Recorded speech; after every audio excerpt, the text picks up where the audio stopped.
good things go slow, and I'm no saint. I fall and you pick me up again. You got your habits, got them too. Just feel like maybe I could lose them with you. Sinking in, and I guess I kinda like that. For the first time, you really got my back. Got your habits, I got them too. Just feel like maybe I could lose them with you. Lose them with you, lose them with you. Just feel like maybe I could lose them with.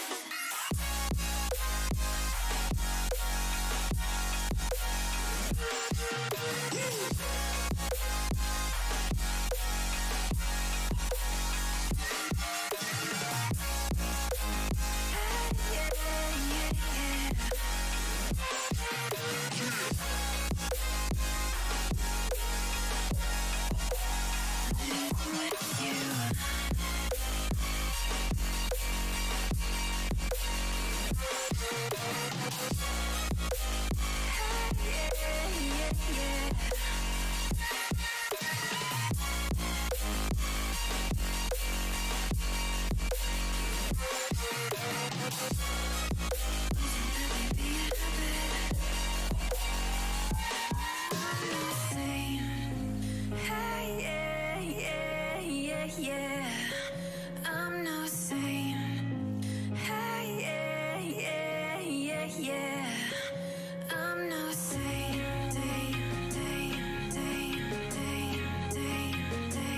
I'm no saint. I'm no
Hi,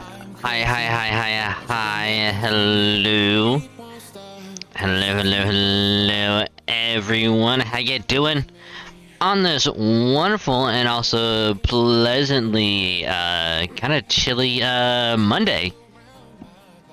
I totally didn't forget at some random points of the day that today was Monday and that I wanted to stream on Monday.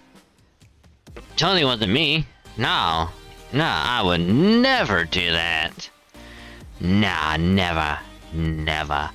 But yes, that is I, the one, the only, your dragon. Hello, yes, it is I, Dragon VStreamer. Welcome to yet another OG Final Fantasy VII stream, where we will finish out getting our gold Chocobo.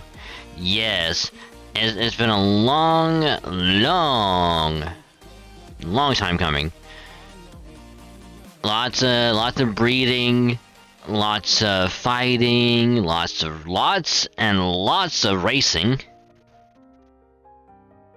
But tonight we're getting the gold Chocobo, because we got the green Chocobo, we got the blue one, we got the black Chocobo.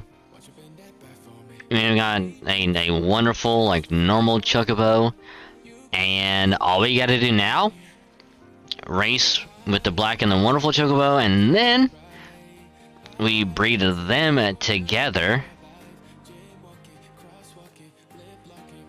and we'll get ourselves a gold Chocobo, which, once we do, which I would have to assume it might take, I kind of want to say it'll probably take an hour hour and a half-ish, maybe, if we're lucky.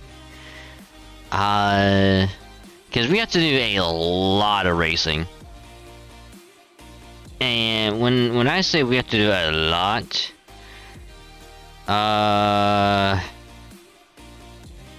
we have to win 12 races. 12. Which I don't think we're gonna get all 12 with our black Chocobo, so more than likely we'll probably win 9 with the black Chocobo, and then we'll just get like 6 or whatever with the other one. And then once we do that, then we gotta do at least like probably around 10 battles or so. And then we'll save, and then we'll see if we get the gold Chocobo, because if we get lucky and we get ourselves a gold Chocobo, and then we can get ourselves the Knights of the Round materia, which is gonna help us out quite a bit in the the battle arena. Because after all this racing, we got a lot of GP. And when we go to the battle arena, it takes 10 points every time we go in there, and we stocked up like a lot. Like a lot. So, now, and this is all in preparation just so we can get enough. Hopefully we get enough, just so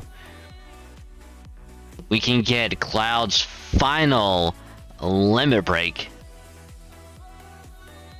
and then we can beat the game. This is all in preparation just to beat the game. We get the Cloud's final limit break, we'll get Tifa's final limit break, we'll probably also get Yuffie final limit break, and then we'll beat the game. So we still have yet a ways to go, but we probably could have beat the game by now, but kind of want to take the slight detour.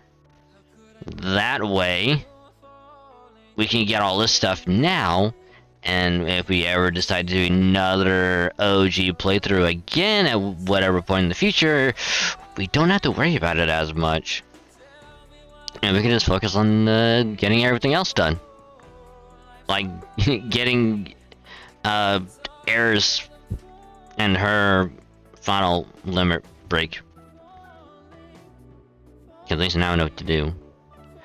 Yeah. So, that's gonna be the docket for tonight, is more OG FF7. We'll also be listening to spooky stories, as always.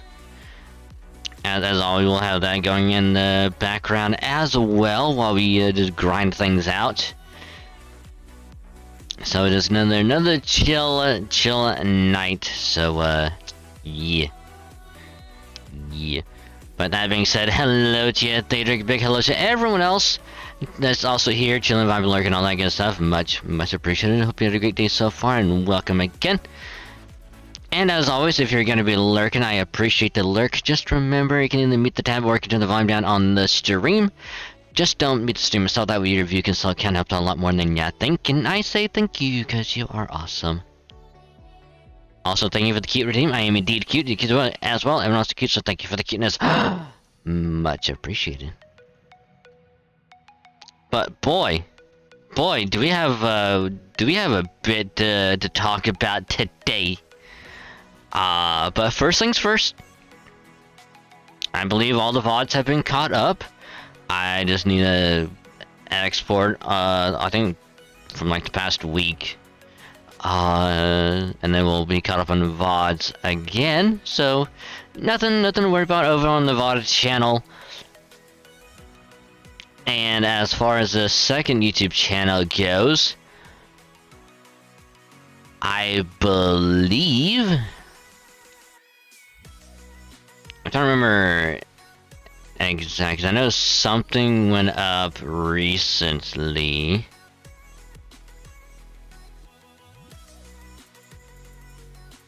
There it is. Okay, so the Lance Aruma went up on Saturday, and then the Halo MCC games from not recently, but like the week before, when MCC was having issues and just kept on crapping itself, that went up today. So you can watch the Halo games from not last Thursday, but the week before. Back when it was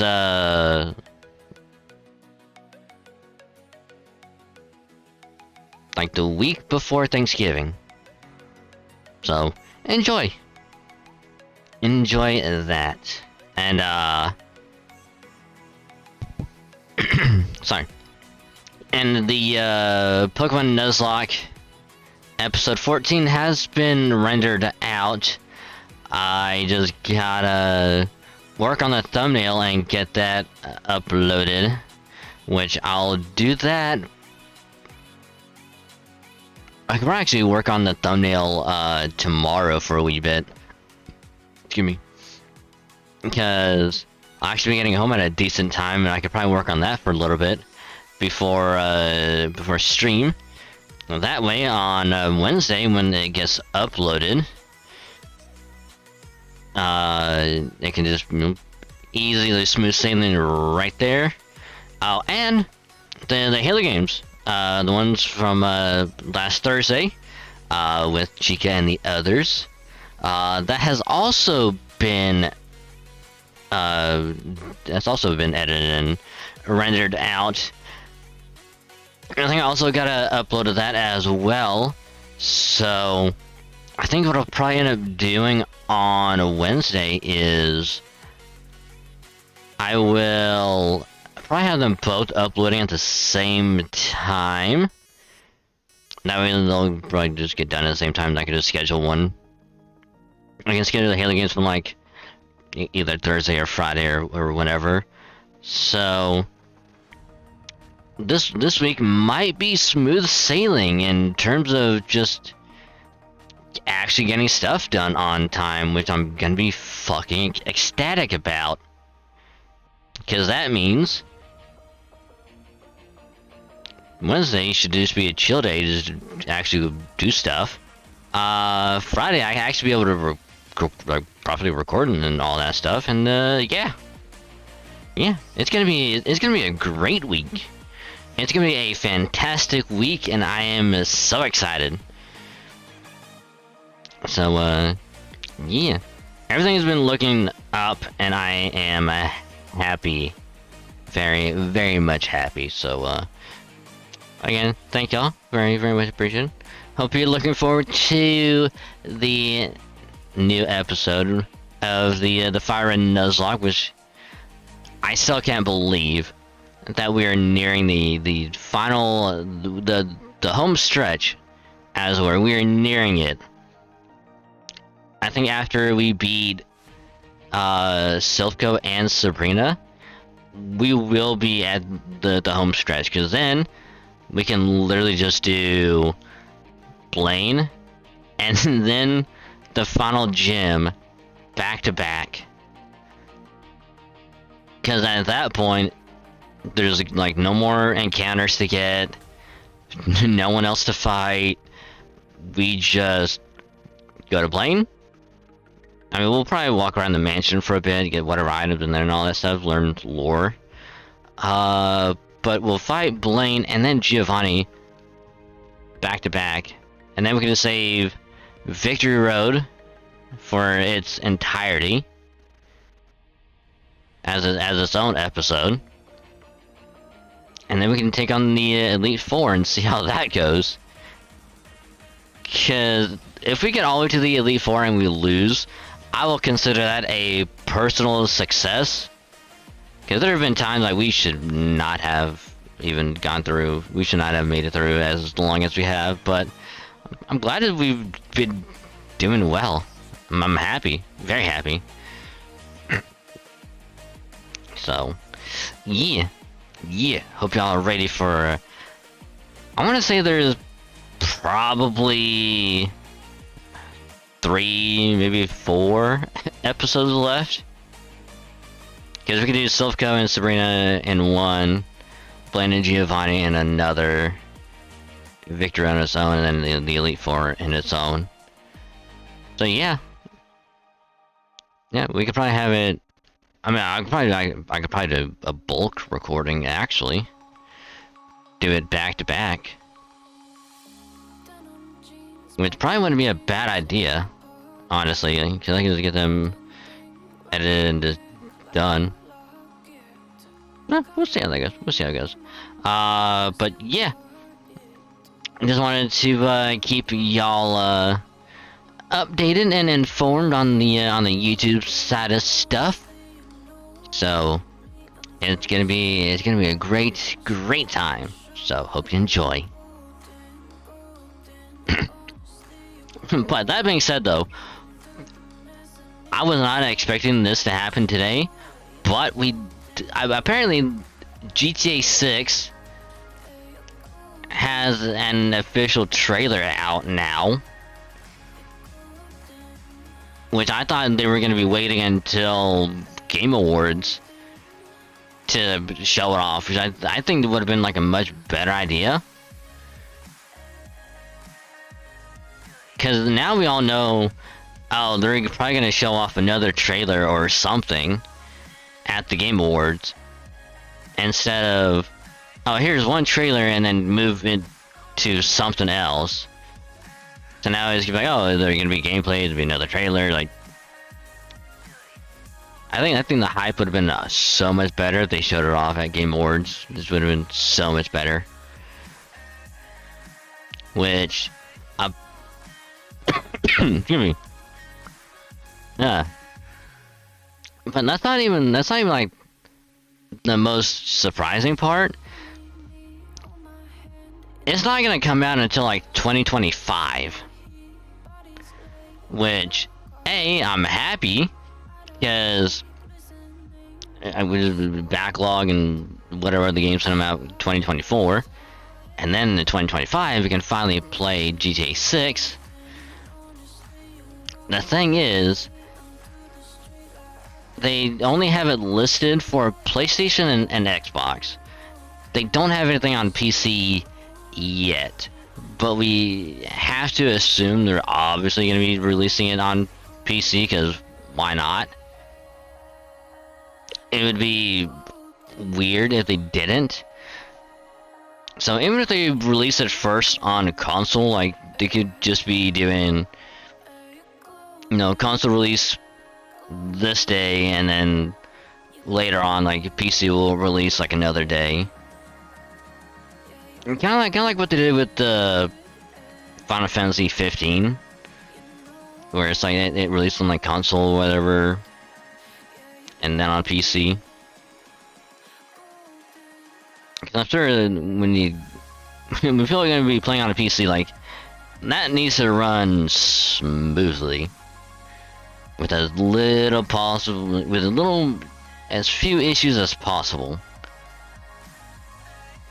So, honestly, I say take as much time as you want.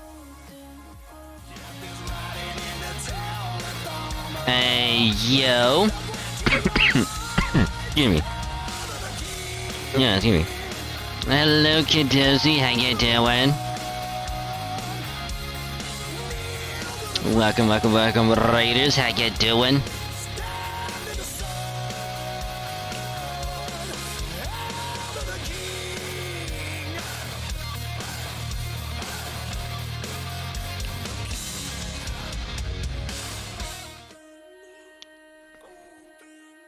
Yeah, uh-oh. But positive vibes go out. Yeah, hope the rest of your day goes better. But how was Metro? How did it go? How did you stream? Welcome, Raiders. I am Dragon Logan Dragon VTuber VStreamer. I am a variety streamer, play a wide variety of games, but main focus is always going to be Halo and Fate Grand Order, though I do play other games from time to time, just to mix it up a little bit, cause why not? It's fun. I don't like doing it. So welcome. We just chilling for a wee bit. Before we start listening to some spooky stories and I eat my food. So we can just chilling and just hanging out for a wee bit. The entire stream was frustrating. Oof. Sorry to hear that. Sorry to hear that. Yeah, I think we can all agree that whenever shit just doesn't work the way you want it to, it just ruins mood. So I completely understand that 1000%. Also, hi bejesus, how you doing? Welcome to the stream, hope your day's been going well.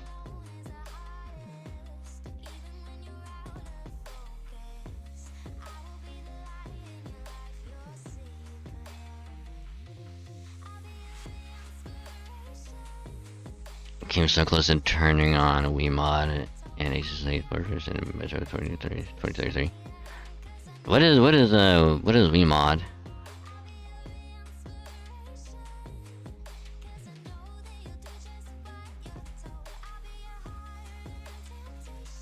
Oh, okay, I gotcha. I gotcha.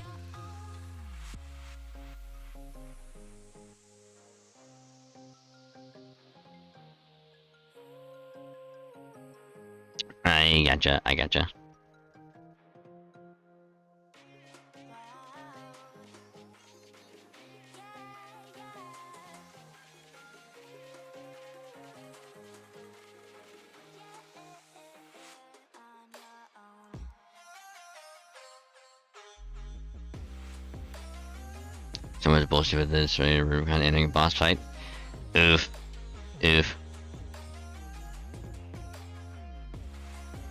Sorry to hear that.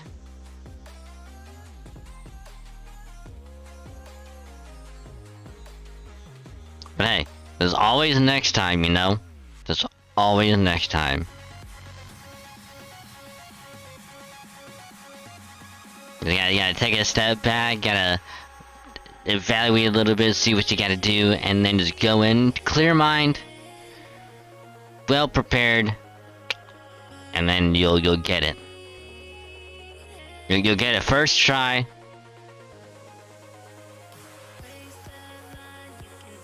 So I mean, this is where air is really attacked mid, but still dealt damage.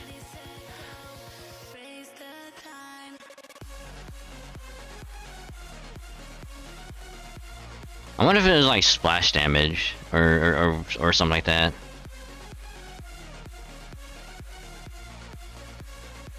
Which would kind of make sense if it was doing a little bit every time.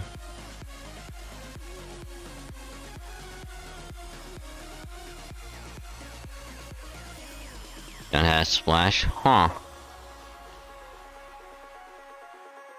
Huh. That is weird then. I wonder if it was like a weird desync or like a weird little glitch or something.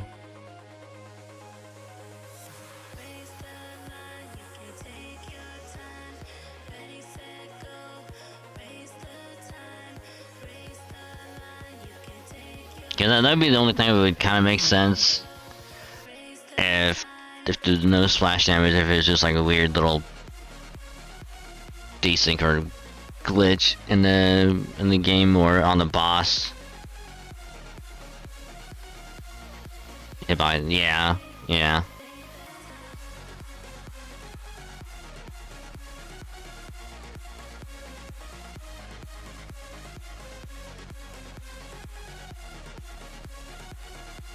Cause you know what's gonna happen, right? You're gonna load it up again at like next time, and it's either gonna be, excuse me, either gonna be like same thing as before, or it's like it went and hit, but it's like get damaged, or everything's gonna be working like how it should be. Misses or misses. You do a perfect dodge or whatever, and all that stuff. And then you'll have like smooth sailing to be able to beat the game. It's gonna be one of those two. Give me.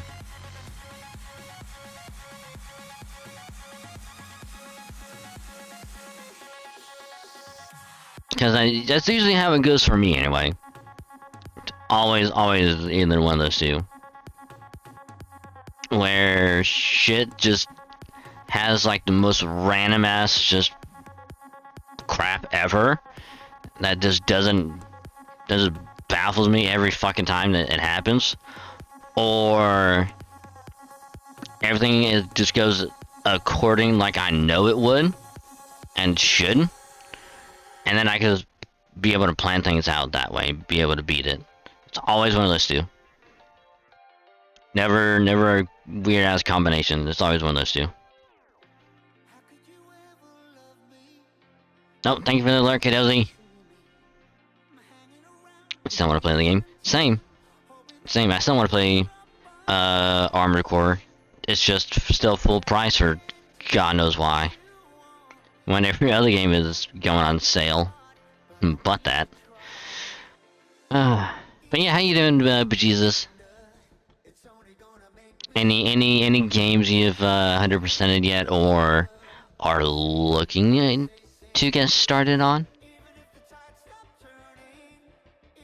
Maybe a Grand Theft Auto game, perhaps? Because, you know, GTA 6 got its official trailer today.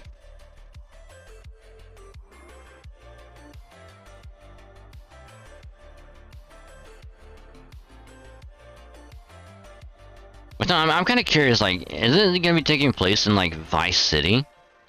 Because the only reason why I ask, or even am thinking, is because, like, during the trailer, it said the word Vice. I'm like, I wonder if it takes place in, like, Vice City or something.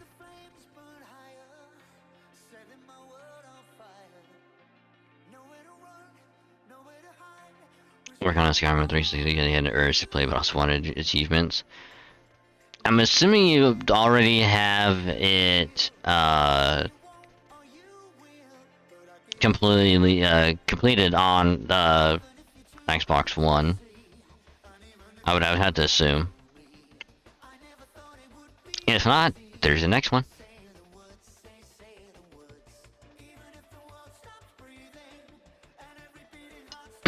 Give me.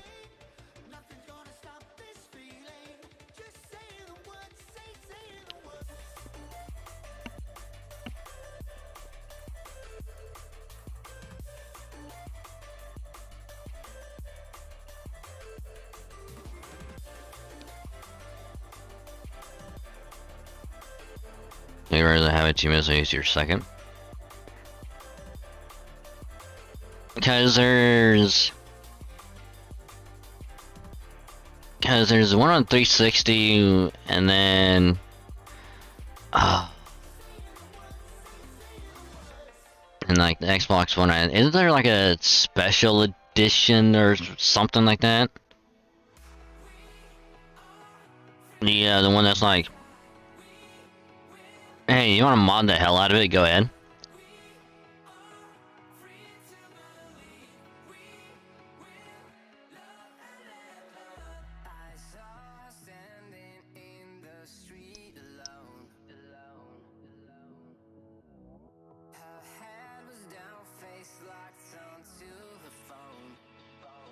Passive on the side of it is getting shit down phase, and the strategic lesson character is broken.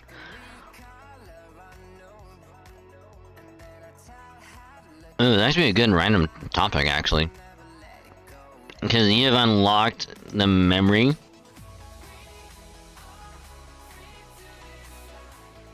Because back on the 360, because I like the only time I ever played Skyrim was on 360. I don't think I played on the one yet. I remember doing the glitch where you get into, I think it was Whiterun, and you do the glitch jumping to go like on the outside of the wall, like past the gate, and then you just like run along the wall up to like the mountain rock area, like close like to the top, like the little village, and then you can kind of glitch yourself under the like underground, and you can just walk over to where the blacksmith of that whatever like guild group, where you can become like a werewolf. Those people, like, you can get that chest and just like steal all of it. You get super over encumbered, and then you just go back to the guy and you sell all that stuff back to him just get more money. And I think if you wait like a certain amount of time, you go back and you keep doing that over and over, and you just get a lot of money.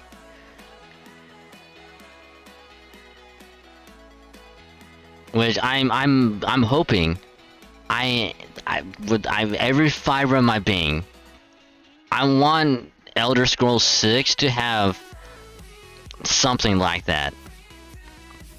Because in 4, you can do the like the sneaking like thing, get you sneak to 100. You can do the potion like duplication glitch, to where you can literally just fill your entire house with potions and just crash your game that way.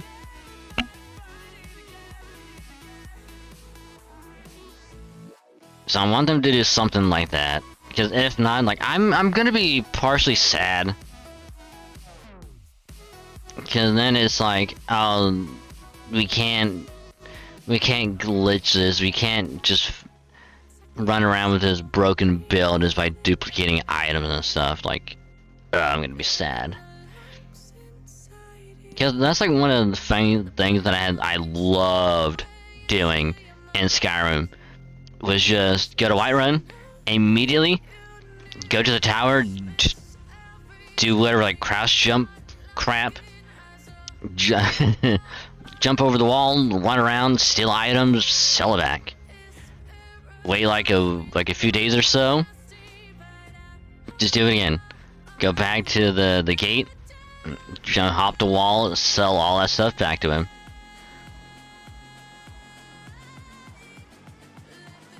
He wants on dragon with fizz. Ooh, nice. Okay, good. Good. I am happy about that. That being said, how much is Skyrim on Steam? Skyrim. It is $40,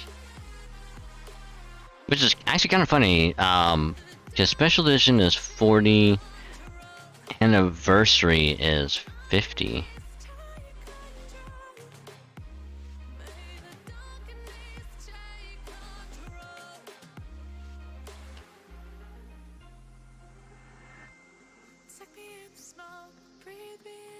It's not a special edition.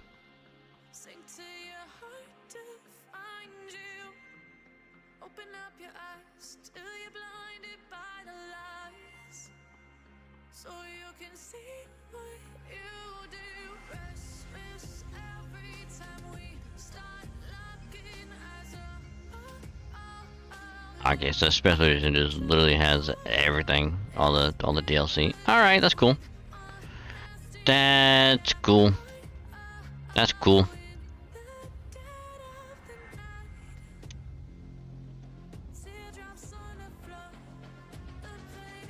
Guess it takes you to read all the DLC and wow. That's actually kind of funny. $7, Jesus. I think I still have a copy of it. Somewhere around here. Excuse me. But, I mean, obviously they're gonna bring all the races, like Argonian and all that for,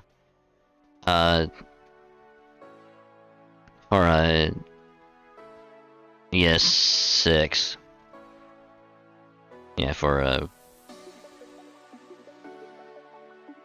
but the thing is that I want them to bring back, like, dragons, or at least have, like,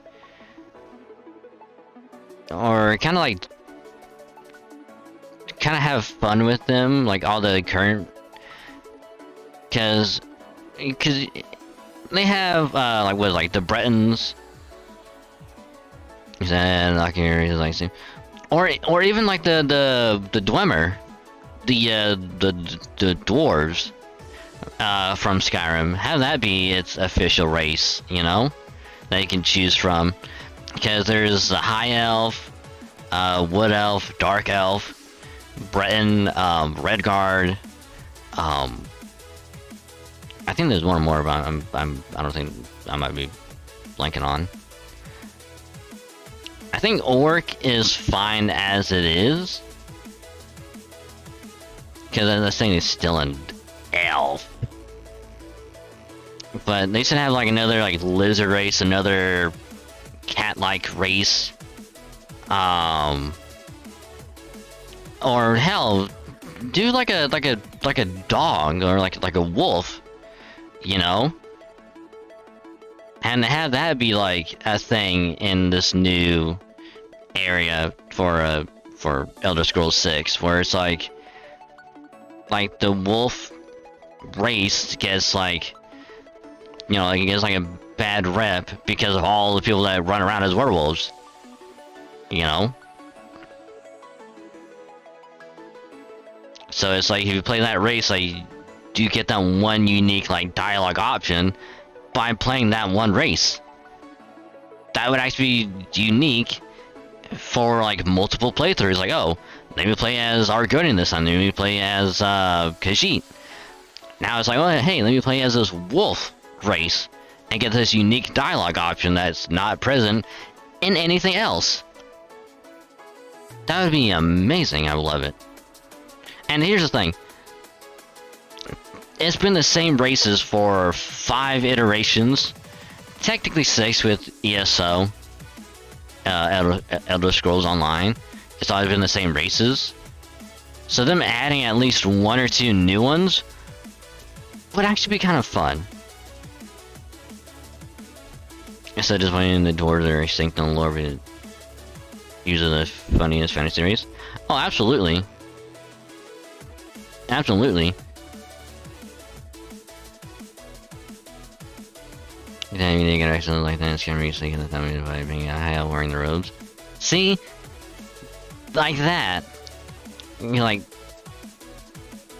because I don't remember, you might have to correct me on it, but if you choose to play as the high elf, does anything different happen, or is it still the same as like everything else?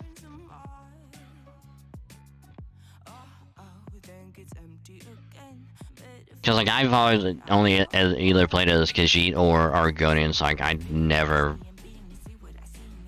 had any inkling to play as anything else.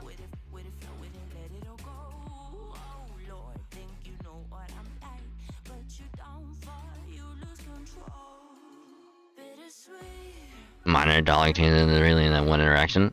Okay, so not much.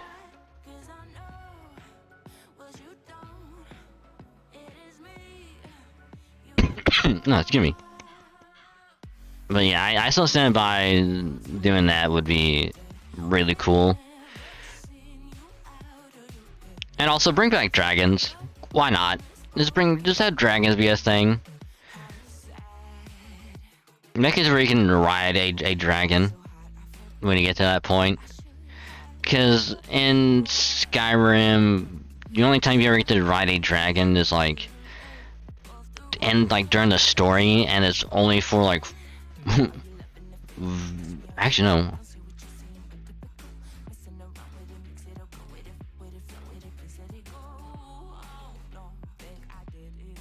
I think you can actually ride one specific dragon, and that's it. I think you just fly around and do nothing else, and that's it.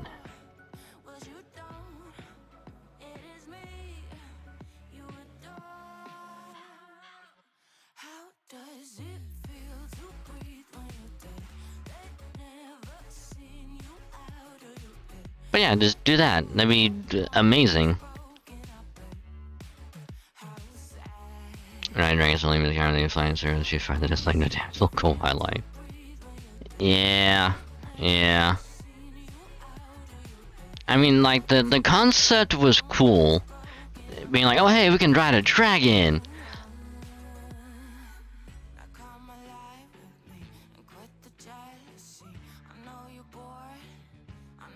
Not to mention the camera angle when you're riding the dragon. Not that great. Not that great, because I think it's locked to one angle, and it stays like that until you decide to stop, and that's it.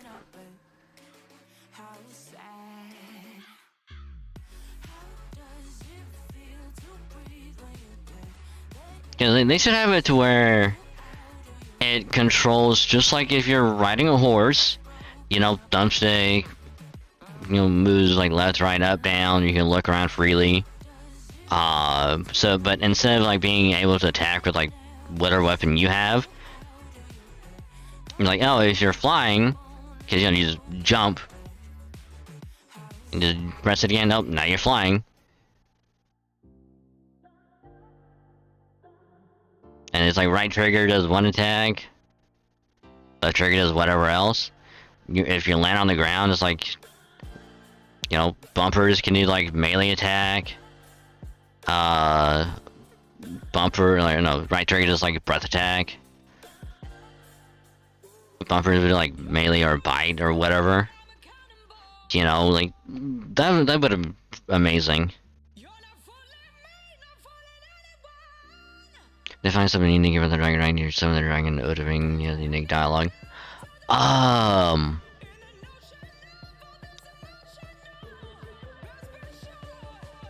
Because obviously there's one dragon which games been out for god knows how long at this point. Released multiple times by now. If you haven't played it, I don't know what the fuck to tell you. But Parthenax, like, that's one. And then there was, I want to say there was a red dragon that you had to capture during the main story. Unless that's him.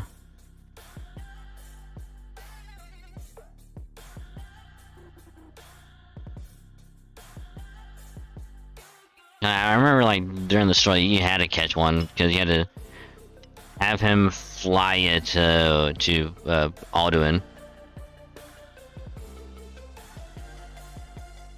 So you can have your final battle.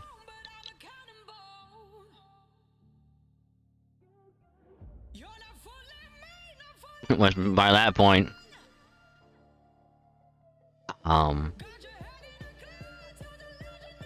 you can have like the best gear and the best stats, whatever. It'd be an easy fight.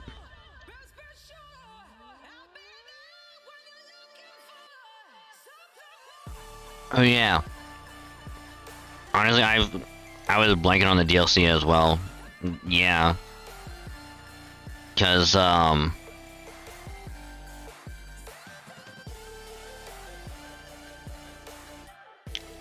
there's that one, and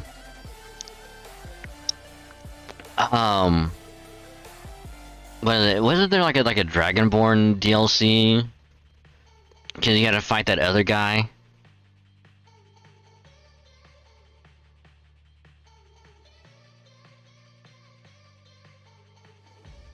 'Cause I don't remember if he summoned anything. I really want to see he does. God, it's been so long since I've played it. I actually don't remember. God, now I want to play Skyrim. Ah, God. God, why you do that to me, bejesus? Now I want to play Skyrim. But I want to play it on PC. I don't want to bust out the 360 copy. Damn you. Now I want to play it. Damn it.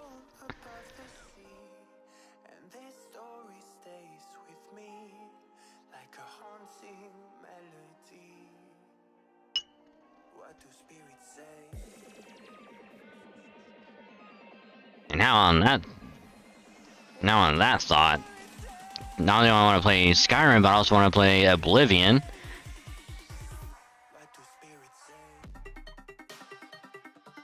Skyrim is a drug that doesn't get you street cred.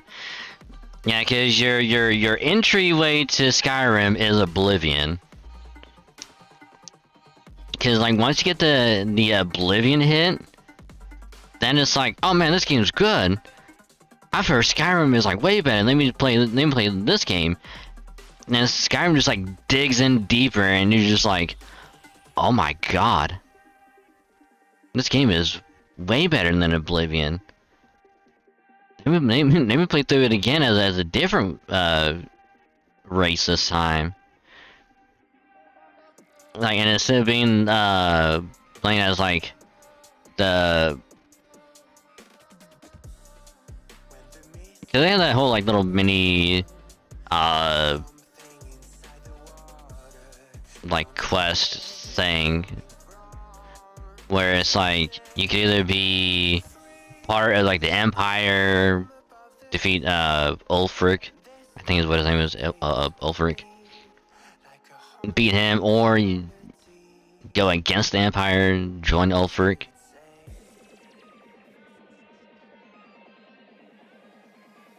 I can't imagine playing Morrowind though, and trying to so hard to get into now.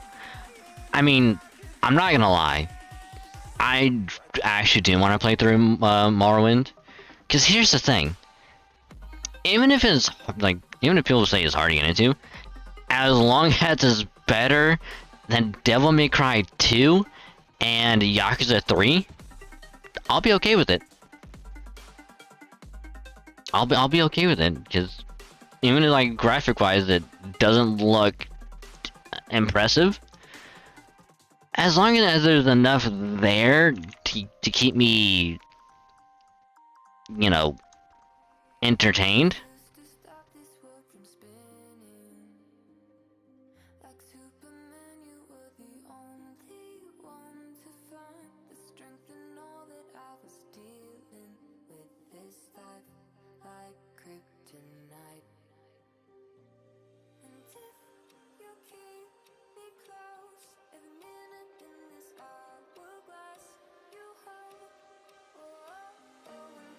I just think it'd be kind of fun to play, actually.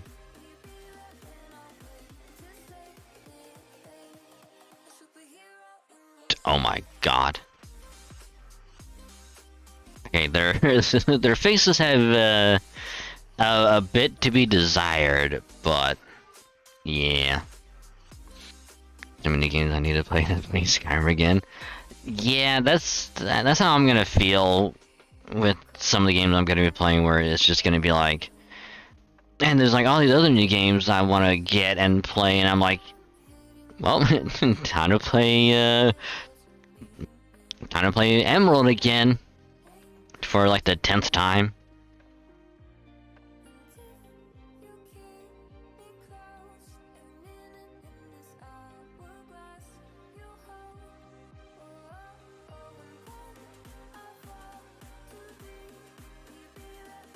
Familiar comes with a different brain. 100%.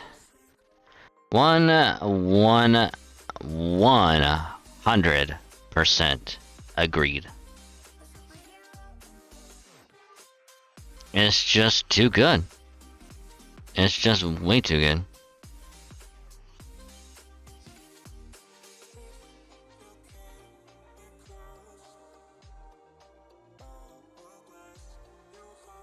Oh, and also, if by whatever miracle we somehow get done with OG FF7, we'll probably just go straight into Yakuza 5.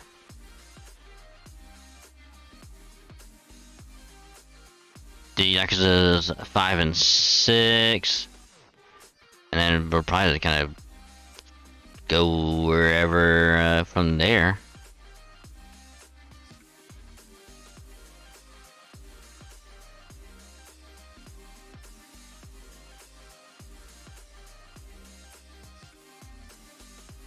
Maybe even play like Metro ourselves. Finally start Fallen Order.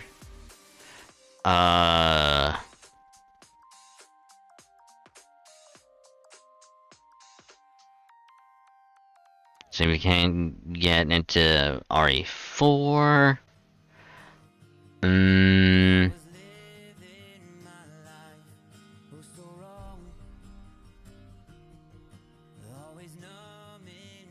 Dying Light, we could also play actually do Borderlands, do whatever else.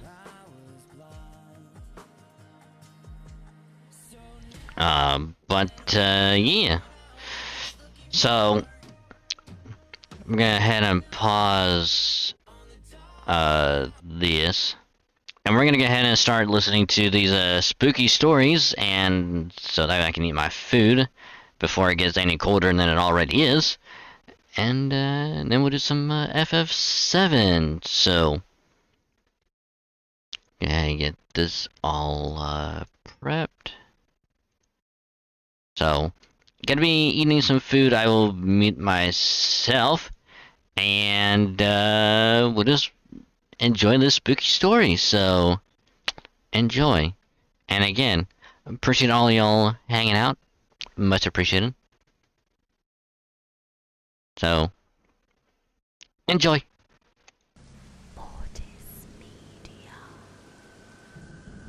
I grew up in the Arctic.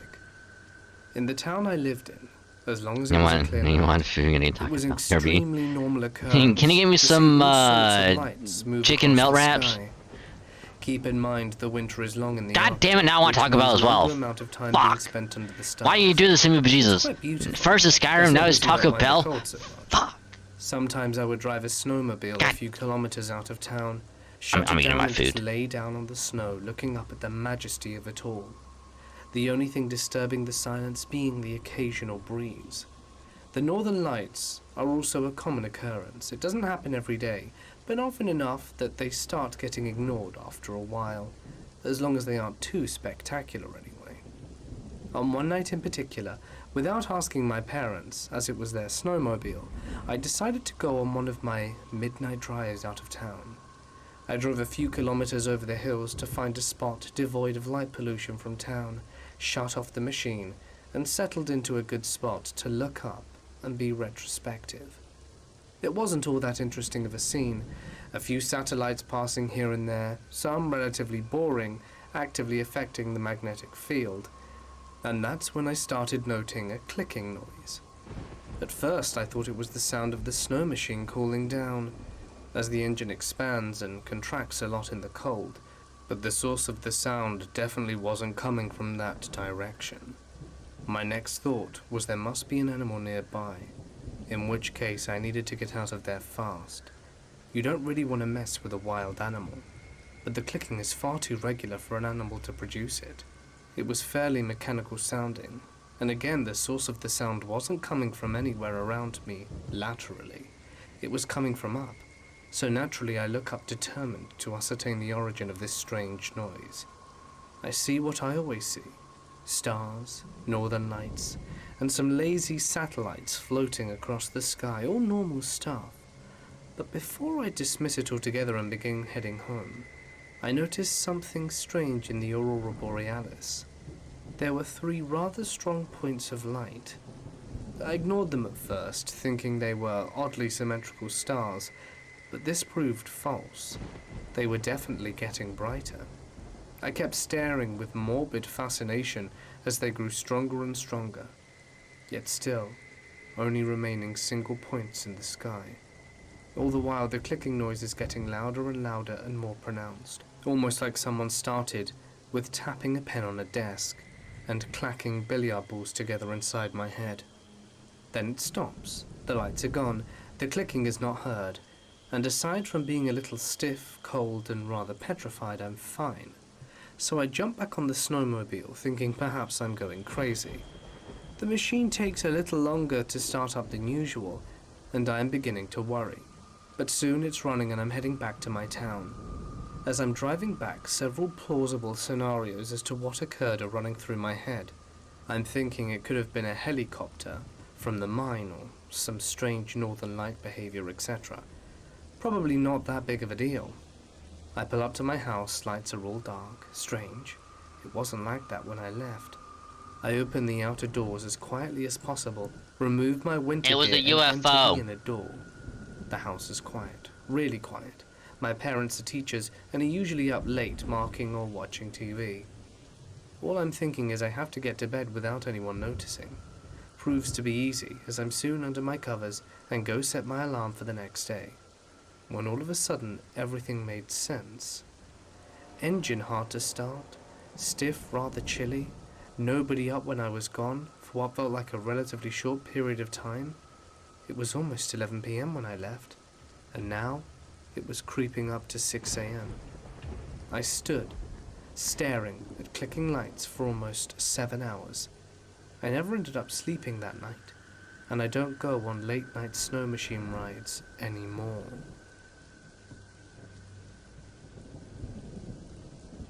Back in 2005, my husband and I moved into our new home, and we were so happy. It was a 3-bedroom attached with a front and back garden, and literally a stone's throw away from my family. It was perfect. Doing the house up was amazing, and I loved putting our stamp on it, making it our home, and hopefully one day having a baby, and completing our perfect family. With both of us working full-time, we pretty much kept to ourselves, and didn't really know any of our neighbors. But as the months went on, we eventually got to know the lady to the right of us, and we ended up becoming really friendly with her for the next 12 years of our time in that house.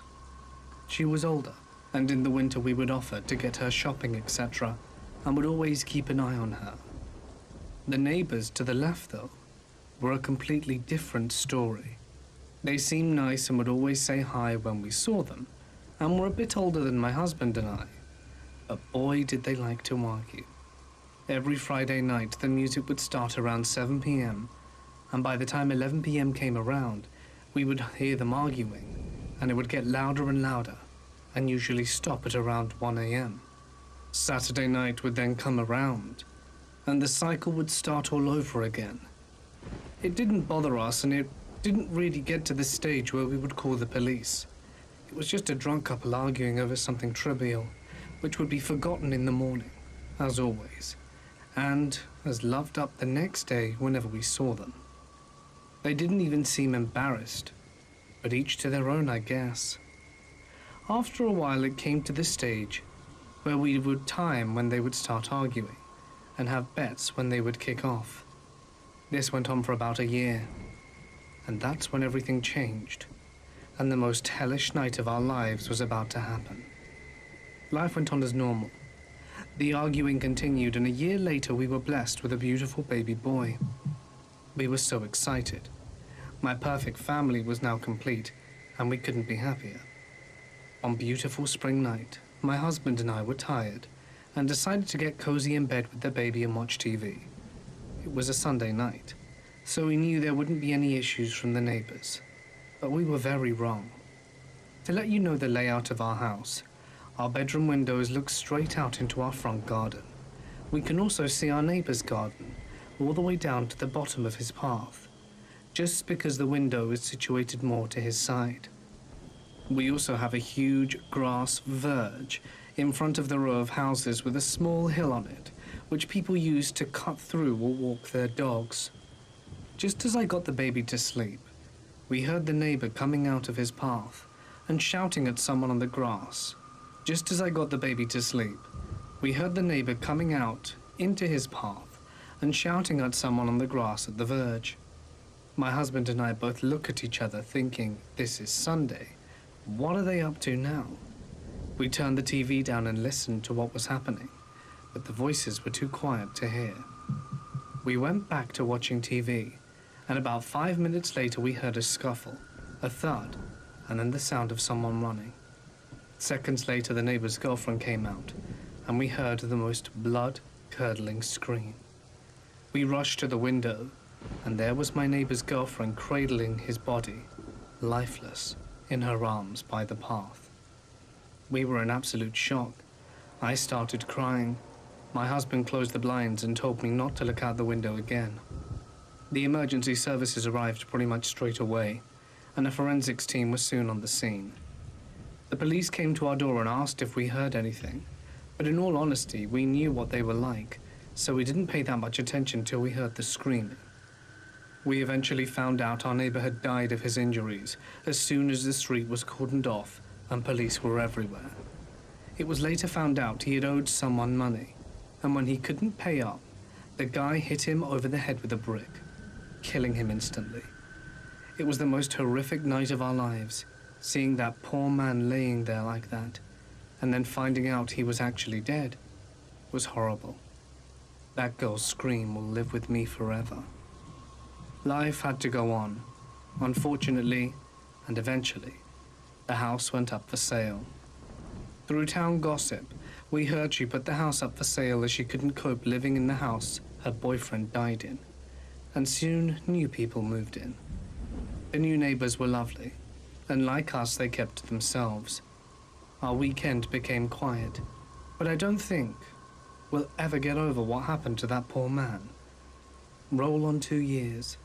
It was a cold and dark winter morning. My husband was leaving early for work and put my son in bed beside me to get cozy. About an hour later, I was waking up from my sleep as I could hear my son giggling. I thought I was still dreaming, but as I came, his giggle got louder. I looked over at him, and there he was giggling away, looking over at the bedroom window. I thought, what's he looking at? I couldn't see anything, and I thought, is there a breeze moving the blinds? And he's laughing at them moving? Eventually, I asked, what are you laughing at, darling? What he said next made me tremble. The man at the window, as if it was an everyday occurrence. I laughed with nerves. What man? And my son, without missing a beat, replied, the funny man at the window, and continued to giggle. I was frozen with fear. When you watch horror movies as much as I do, your mind works overtime. I didn't know what to do. He kept giggling as if someone was just making funny faces at him or something.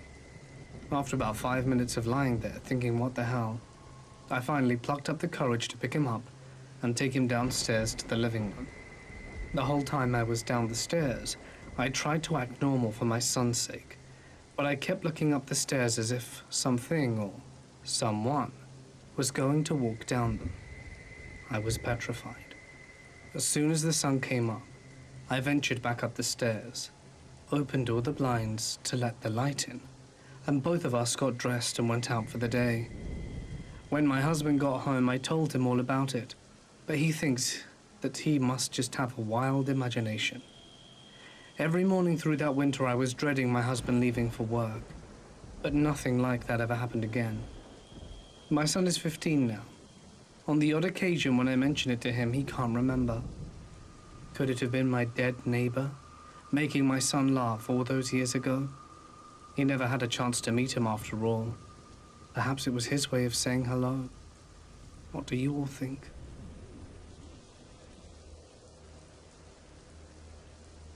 As a child, my parents always introduced me to everyone that ever came to our house. I was taught to shake my hand with them and say, "Hi, my name's Anthony, what's yours?" This was a rule that could not be broken. One night, when I was 7 or 8, I had a bad dream about being old.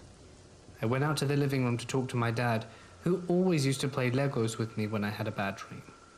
This time, when we got the Legos, there was a man in a chair, I went to introduce myself, and to my surprise, Dad shooed me away, got out my Legos, and proceeded to talk to the man instead of play with me.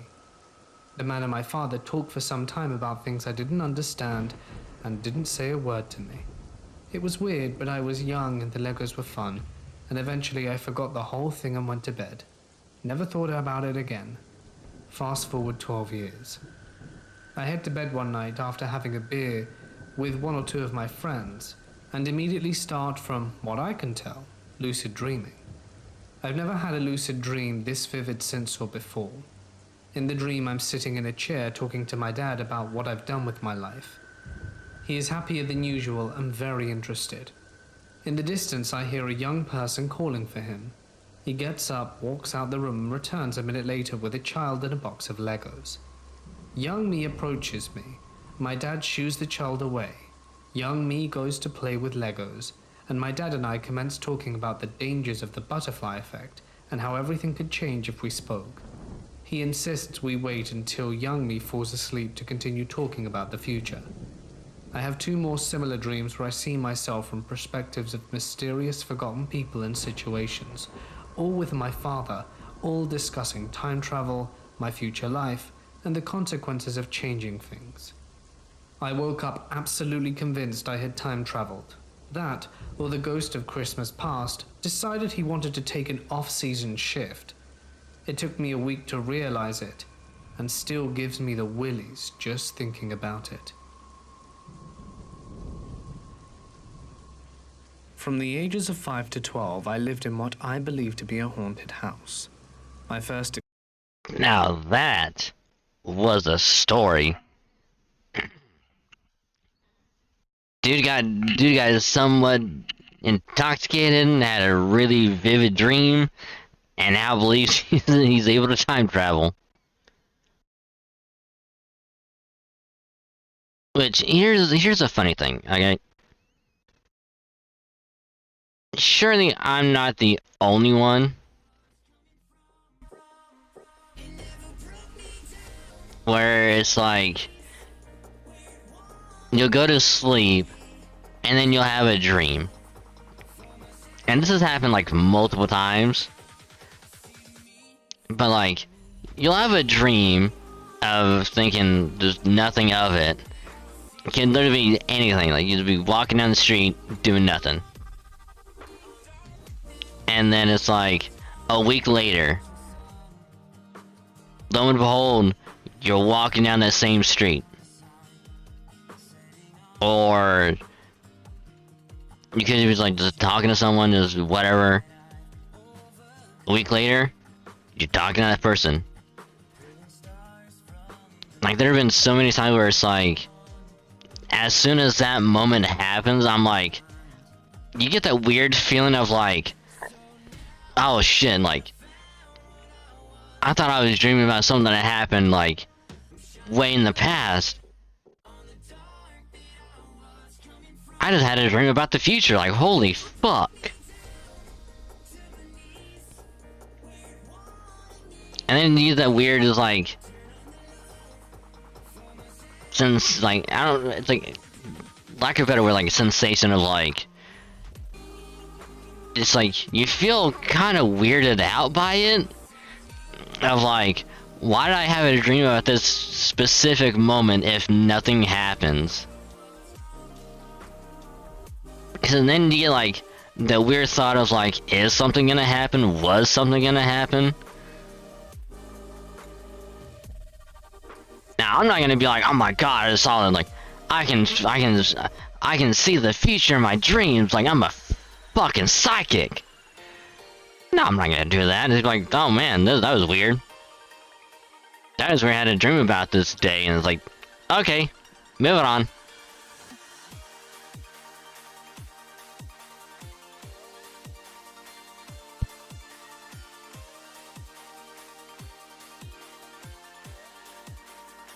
Which those will never get old for me. I will never get tired of that.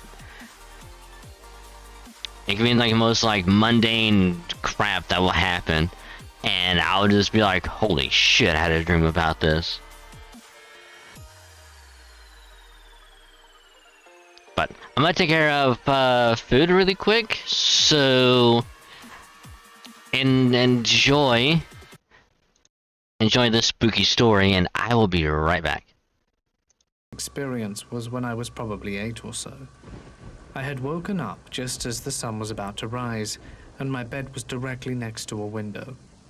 I sat up and peered out of the blinds and saw the glow from the sun starting to rise. I also saw what appeared to be a 40-year-old man standing on the curb staring directly into my window. I was startled and quickly pulled up my head away from the blinds and sat there for about 10 seconds before I pulled the blinds slightly to the side to look again. This time the man was about a foot away from my window, and I screamed in horror and moved away from it. My mother came in, but no one was outside the window when she looked. The man looked slightly older and was wearing reading glasses. His complexion was white and translucent. He looked like a regular man, but the second time I looked, his mouth was gaping wide open, almost as if he had a broken lower jaw. A few years later, I had my second experience. I walked out of my bedroom during the night to get a drink from the kitchen. The lounge room was in the center of the kitchen and was joined to it off the left. On the right side of the lounge room was the front room. I walked down the hall to the entrance of the lounge room. My mother had left the light on during the night, so that if any of the kids woke up, they could move around easy. As I got to the entrance of the lounge room, I noticed a figure to the right of me near the front door. A very tall woman was walking towards me. I stood frozen in fear as she walked past me and seemed to reach out and grab something of a corkboard in the kitchen. She then turned around and walked straight past me and again through the front door. As she did not take her eyes off me and stared directly at me the whole time. She had the same complexion as the man, and I could see clearly the wrinkles on her face. She was very tall, maybe close to 7 foot. She had brown hair and a white gown on. I was fixated on her, but out of my peripheral I could see what looked like a piece of paper, which she took from the corkboard. The way she stared at me the whole time still horrifies me 20 years later. Telling the story to my family when I was about 18, a few others had different encounters. My brother saw 2 dark figures sitting at the dining table, seeming to be peeling potatoes. My sister saw a little boy poke his head out around the doorframe as she sat in the bathtub. We moved out, and life went on. In the late 90s, I worked as an au pair, a sort of nanny, for a girl called Amy, who was around 11 at the time. I also did light cleaning around the house and often cooked.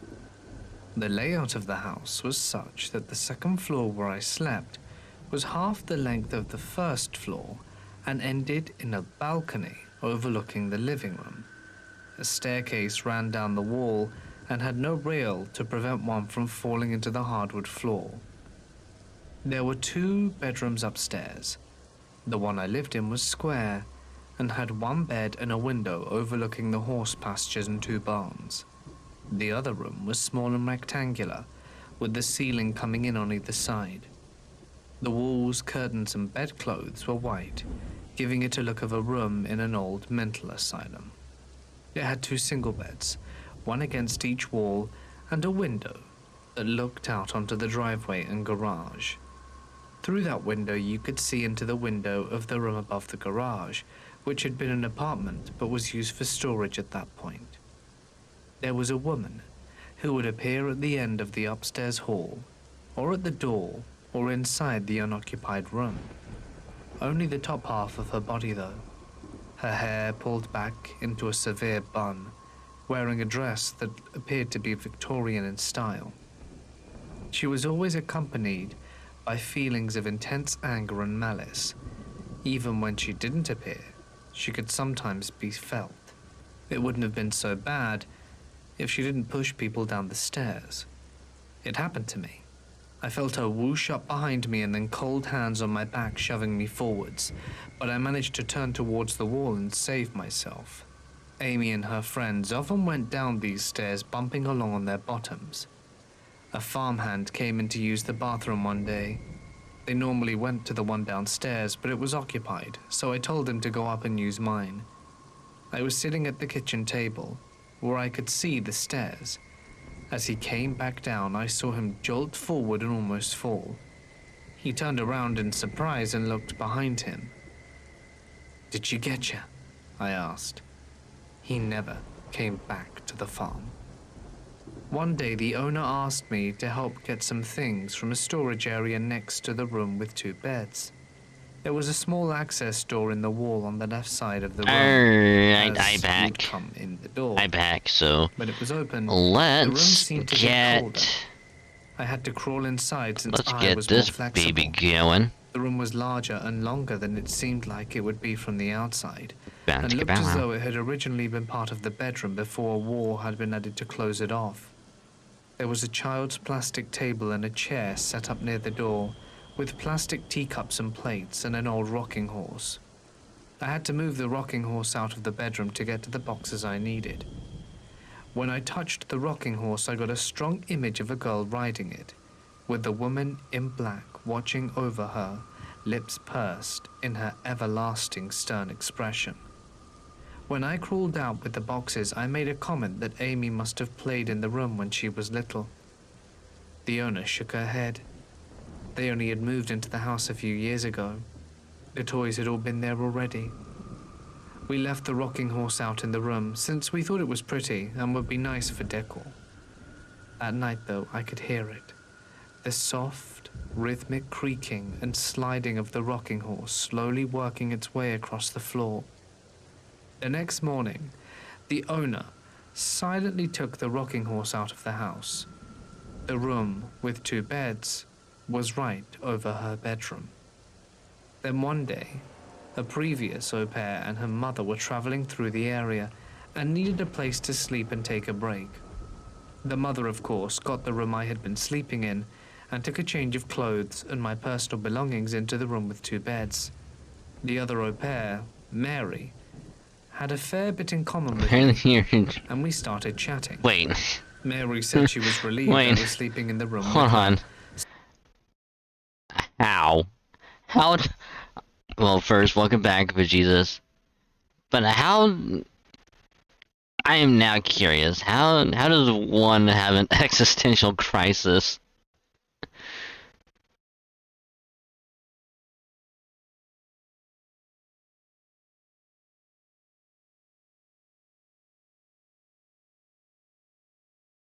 Since she'd originally had this room when she was working for the family. During that time, she'd heard strange sounds, had the covers pulled off her, the bed shaken, and had seen the woman in black standing at the door staring at her angrily. Around 3 in the morning, I woke up when the covers were pulled down. I grabbed them and yanked them back up, and they were pulled down again. I hissed at whatever it was to quit. I was settling down to try and sleep again when I felt something in the room through my closed eyes. I opened my eyes and looked over towards the window. I could see the lady in black standing there, looking out through the window. I didn't dare move. I closed my eyes again and hoped she'd go away. I felt her energy depart, and when I opened my eyes, she was gone. I couldn't help but wonder what she'd been looking at, though. That's when I looked over to the window and looked out. The light over the parking area shone into the window of the room above the garage.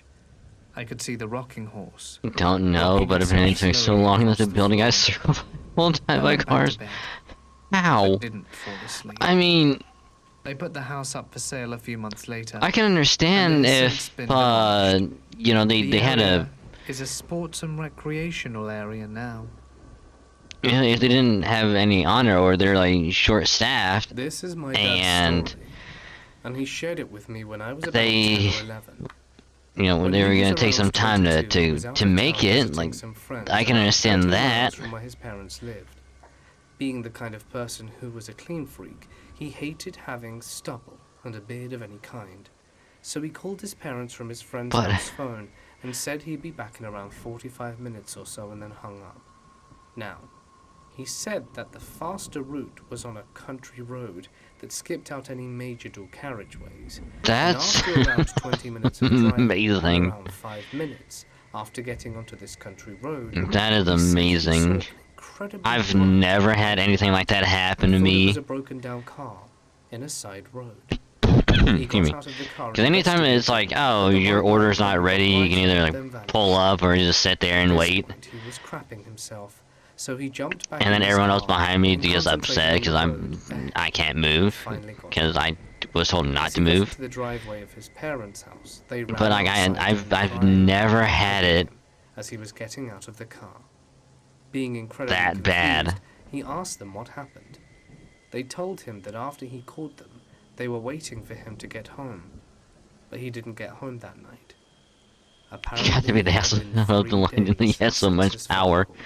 I know. After calming All down you and had to do calming his is parents just down, keep going he there went with that to his one bedroom and order glanced at himself every in the mirror. time, As he walked past, and he had a freaking yeah, you get to be the one person that's just To like, this very day, no one knows what happened that night, and his family. they're like, yeah, I'm just here getting my food. Like, I don't know what's going on. Like, I don't know what's taking so long.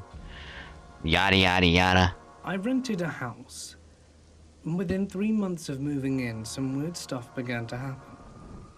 The first thing you need to know Usual is that order the too. previous owner So had it passed normally away it in wouldn't the take said that house long, right? after living their whole life there. So on to the story. I was standing in my kitchen, my friend in the living room talking to me. I was telling him how the TV would turn on and off on its own, as well as doors opening and other strange things that started happening recently. I had a drink mixer station on the top of my fridge in the kitchen. The fridge was flat and level as could be. Right as I told him I was getting a little spooked, the drink Going mixer around flings 3 in the middle of the a.m. room and drops in the middle of the kitchen. Every little glass jar of mixer Yeah, shattered. that's just These are thick that's just little weird. glasses that I could have dropped from a high height on my wood floor, and they would have This literally is been really flung. weird then that They were it flung into the middle of the kitchen and the floor, at least 6 feet away, and didn't touch the fridge at all. My friend and I just stared at okay, each other. porov nut, Mouths the shield open wide. nut, And immediately, saraha we nut, yelled out at the top carob of our lungs nut, to stop messing with us, pram and nut, that I was going to take good care of their home, and to please stop. pepio nut. I never had anything happen again after that, but I do believe there are spirits out there and forces at work that we don't know about. Gives me goosebumps just remembering it. The sun nut. Alright, so we don't have it. Alright. 4 or 5 years ago, I worked at a Little Caesars Pizza.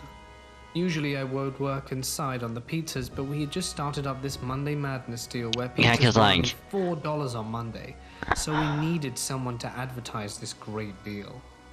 I was a wild I and think weird the metalhead, one so time I took that up the I position on think Mondays of just going out there, I throwing went around the sign to somewhere get attention to and bring people in for order, delicious pizza. and Not it exactly ended up taking like glamorous, but I had way One day longer while I than was it out there doing my should thing, I have. see a van coming straight up. I'm gonna It jumps say the it was curb like and slams into me, and I feel it crush against me and the electrical box controlling the streetlight.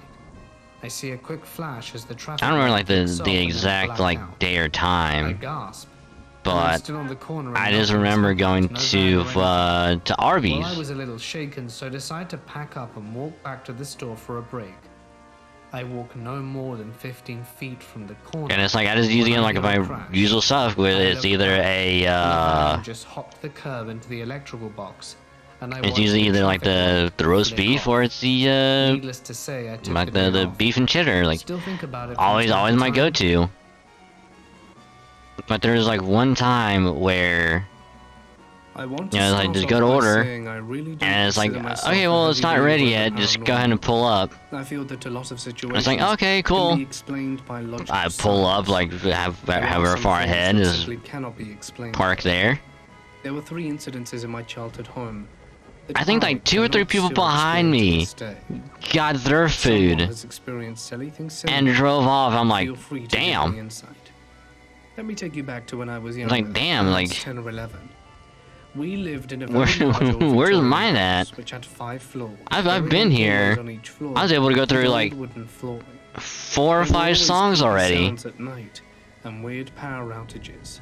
But that And then could always finally be they walk attributed out. It's to like, me. yeah, sorry about that. I'm like, ah, you're fine. We liked the house a lot. It's The first like, incident happened in the attic. We called it huh. the attic, but in reality, it had a family room. But a now, bathroom, like, a I kitchen. had that thought in my head of like, The what front if I floor got stairs told, have a landing oh, that leads just, to the attic yeah, door, you're fine, just sit which here. takes you up a flight of stairs. We'll bring your and food you out. come It's like, to a okay, long cool. hallway on your left If that I leads you could to have the been that family room asshole at the end of the hall. that could have There's a sat large at window the on your window right that the and moonlight just comes waited. through. Waited When you like enter the 10 family minutes room, there's a just to get my spiral food staircase that takes you to the top and then floor, go home. which is just a dark, small And I think this is room also like that we after never work used as well. except for storage. So like, One this is night, probably would have I been was there like playing with my toys on the stairs of the 5:30 third to floor, 6 right next to the door that leads to p.m. the attic. We had a It's like, cat you at the know, time. people are either As going I home was or they're going playing, to I heard work. scratching And in like, the oh attic. hey, let's get something to eat like Not on the way wanting home. to And get it's in like, trouble for her I'm destroying now the that cat, guy as holding up the my line. mother It's like, asked for the cat. I opened the attic door and walked up the stairs to go find her. As soon as now I reached kind of the want to top be of that the guy. stairs and turned down the long hallway, Am I the scratching asshole that stopped, wants and the to be power that the house guy went out, when it's not which my left me fault? in total darkness. I put my back against the window Just so I and slid can down. piss someone We off started down the long hallway for no terrified reason other than just and being like, racing for the hey, power to come on. I was told to wait. As I slid I down, was told to I wait. heard a I very can't slow move. thump, You the know, it's sound like, of someone sorry. walking down the spiral staircase. The sound is unmistakable because the steps are metal. The sound continued right behind the family room door. I heard each step. The steps stopped. The family room door moved. Also, where the slightly, and hell is this immediately I felt island? this rush come over me. I got so Cause cold, chaos for and my heart chaos started sake. beating in such a way, I felt it actually. I'm not gonna lie, like, I'm tempted. After a few seconds, the door bolted open, and something started sprinting down the hallway at me. I couldn't see a thing, but I felt the movement. That I feeling just you get don't when know something is near you. I remember what that was the first I should time I ever order. felt like prey.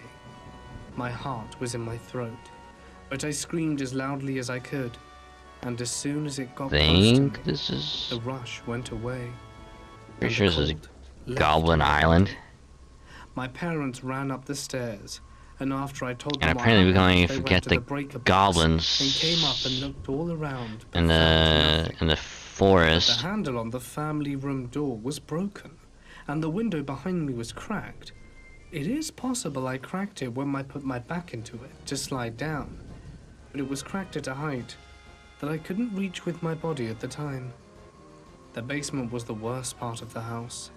It was one of those dreary, unfinished God concrete damn it. floor basements. It was as large as any first floor of a house. I mean, truly massive. And When you maybe open the door, we'll the just get the short nut. stairs look like No, you're going never into a mind. cellar. And when you come down the stairs, you have to walk for several steps in the dark. I was kind of hoping that we could to have find killed the it string of and light and pull it. just been done with it. Even then, But that light only illuminates yeah, the nah. immediate area, not the rest of the Tifa's basement. counterattack is too There are strong. several lights like this, the further you go, each one with a string to pull. To the Oh, even left is better. the rest of the basement. It goes all the way back, and then there's a cove tucked to the left. Never where the mind. We couldn't It's out of the steal line of sight. anything. Since there's a small window in the cove, Never it casts this mind. bluish black light in the morning and night from the moon.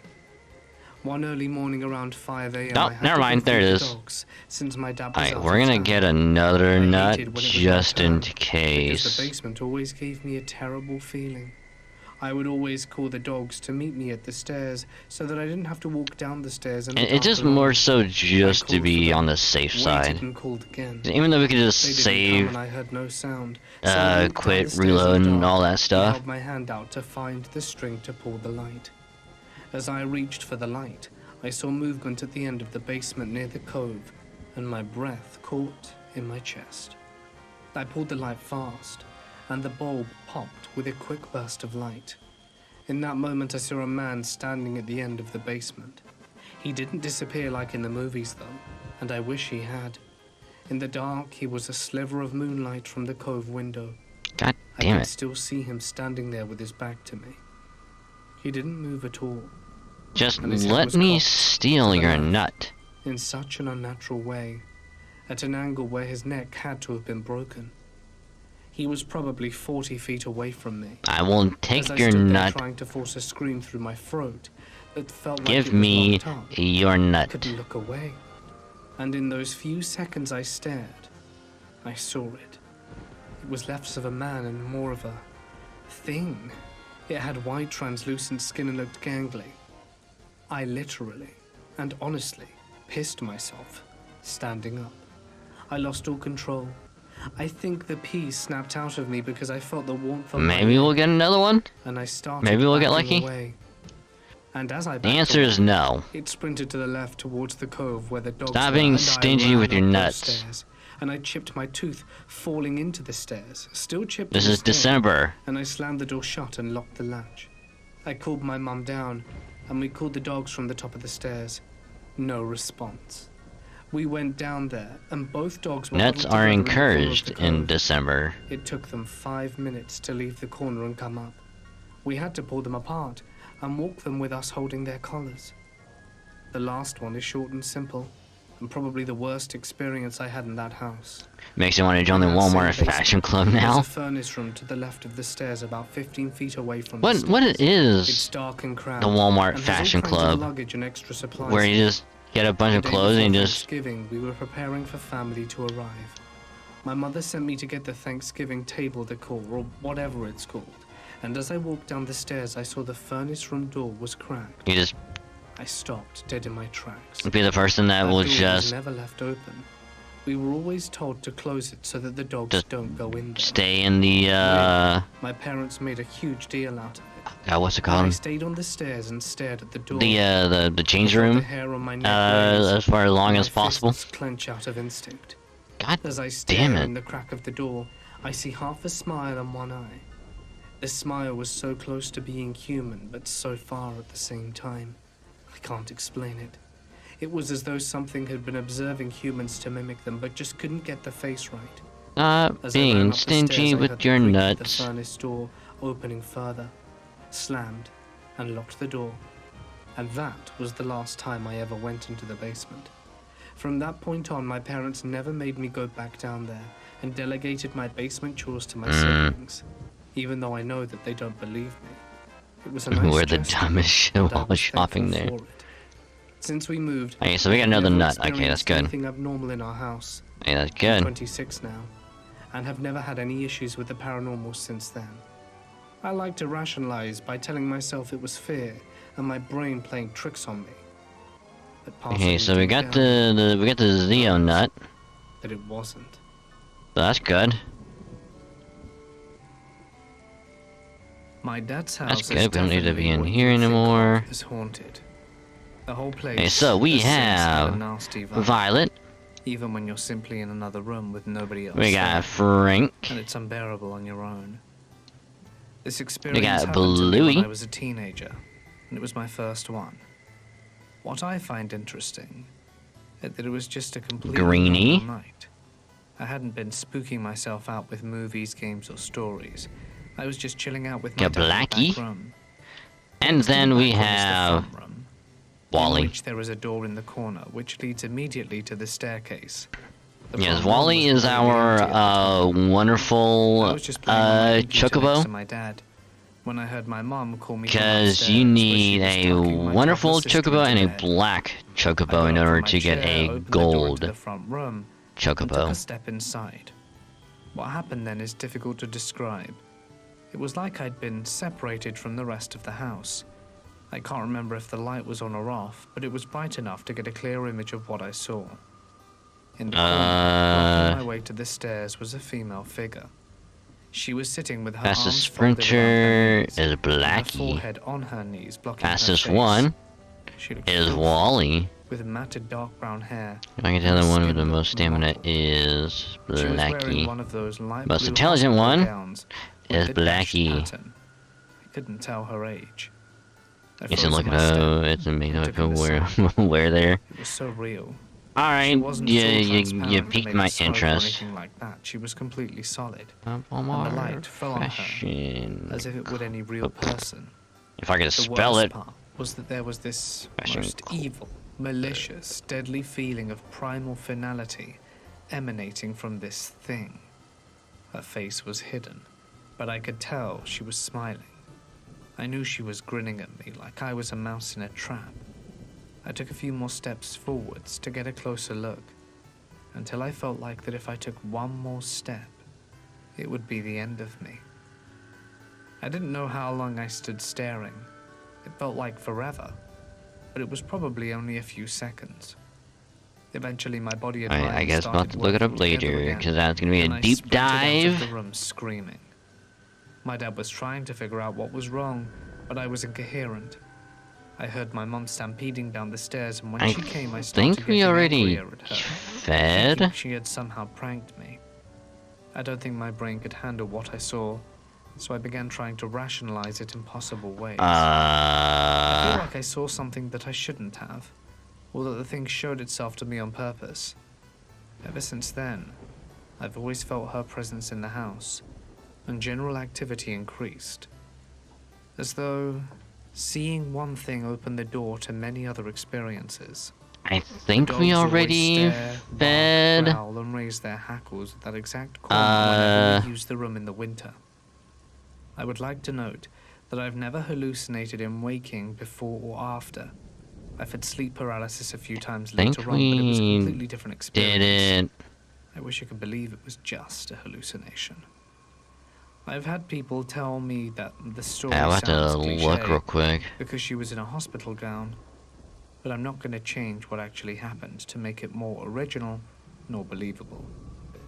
This has haunted me for years, and I doubt I'll ever forget it. All the other experiences I've had, including some with witnesses.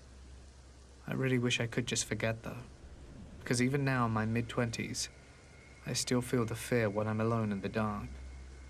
I know there are things out there that science doesn't have a means to explain yet, and I'd imagine that this is one of them. It was the early 2000s. It's 3 a.m. and my house phone starts ringing. The phone was on the other side of the room. I stand up on the bed and start heading for the low dresser to answer it, and my wife gets up to get the phone as well. By this time it's at the third ring, and I remember thinking, crap, it's going to go to voicemail. The ringing stops. My cell phone. Okay, so we did feed last time. and I Okay. immediately change gears to. Alright, I just had to someone double really needs to check get real a hold quick of me. because I grab honestly my wasn't phone, sure. And the caller ID is just 0000. Lots of them. I And answer. those APGs are tame Hello? And a comparatively. voice comes through the line. As though it were a Oh, distant so what overseas you're call, saying is passing through the static I and should asking, show up "Is this Joel?" to Walmart one To which I day replied, "Yes, wearing who is this?" a Immediately, crop it was top, as though those words, "Is this Joel?" were being denim pulled booty back shorts, through the line, echoing in my voice. There and was static, and the call dropped. and rain boots. Jump forward several years. I'm installing a phone system, and we're joking around that it's so advanced it could place calls back in time. I punch in my old phone number and call it, realizing the number is still active and that my wife may answer. I hang up and call my now years old and retired phone Not the number. worst thing you've seen. Oh, Someone I answers. have no I freak doubt. out and ask, "Is this Joel?" Sounds like a Yuffie The outfit. voice on the other end of the line answers, through space and time, "Yes, who is this?" At that instant, I immediately remember taking that call, and I am struck dumb. I cannot Would it speak without though? thinking. I Would it reflexively really pressed the be hang up button. a Yuffie I'm now outfit? freaked out. I look over to my colleague who isn't as freaked out as I am. From his perspective, I called a number, and someone had the same number and answered. But he realized that was my voice on the other end of the line. I told him, I got that call. It was 5 years ago, but I got You would that think after call. playing this game for a Then we while, I both would know what freak out. Yuffie's I hit thing redial and get a is. message that the number is no longer in service. I call my home back and my wife answers. I tell her I'm testing a phone You're system not wrong, and it ask kinda if she had any does. previous calls. Nope, none. I'm kind of freaking out, but with her on speakerphone I ask her, "Hey, do you remember that 3 a.m. call we got all those years back?" "Yeah?" Where I asked, Is this Joel and the line went dead? You are not wrong. Yeah? I'm just looking at my colleague with my wife still on speaker. Do you remember what year that was? It was before we had kids, so it would have had to have been around 2002 time frame. I don't know how to say this, but I'm pretty sure it was me that called. A guy in a fursuit walking a dog and it takes a dump. From ages 13 to 16, I lived in a rural house with my mom. Sir, this is She not worked PetSmart. late You can't have that in here. and Sir. my brother would go to his girlfriend's house after school, so I would take the bus home, and it would drop me off at my house. I would do chores as soon as I got home so I could play my video games or make my clay sculptures. Whoopsie. I was alone in the house aside from a small dog, almost every weekday until around 7. I was washing dishes one afternoon, and I heard footsteps coming up from the basement, which was adjacent to the kitchen. There was a signature sound the stairs made because of the plastic Oh tray. wow, it is super easy to kill these things now. It was a little creaky, gritty, plastic Oh. tapping sound, so I don't think it could have been the house settling. The sound grew louder behind me, as if someone was coming up the stairs. The footstep sounds were about to reach the top of the stairs, but I couldn't bring myself to look at the doorway to go to the stairs. I dropped the dish in the sink, grabbed the dog and ran outside and waited in the gravel driveway until my mum came home from work. This Get fucked, wasn't the only thing that happened. loser. We had a makeshift family room in the basement, and we would watch movies in the Get basement fucked. and could hear footsteps in my brother's old room, like heavy boots or something walking around upstairs. Could it have been the house settling? But it terrified all of us. I recall one specific Get occasion fucked. where we had a couple of friends over, and we rented some movies. When I don't we know had why, guests over, but we would gather in a the guy in a living room upstairs fursuit- next to the kitchen. We were switching between DVDs when we heard a Honestly, it whistling would tune not coming surprise from the me basement. at all. My mother and I both heard it, and looked at each other. And we Oddly asked enough. our guests if they heard it. Our guests heard nothing, and I went to investigate, because I felt safer with other people in the house. I checked the TV in the Like basement. anything, I'd be It like, was off. Nothing props was out of to place, no that person signs for, were being called from. It could have walking been in pipes here or with the- water with the- heater, but the I never heard a fursuit. creak or whistle, or anything like that before or after. Just as my brother was getting ready to leave for the military, my grandma stayed This with is us ought to for be a week to see better. him It off. really She took equals. my brother's room after he left, and she kept hearing someone pound That on is the a door good in the middle of the question. night. My mum told me she heard the same pounding on her door as well. I had an attic bedroom, so I never heard it.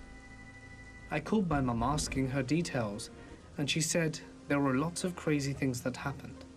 She recalled that when my grandma was cooking dinner in the kitchen by herself, a glass was thrown at her, and it busted on the wall next to her. Would they My grandma consider insisted themselves she didn't break equal, the or would glass. they still consider She was themselves? But we thought she broke it somehow. One night, not long after, I had a dream that was weird. In the dream, I woke up in my Better bed because there was something scraping against the window that was right than next to my head. and their pet. I got out of bed and looked out the window. I had to choose my and saw words the tree carefully branch because scraping against it. it I probably looked would at have the tree seemed and there was weird. a glowing face staring back at me. My impression from this was someone was hanging from the tree. Alright, Then I Chocobo woke up again in racing. real life. I told my mum about the dream and we went on with our lives. About a week or so later, I was jumping on our trampoline outside, and my mum and her boyfriend were making hot dogs. I'm sure, according to them, Our they're landlord was mowing the not. grass, and his riding He mower would still got stuck consider in a them, dip or they would hole consider in the ground themselves. on this side of the house Ah. outside my window. My mum's boyfriend said to give him a hand getting the mower around, because Better. he was an older fella. I helped him out and then I asked him, why is there a hole in the ground right there? He said Or- that that's where a tree used to be, It would help But them he get removed closer to their because pet, it kept scraping to against the understand side them of the better, house. to be better My mum heard the friends. conversation, and she and I both went kind of I'm probably pale, going, I'm probably going way landlord too much finished into up. that. and we all went on about our day. It was spooky. We Hey, moved to another town when I Tifa. was 16 for unrelated reasons. Tifa gets to I ride the tried black to look at these Chocobo. occurrences with doubt and criticism, Yo. but I still can't wrap my head around what was going on in that house all those years later. This is a story that I've never told anybody. Because, well, even I think I sound a bit crazy just by sharing it. Let me take you back in time. Me and my then girlfriend called Audrey went to see a movie a few years back, Transporter 3. We both smoked at the time and were collectively out of smokes. So on the way to the theatre, we go and grab a pack. Because of this, we were a bit late to the movie and never had a chance for a pre-flick cigarette.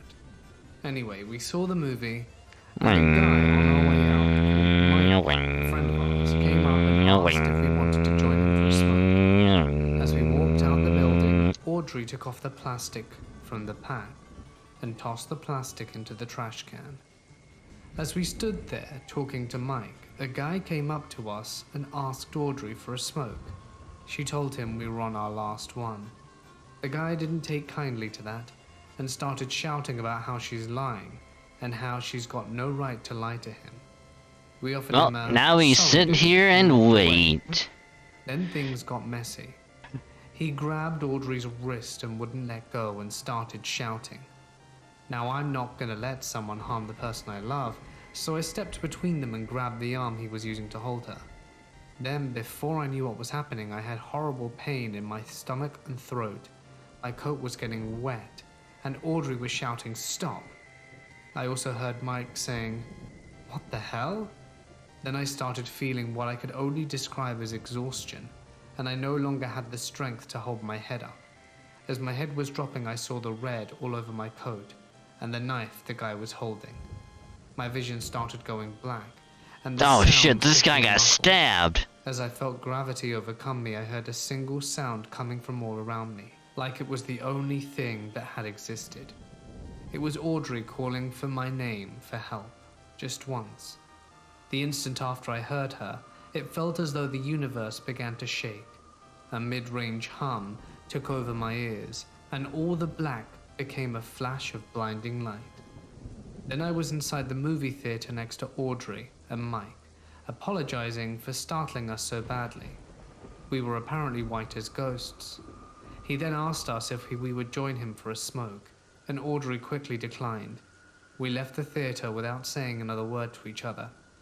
I decided to break one of my own rules when I asked Audrey for a cigarette when we got to the car.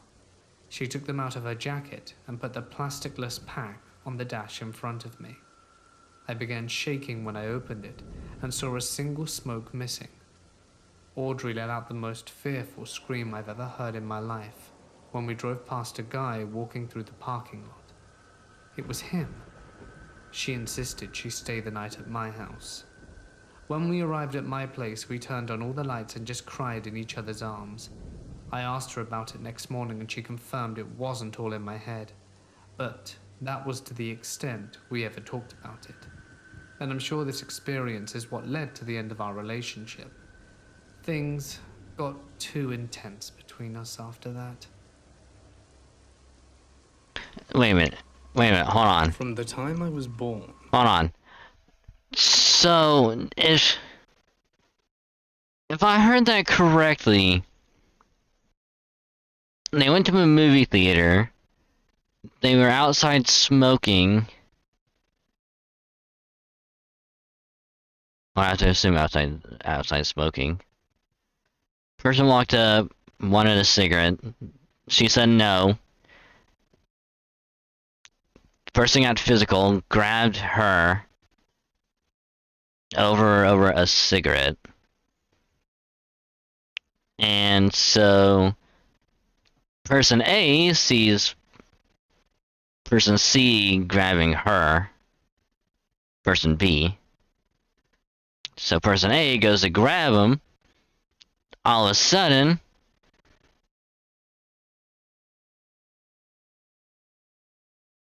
they get stabbed. They fall over. They pass out.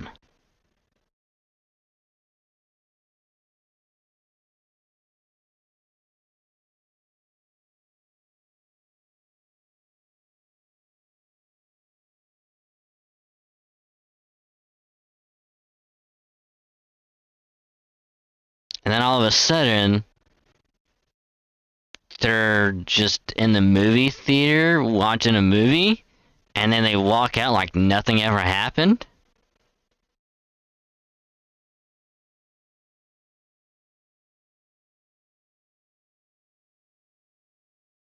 I kind of need to listen to that again. I also heard Mike saying, "What the hell?" Then I started feeling what I could only describe as was getting more kindly to that, and started shouting we were on our last one. Came up to our trash can. We took off the plan we wanted to die on our pre-flick sick. Of this, we were a bit late to the movie. Honestly, it almost sounded like the start of a of an isekai anime. You know, person gets stabbed, you know, by some random individual. They bleed out. They somehow die, and then all of a sudden they get reincarnated in another world.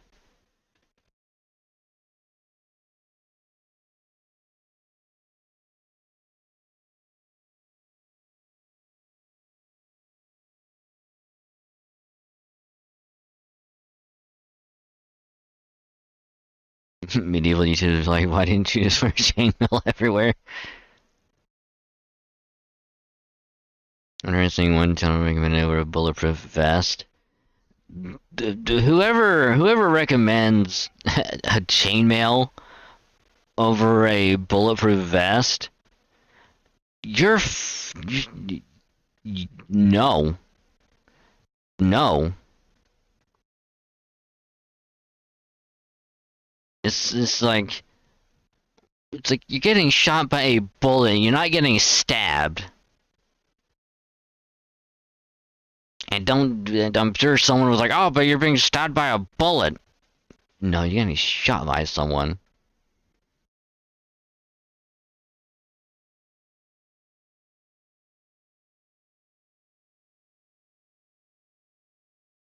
That's what a bulletproof vest is for. Hence the name, bulletproof vest, because you can take at least one shot.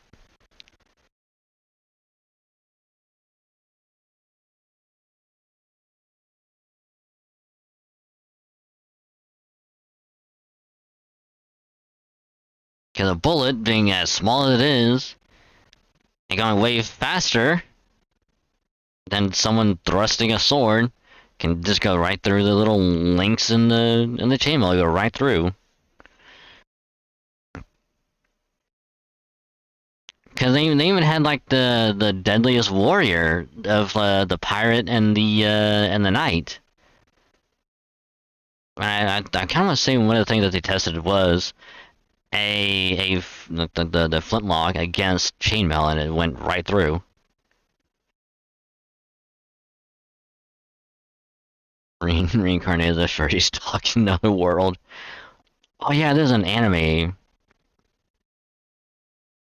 or there's a anime, light novel, manga, whatever. That's like very close to that. Person is like brought back to life, but they're a dog of a like popular like hairstylist.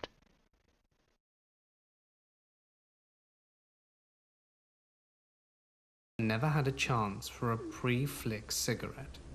Anyway, we saw the movie, and a guy on our way out called Mike, a friend of ours, came up and asked if we wanted to join him for a smoke.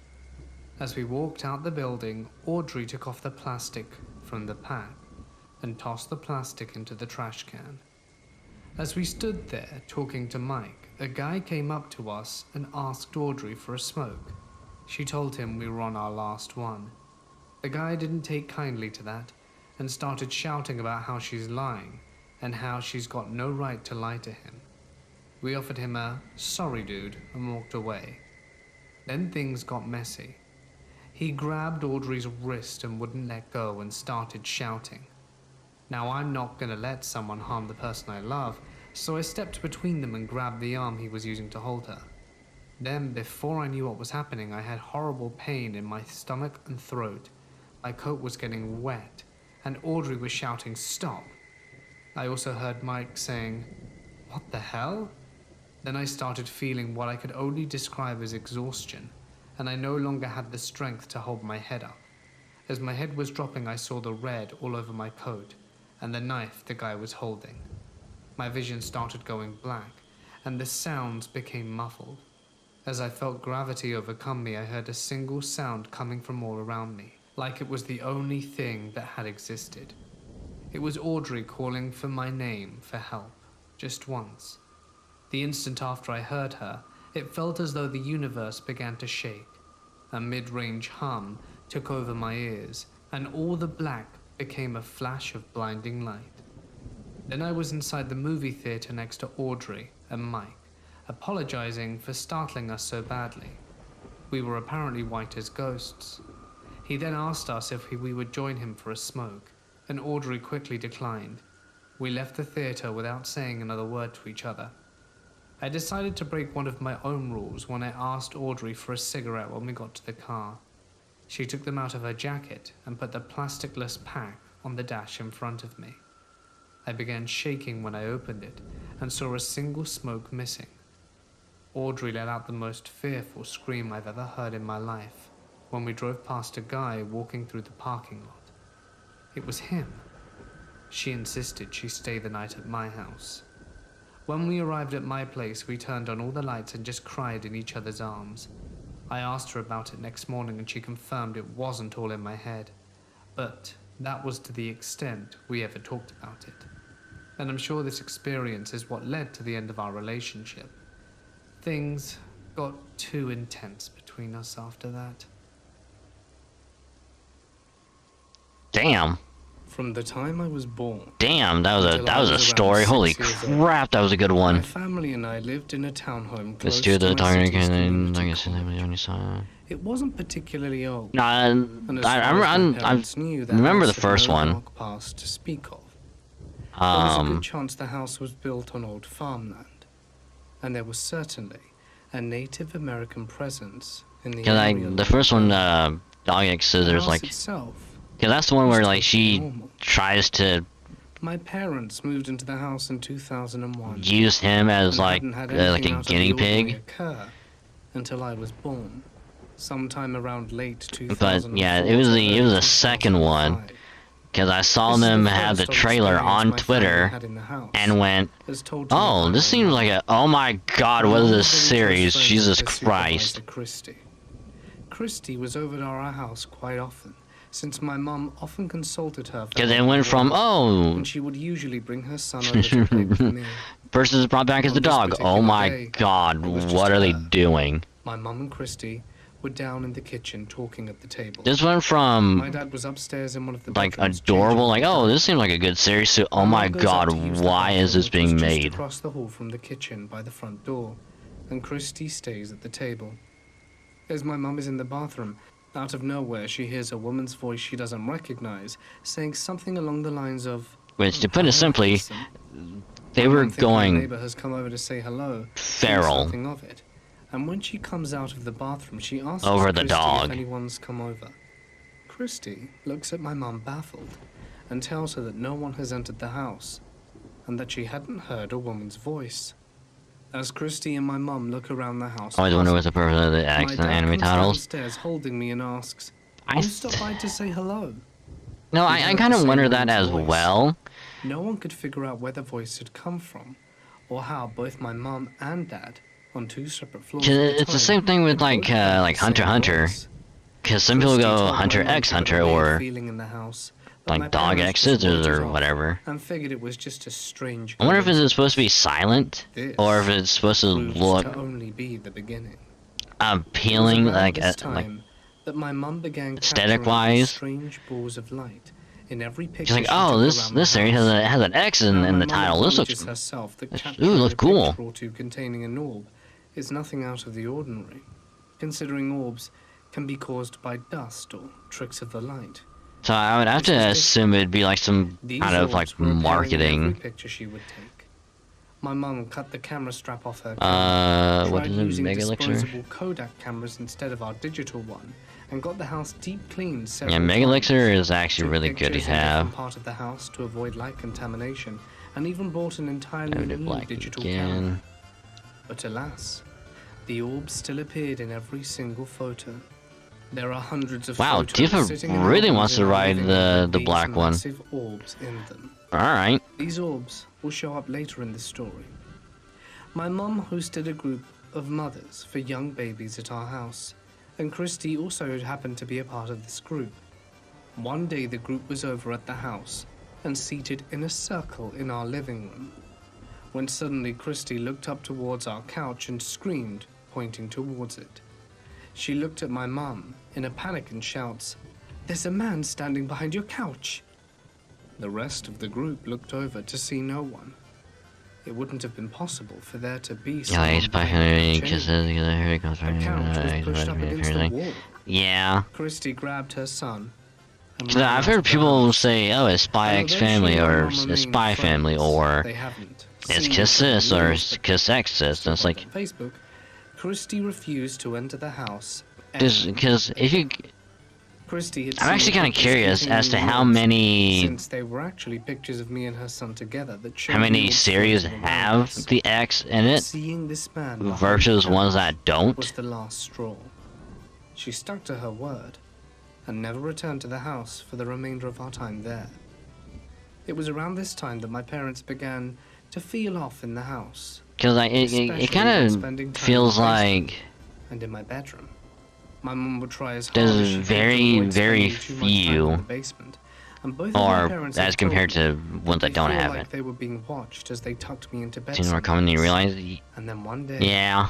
the activity presented itself while my dad was at work. I kind of want to play like a little I'm not sure if guessing anyone game else of has like, experienced this as a child, in the but I was absolutely upcoming obsessed with these anime classical season, how music many CDs called Baby how many Einstein. anime They had these has weird puppet an creatures X in the that represented title? different artists and composers, and all of the Not CDs golden were is 0 out of narrated 10. by the Hi, same woman Dracus. whose name escapes me Welcome to now. the stream. Hope Anyway, you're I was in doing the living room well. asleep while my mom was in But the we're kitchen getting cooking. there. She was playing one of the Baby Einstein We CDs over are some speakers that we had, so that I would 2 out of 12 races, As she was cooking, and she starts hearing then what 10 sounds like a battles woman away talking from over the getting music. a My gold mum could tell it wasn't the Chocobo. narrator, since this woman sounded a lot younger and was talking during one of the pieces. So we're getting there. Only came on between songs. This is First, ooh, a high My potion. mum thought she could have just been Yeah, for high potions we overhearing can someone talking buy. outside. And although my mum couldn't make out exactly what the That was woman a was GP. saying, she described it to me as if Yeah. hearing the woman having a conversation. She sounded happy, and my mum could hear the tone of her voice changing as she talked. Lucky. When my mum looked out the blinds of the kitchen window, she saw no one. Thinking maybe it was coming from elsewhere, she walked out onto the deck looking out into the forest behind my house. Again, there was no one. At this point, the woman had stopped talking, and my mum was beginning to be convinced that she was experiencing something paranormal. After this, the activity around the house came to a head. There was one night my aunt was over with my mum, helping her around the house while my dad was at work. Another quick bit of backstory. My room was very dark, and it was sometimes very hard to hear what was going on up there from downstairs. For this reason, my parents bought a baby monitor to stick in my room, so they would know if I was crying or wasn't sleeping well. This was long before the days of video monitors, so all this monitor had was a cheap microphone and some red lights that showed how loud the noise was. Also in my room, sitting directly across from the crib, was an old rocking chair that my mum had inherited from her grandma. My aunt and my mum had just put me to sleep, and were sitting downstairs when they started hearing a noise over the baby monitor. At first they couldn't quite make it out, but very quickly realized what they were hearing. It was the sound of the rocking chair, creaking back and forth as if someone was sitting on it. The only person that should have been upstairs at the time was myself, but I was fast asleep. My aunt and mum were downstairs, and my dad was still at work. The two stood up from their chairs in a panic, Damn, but as soon that's as they stood, the spooky. creaking noise suddenly stopped. Baby's They walked upstairs asleep, and into rocking my chair's room going and off. found Oh nothing out hell of the nah. ordinary. Hell I no, was that's still how fast like asleep. in The every look in Cher looked as horror though it had never movie, been disturbed. someone They dies walked back downstairs. because And they as hear the soon as rocking they chair sat going off. back He's like, oh, down, we the gotta check creaking this out. started again. Dead. This cycle of creaking over the baby monitor, Y'all are walking nerds. upstairs No, to you. find everything undisturbed and then sitting You back are the down biggest and hearing nerd the of creak all. starting again, That's why they continued named for the an hour, candy after you. and it reached a point where my 'Cause aunt you're was the biggest convinced we nerd. should leave the house and stay in a hotel for the night. Not too long after, my dad came home, and the creaking stopped completely. At this point, my mom was convinced her and my dad's feeling of discomfort surrounding my bedroom were justified, and began looking for ways to solve the problem. Although my dad remained skeptical, my mum was convinced that what was God, going on in the Mega house Elixir. was Hell yeah. paranormal, and began trying to find ways to reach out to We will whatever was inhabiting the house definitely with take us. that. At this point, my mum had Okay, we're in accumulated B hundreds ranks, of that's pictures 3. containing orbs and wanted to see if she could capture something more compelling in a photo. One day, she decided to take the camera and point it to a random spot in the house. Before snapping the picture, she said out loud, Okay, "Can you give me the some ice sort of crystal sign that fire you're here?" thing. She snapped Doesn't. at the Oh my photo. god, And Tio. as she looked down at the screen, she was shocked. Several Tio is separate way orbs of light faster. appear in the center of the Jesus. screen up against a wall, but they appeared in a straight horizontal line. She was ecstatic that not only did she capture something more compelling than an orb, but also managed to capture some sort of intelligence from what she was now convinced was a Oh spirit my god. living in our home. She tried asking for more signs, but in No, the not only absence of does anything top else, she stop began speeding combing through the higher, but he hundreds is of way pictures she'd already faster. taken, looking for anything Oh, else no, that he has could more show these were stamina. more than just a trick of the eye, or dust particles floating through the air. After a good amount of time searching, she found what she was looking for. A picture of me and Christy's son featuring an orb. But this orb was different. Inside the orb was an outline of what appeared to be a sort of face. She immediately began searching around the internet for paranormal investigators and contacted a team in the area Tell to this see if thing. they would be willing Oh, to it's come just and check out the house. The investigators asked her to tell His them little about like the spooky story experiences thing they that were we're having in the just house. kind And although they were a little of apprehensive, listening to. they finally agreed to check things out.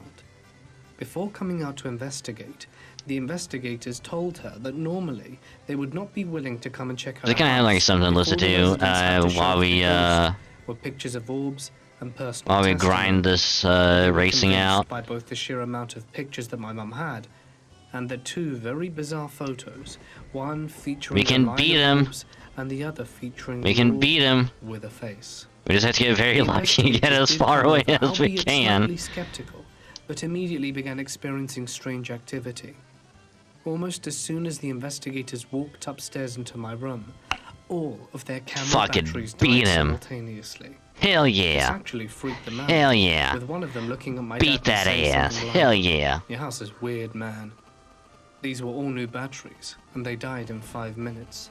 The same thing happened down in the basement, with batteries dying left and right, affecting all sorts of equipment. Oh no, like the first time that Microphones and I've digital ever recorders went picked up against him, strange, staticky I feedback, think I was using and either the green or electromagnetic blue field voltage Chocobo. picked up odd And I'm like, spikes oh both in man, my that's a. bedroom I've never and in seen the that basement. person before. That's My weird. parents' suspicions And they about the just house go have been confirmed by fucking professionals, speeding and the off. investigators were And I'm like, convinced oh there was my something god. off about the house.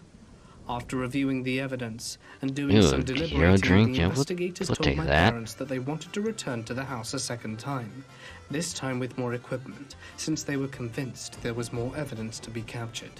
My parents eagerly set up the follow-up and waited. Hey, this should Now, this is be where the race story becomes a number little muddy. I do 100% believe 6. my mum, and the fact that my dad, a skeptic, Fantastic. backs her up on a Oh, lot the of these the moment we stories see makes is it extra golden, compelling we to me. are But this last part screwed. of the story has always left a bad taste in my mouth. My mum has always been a very spiritual person, always believed in angels, certain stones. Yeah, I carrying think we have like the supernatural powers and the like. method She's a for therapist and a Tio is hypnotist, so I just get it. But I guess what I'm trying to say here go is, manual when and you just take kind this of final like portion tap of to the sprint story like with a every so grain of often. Yes, it's odd, but I don't want to make assumptions about what was going on, and neither should you. Story sounds like I it's wouldn't passive. be Fucking telling this man, give story me a if I sign, wasn't give me a convinced it was sign. real. But this final portion has always seemed a little odd. I'm not gonna lie, So I my mum was set up a consultation with a woman claiming I to was be a so psychic focused medium, on long that before the racing, I paranormal blacked out investigators on came the over to visit the house. I The just zoned appointment out was on the only a week story. or so before the investigators were scheduled for their follow-up. Anyway, during the appointment, the woman asked my mum about the strange experiences we'd been having in the house, and the medium told my mum that she'd picked up on the energy of a man in the house. She said he was lonely, and that he'd latched onto my family since he'd never had one of his own. Obviously, that didn't explain the woman's voice we heard in the house, but whatever. Like I said, this whole thing seems a little odd to me. The woman asked my mum if she wanted her to either cleanse the house or leave it be. Knowing the investigators were returning soon, my mum told the woman not to do anything to the house. She wanted to see what could be captured with more advanced equipment. The medium told her she wouldn't, but when my mum returned home afterwards, she noticed the entire house felt different. It felt like a heavy weight had been lifted off the house's atmosphere. She began to suspect that the medium had cleansed the house anyway. Not sure how this is possible, considering the medium never actually visited the house. Maybe someone in the comments can explain how this works. Anyway, and her suspicions were only confirmed when the investigators returned for the second time and captured absolutely nothing. No bizarre EMF readings, no Antarctic cold spots, wind. no electrical malfunctions. Yeah, we'll not take it. a thing. We'll take it. After the investigators' return, that was it for the specific flurry of activity. There was a Alright, second this time we had some weird should be experiences in number the house, which I 6. was actually old enough to remember. But in any case, I don't think Because they're if we worth win mentioning. this one, we get the A. In conclusion, I'll say I totally believe Oh the my things God, that my parents Tio's told me back! about the house. Partly because Fucking there were other witnesses Tio. to it, and partly because I witnessed some of the stuff myself years later, and partially because my dad can't explain what was going on, and he was and still is a total skeptic. For him to admit not only that he couldn't explain some of the experiences, but also that it genuinely creeped him out sometimes, has me really convinced that there was something very strange going on in that house. I know, the whole thing with the psychic medium is odd, but my mum would have no reason to lie about it. She got no attention from local newspaper or TV stations in regard to the activity. The paranormal investigators weren't paying to come over to the house, and my mum has always been apprehensive about sharing the story with others. In fact, this is my first time sharing it. I'm not trying to force anyone to believe it, I'm just saying it how it is.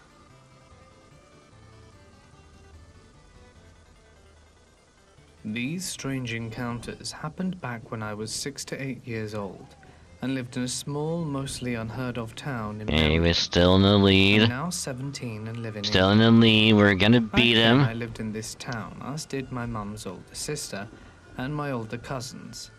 And in both of our houses, we had odd encounters. This is the first time I remember something strange happening. Get fucked, The Tio. year I'm was on to you now, Tio. 2011, and me and my older cousin Johnny were playing around in his Also, room. is with the it rest of our Tio family or is down it in the kitchen. Tio? His room kind of has a strange setup. It is connected to the laundry room and has a door that leads straight to the attic. I can remember me and him teasing my younger sister, who wanted to play his recorder but not letting her have it. At this point, my little sister gave up and walked away from us, and that's when me and him decided it would be funny to throw the recorder in the attic. We were both standing side by side in front of the steps, with the door open when he threw it as hard as he could up the steps. Me and him were Alright, let's laughing get Blackie up when to we S paused rank and saw as the recorder well. stopped when it reached the attic. It floated for a few seconds, then launched straight towards us at a faster speed than what we threw it up. I immediately jumped out of the doorway and he backed against the wall as it flew to the bottom step and snapped in half. We both looked at each other terrified and ran down to the kitchen to tell our family what happened. Everyone just laughed except for my mother, who is really into the paranormal and has had some experiences in the house herself. The next encounter I can't quite place, but I remember I was very sick, and it could have just been a fever dream, but the strange thing is, I we only need to ever take it off hallucinated when I was sick in the auto. house, and have never had anything happen since. We don't want the But I'll Chocobo leave to it up you guys get to exhausted yet. It's important to state that when I was little I had a huge fear of whispering. Don't ask me why, as I can't tell you. I was on my tablet watching Looney Tune episodes. That's when I started to hear a lot of it. I say a lot of whispering because it sounded like at least 8 people were whispering my name and other audible things. I got terrified and turned all the lights off for whatever reason and hid under my covers until I fell asleep. This last encounter took place at night during the summer of 2012. I was asleep and started to wake up. As I looked around, I realized it was pitch dark outside, aside from the street lights giving some brightness in my room.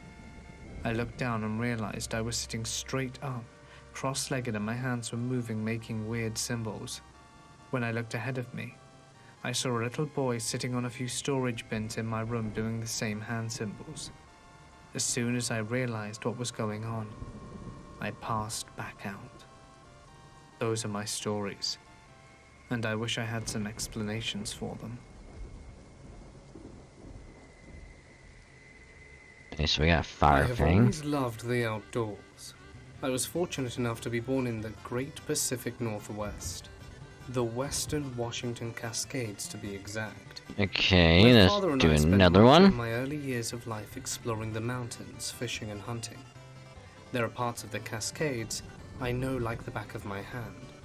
One of those places is called Alright, Creek, Tifa, you've been a good off luck the charm. Index Galima Road off Highway 2. Ooh, tranquilizer or When I hyper was a would kid, be we very would run out there good. to do some fishing and shooting, but also to collect a specific type of rock that, when cut in half, polished, would resemble a scenic picture of the view of the mountains from within a cave. I do not recall the true name of the stone. We just called them picture rocks. My father's friend and neighbor owned an art gallery / mineral shop that used to be a church. If you have ever driven through Startup on your way up from Sultan to Gold Bar on Highway 2, you might remember seeing the robot sculpture outside the shop that my dad built. This is the place that we sold the stone for $2 a pound. It was lucrative revenue for a preteen. The walk from the creek where we harvested these rocks to the dirt road wasn't particularly long, but lengthy enough that you could presumably get lost while en route if one didn't know where to go. In the years we spent at the creek, I had only ever seen 2 other people out there. One was a game warden that heard the gunshot from our target practicing session and tracked us down to make sure everything was fine. The other is the subject of my curiosity. When I was about 14, I distinctly remember hauling a backpack full of these rocks up from the creek to my dad's truck. Along the way, I ran into a man that looked to be about 30 years old. We both appeared to be surprised, as we would, running into anyone in this rather remote section of the mountains. But as I got closer to this man, Ooh, we'll as he take was the standing hyper. down Hell by the yeah. creek and I heading up the road, he seemed to grow increasingly more startled, as if he was seeing a ghost. I think one more race and then we He didn't get say anything as I passed. into He just S. stared at me, seemingly trying to figure out the appropriate words to ask me something. Okay, S After I passed rank. I remember thinking how much this guy looked like he could be in my family. The similarities were striking, and I continued Wow, on to still the truck, no dumped my load of Tio? rocks off the Alright. truck and headed back down to the river with my dad. When I arrived, I told him about the encounter and asked him if he had seen this man, to which he replied that he had not. I have remembered this encounter quite vividly since then. Last year, I was visiting my family in Snohomish and decided to visit up Old Goblin Creek for nostalgic purposes. It had been about 15 years since I was last up there. Along the way up, I found out that the index... Yeah, we gotta sprint ahead and then just coast. Luckily, I knew of another way up, via Jack Pass. I found the dirt road and parked where my dad used to park, and proceeded to walk through the woods down to the creek. Along the way, I saw something that shook me to my core. As I was about halfway through the woods, I was startled to see someone else coming up from the creek. A boy, about 14 years old. He was wearing a backpack that looked to be burdened by heavy weights. And as we got closer, I began to get increasingly confused and shocked, as the boy looked exactly like I did at his age. I meant to say something to him as he passed, but could not figure out the right words to express what I was thinking at that moment. He passed me and kept going. I walked a little ways and finally stopped. That's a all really fire hit me. thing. We don't need it. I remember both the encounter from my teenage years and realized I had just lived the other half of that experience. Both the man and the boy were me. Roughly Okay, 50 we're meters from me. finally in I the turned around S to catch rank. up to the boy in the I don't think we've done an Western S rank Washington race I ran all yet. the way back up the road to where my truck was, to find nothing. There wasn't anyone else there So besides the road for him to here go on, down. like this is gonna And I be hadn't stood so long as to pure not be able to catch him up. unknown He was territory. simply gone. Curiosity got the best of me, so I hurried So down let's to the see creek, how expecting bad to we're find gonna my dad lose fishing on the bank, in 15 this years in the younger, S rank. but found no one. I ended up going home and decided that this experience was too unbelievable to even tell my friends and family. I just wanted to get this out to this wonderful community. Oh look, it's See what Tio. others thought, and hopefully So we got everyone else beat, has had any kind of but experience Tio. like this as well. At least we know we can beat him. At My least family was helping a family we friend have that going. find good houses to settle down in. He came from China and was new to the area we lived in, so we attempted to help him find a place. We came across this open house and went inside. The real estate agent knew my mother from previous business partnerships, so he told us to just lock up when we leave. We were walking inside for a while, and there was suddenly an echo upstairs, like those creaking noises you hear when someone steps on a wooden floor that's not well placed. We thought someone was up there, but we were the only 5 people in the house, and the agent just came from the upstairs before telling us to lock up later. We ignored it at first, until the creaking noise went on for several seconds, and no one wanted to go and check it out. We were all kind of scared, since you had to go upstairs to turn on the lights and literally no one wanted to go up, even as a clump. After we left the house, my mum called the selling agent, and he told her that other people have heard these noises in the house, on the first story. As the Wow, it's not second even Tio that we is have to be where worried the about. noises come from. Oh my god. That selling agent later said that there was a recent death by suicide on the second floor. Oh which wow, brought me we chills. it wasn't even Tio that we had to never worry went back about. to that house or general area. Not sure if ghosts are real, but something was definitely making a noise up there. Maybe the house was just old and Alright, people let's walking inside would make the noise. go to Wally. But it didn't explain how the sound was coming from upstairs when we were all down.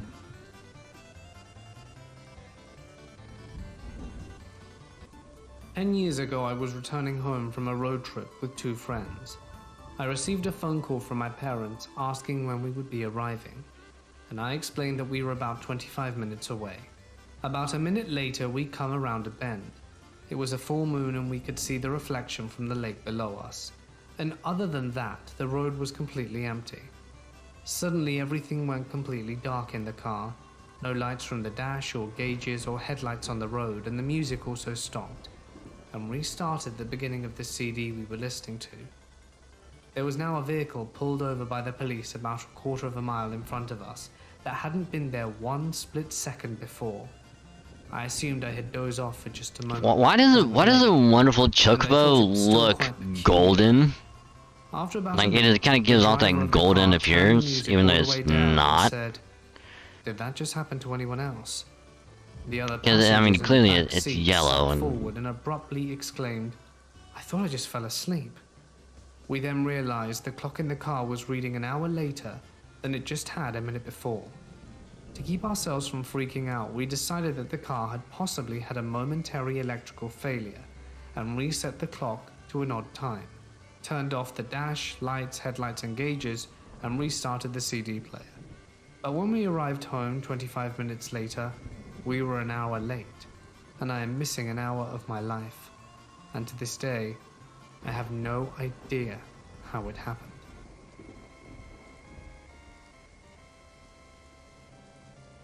My girlfriend lives with her grandparents.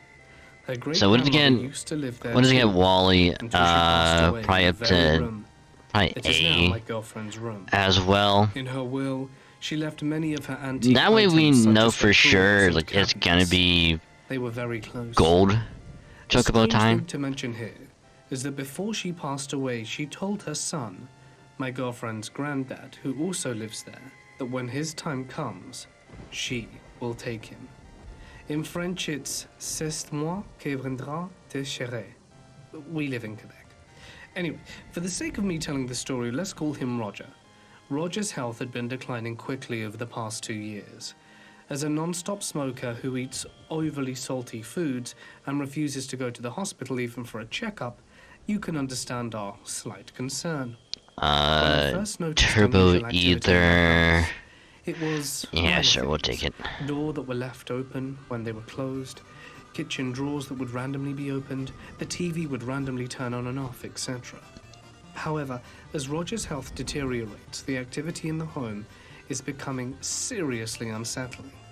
For example, one night, her grandparents Man, were going to Tifa some has camping with their been friends, so it was just her wanting and I. to Her room is in the basement, be which is under the living room jockey upstairs.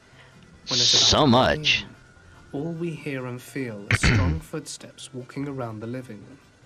First of all, the idea of ghosts or anything like that do not cross our mind at the moment.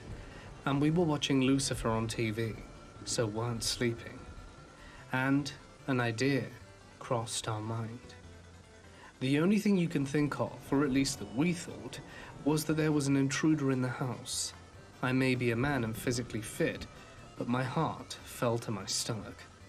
I told her to get on the phone and dial 911 while I peeked outside the room and yelled out if someone was there. Okay, so the one song But I heard nothing. at and the there was whole no like answer. Fortnite thing. So then I thought, well, we didn't even hear the footsteps recede or leaving the house. Are they Called literally just Godzilla. standing there? With the police on the phone, we make our trip up. With me in the front, we get to the living room and nothing. No person, no boot marks, no sign of entering from either of the doors, the back door, or any window. Everything remained locked. The police actually ended up coming anyway to make sure. They went around the house, checked the windows, but also saw that there were no signs that anyone could have gone in. We thanked them and they left. My girlfriend is convinced that these experiences have been her great-grandmother, somehow still wandering the house. Because of this, she has no fear at all, and communicates with her using pendants and witchcraft things, which I don't believe in at all, but I thought were worth mentioning. Whatever the case is, those footsteps were not the footsteps of some frail old woman. They were heavy and menacing. Is she in the wrong? Should she stop communicating with something just because she believes it to be her great-grandmother? Or should I just never step foot into that house again? I personally am feeling more of the latter option.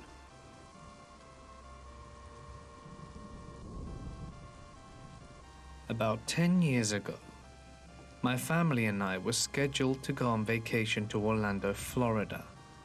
Also, I was in I'm my kind early of curious. How many 20s at times the do we have to time. beat Tio to I'm a big see Disney his golden I wanted to chocobo? go to the parks again since I hadn't been for several years. Everyone was excited and had everything planned out. It was going Yeah, to we'll be take my the mum hyper. and my dad, my brother, and me. And we were going to rent a house in Orlando that was a short drive from Disney. We'd done this before, and I didn't think anything about it. However, my mum and I both kept having this nagging doubt about the trip. At the time, both of us chalked it up to being nervous about the long drive or having to leave the dogs with someone. There was this nagging sense of, we shouldn't go. But it was Disney. We felt like we had to push these doubts and uncertainties aside for the sake of what was going to be a great vacation. So the trip happened, and a few months later we were in Orlando. Right off the bat, there was something off about the house. The owner contacted us and told us that there had been an issue and that we would have to delay our arrival by a day. Apparently, the previous owners needed an extra day because of some unforeseen emergency. When we arrived at the house, the cleaning team was still working on it, and we ended up having to go wait a few hours in downtown Orlando until we could settle in. No big deal. It just meant shopping and planning for where we would eat dinner that night. We eventually moved into the house later that night and everything seemed okay. The sleeping situation was a bit odd, as it was actually designed to accommodate families with several young children, So this basically meant me sleeping in a child's bedroom on one small double bed with Finding Nemo wallpaper, which is fine. It's a good movie. So 2 nights into the vacation, I had a terrible nightmare. I have nightmares when I'm stressed out, but not like this. It was the worst nightmare I'd ever had. I dreamt that I was running through an abandoned building, a big place like a warehouse, and something was chasing me. I never saw it, but in the dream I knew it was cruel and terrifying. It was like I was afraid to look at it. I ran and ran, and I heard its huge footsteps stomping the ground behind me as it got closer.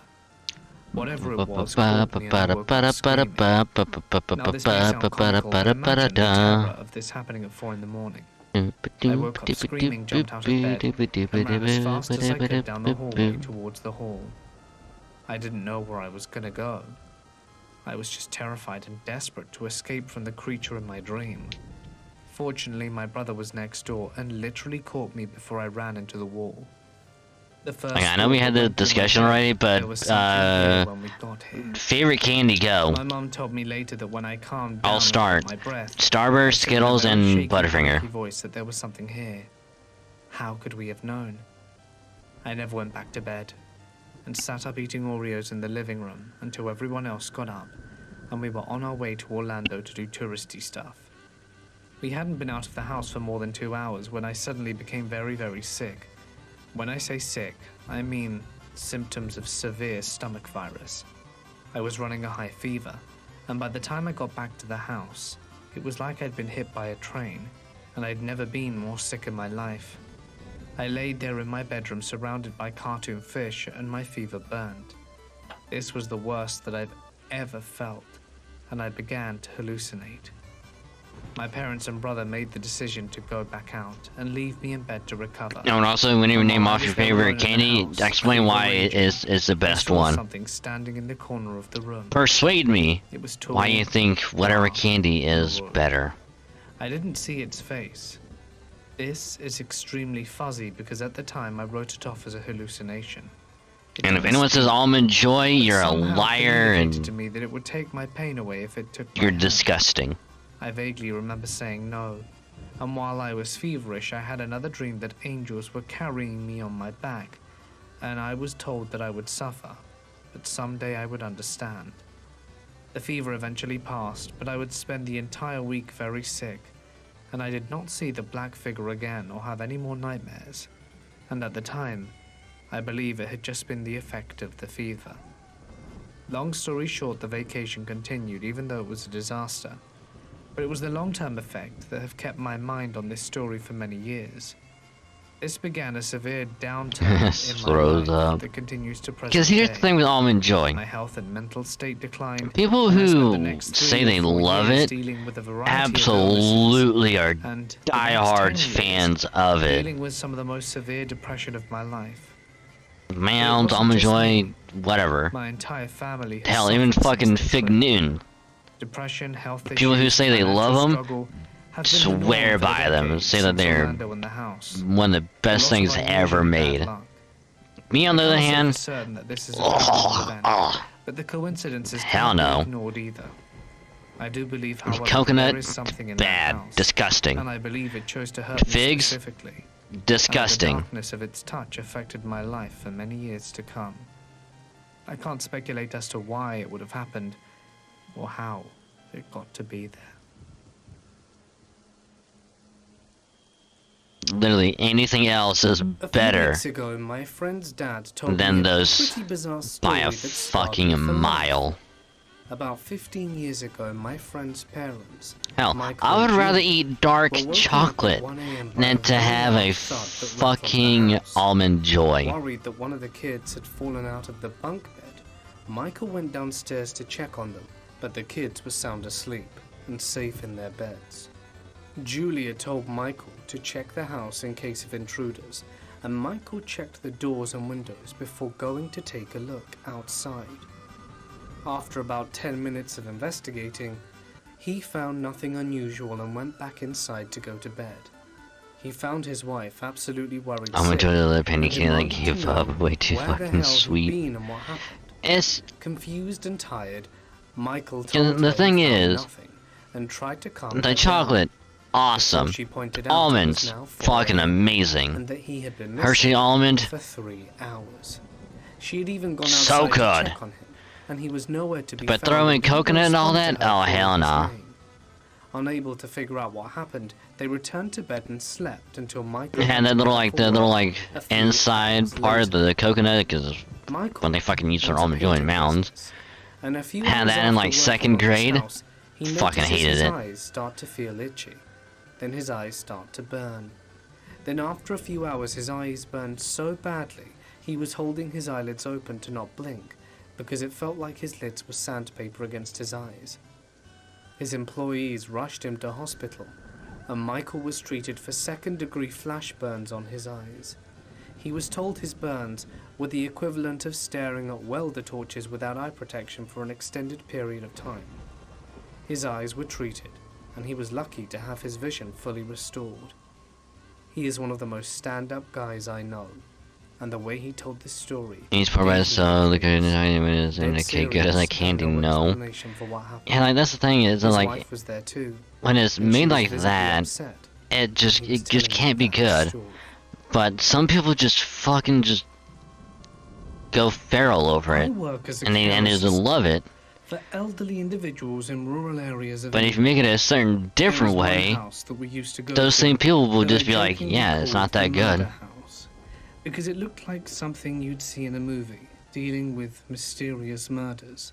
Like, Not the most affectionate name, but it was all in all. I mean, to be fair though, a I jest. haven't had it as like And a the cake or lady I anything cared else. for certainly thought it was funny. But She I would have to lived in a assume it 10-bedroom would taste farmhouse okay. surrounded Like, by I probably empty wouldn't barns and like it, cellars. If it was windy, but also probably there was a wouldn't shed in be back like the garden that would worst. creak, and it wasn't fun to be alone in at night. But the lady was a dream, super nice, loved to banter, and was genuinely so kind. She would tell me stories about her husband, and how he was perfect and lovely, and she missed him so much, as he had died 7 years prior from cancer. She had pictures of him all around Yeah. the house. Other carers that I worked with had noted some experiences at the house. During the daytime, one girl was making the bed and glanced out the window to see a man gardening. Coconut is sweet, so you didn't cut down look the like the sugar, make usual sugar free, and then the chocolate is She icing, went makes it to our great. client and explained, Ooh. "Oh, Sarah, you got a new gardener," and proceeded to describe the man she saw. Sarah would smile and say, But actually, my wouldn't be husband. that bad. "I bought him Honestly. that jacket 30 years ago, and he used to wear it for gardening." She seemed to gain comfort from the thought of him being there, which was precious. I had never had an experience at the house That actually kind until of 5 months of going makes to see me her. tempted I wasn't on shift. to, you know, I had if it's come in with my there coworker somewhere who and had it's like, her hey, phone. I'll try a little piece, So and I it's sat in like, the chair across from her bed and spoke with her. Behind the chair was like a nothing but coconut wood, flower. and beside me on the left was a large chest. Is that what they use for To my right, a bookcase. coconut cake? As I was speaking, I felt a calming presence Lime over the me, coconut. and I felt like my up. coworker had re-entered the room and had walked behind my chair and was standing to my right. This was odd, but I turned to include her in the conversation. She wasn't there. Confused, I looked back, and Sarah shrugged, saying I must have just been hearing things. It was weird, and to this day I still get chills thinking about it. When I was in college, I was coming home from work at about midnight. I lived in a super rural area. My car at the time had a large moon. Generally known as coconut flower, but is also called coconut I pull apple, up to a coconut stop sprout, sign and coconut about a mile pearl. outside my town. Ah, Only corn, fields, and Pukula. soybeans surrounding me. When Pukula. out of nowhere, this insanely bright light comes up, down on top of my car. Like so bright I can't see where it's coming from when I look up. We have had Samaritan helicopters that have flown over our house with those bright spotlights looking for a safe place to land when there was a car accident far from town. So I'm looking up and trying to see if I can see the helicopter above me. But this light is so bright I can't see a thing. I remember very slowly starting to make the turn for the stop sign towards town when the light took off super fast ahead of me, expanded, and I can only describe it like something you would see in a space movie, and then disappeared. Next thing I knew, I was crossing the Interesting. bridge into town, which was about Huh. a mile away from where I last remembered being. It's an alternate In the enough to fall of indicate that 2016, flakes. I Oh. moved into half of a really old house. It's an ice that was crystal, and we built don't need in the that. 1880s, a stone's throw away from the original campus of Indiana University, which is now a park filled with homeless people. and Okay, drug addicts. so The owners basically Wally turned it into a weird is duplex. in A My rank, friend had Blackie lived in is it right S before I rank. moved in, and claimed that it was haunted. So he should be But I good really on the didn't believe races, and now we just gotta because he fight was a bit of an odd guy. a lot. The layout of the house was weird. You walked into the door and were in a living room type of space. And then you kept I'm walking. gonna have to do a and there lot was of a door fighting to a now. bedroom. Past that, the kitchen. No doors. The only door inside the apartment was to the bathroom and the one that led to the shared It's basement. weird, but it's kind of good. So my first night there I'll was uneventful. try it out I was a if little uncomfortable because I someone hadn't lived by has myself in a long time like and was some just feeling coconut lonely cake and on edge. at like a I party or stayed up something. late, and then eventually And fell I'm like, asleep. oh, and But I I woke up want to again try at this. around I'll 3 try a little bit. Cliche, I know. What woke me up was what sounded like a group of drummers drumming on every flat surface of the living room. It went on for a while, and I was completely terrified. It was just a cacophony of sounds. After about 2 or 3 minutes, I finally gathered up the balls to get up and check on it. As soon as I passed the threshold to the living room, it just stopped. Nothing happened the rest of the night, but I didn't get much sleep. A few days later, my friend was visiting, and he was about to leave. He was standing by the front door next to my bookshelf, and I told him how I was having trouble sleeping, and the story from the night before. As I was saying this, a book threw itself off the bookshelf and onto the floor 3 feet away. It had to fly past the dresser, the shelf. If that big, I don't want to buy the whole thing. Oh no, I'm gonna buy the whole thing. It'll just be and said he had to go. if I don't blame him. you know someone Eventually, has I asked the it guy in the other there. half what was up, as he had lived there for 8 years. He told me that no one stayed there longer than a year, and they all reported the same stuff. For Am I gonna do the whatever reason, weapons? he said nothing happened on his I mean, you have to fight. Doesn't make sense, but What there is it it? is. Diamond. On top of that, you would hear stuff shuffling around a lot in the room you were in. The light to the shared basement. I mean, I'm would randomly tempted. come on at night, even when the neighbor The was only traveling. thing is that Sometimes I would feel something getting it's to a my lot door, of work and a like lot of setup, and nothing was ever there. Even after I ended up with and a just pair to of have keys, a I had lot, chance and I mean a lot of no beating was them. all there. That was the bulk of it. But I have 2 stories that were more notable. And here Like they from the little like The first prep one guide setup was that when I was read. woken up sometime It's in the middle of like, the night to a loud oh, crash or you gotta be at least So in the level living room, there 80. was an old electric organ with about 6 inches of clearance from the wall. I stashed a folding chair like you would buy in IKEA. Just have a in between the chance, organ and the you gotta wall. have The crashing sound like a was certain the folding material or chair being something. unfolded and slammed into the middle of the room. By this point, I already had the cats, and they were just sitting there. Stuff that I heard staring in at me Emerald when I at came into 60. the room. The second, I will admit, may have a conventional explanation. I mean, but I find it accidentally so much ran more scary into for the family. Ruby, I'll let you decide. At some point, I reconnected with an old friend which is who'd moved home from and the funny California thing when is his that father got cancer. going He ended after up living with me, which was not ideal. the Ultima because, as I weapon. said earlier, there were no doors. I thought no Ultima was privacy. Ruby, But we became close friends, being poor. because we Ultima made had it like the work. red, like the So we dark ended up dating this violet, girl who lived about 3 kind of like a blocks down the road, maroonish and red would often leave and sleep over there. I got him a job color where I to it, and it worked was 9 flying to around. 5, I'm thinking, oh, that's and we would Ruby weapon. I can alternate just fight driving it, to work in the morning.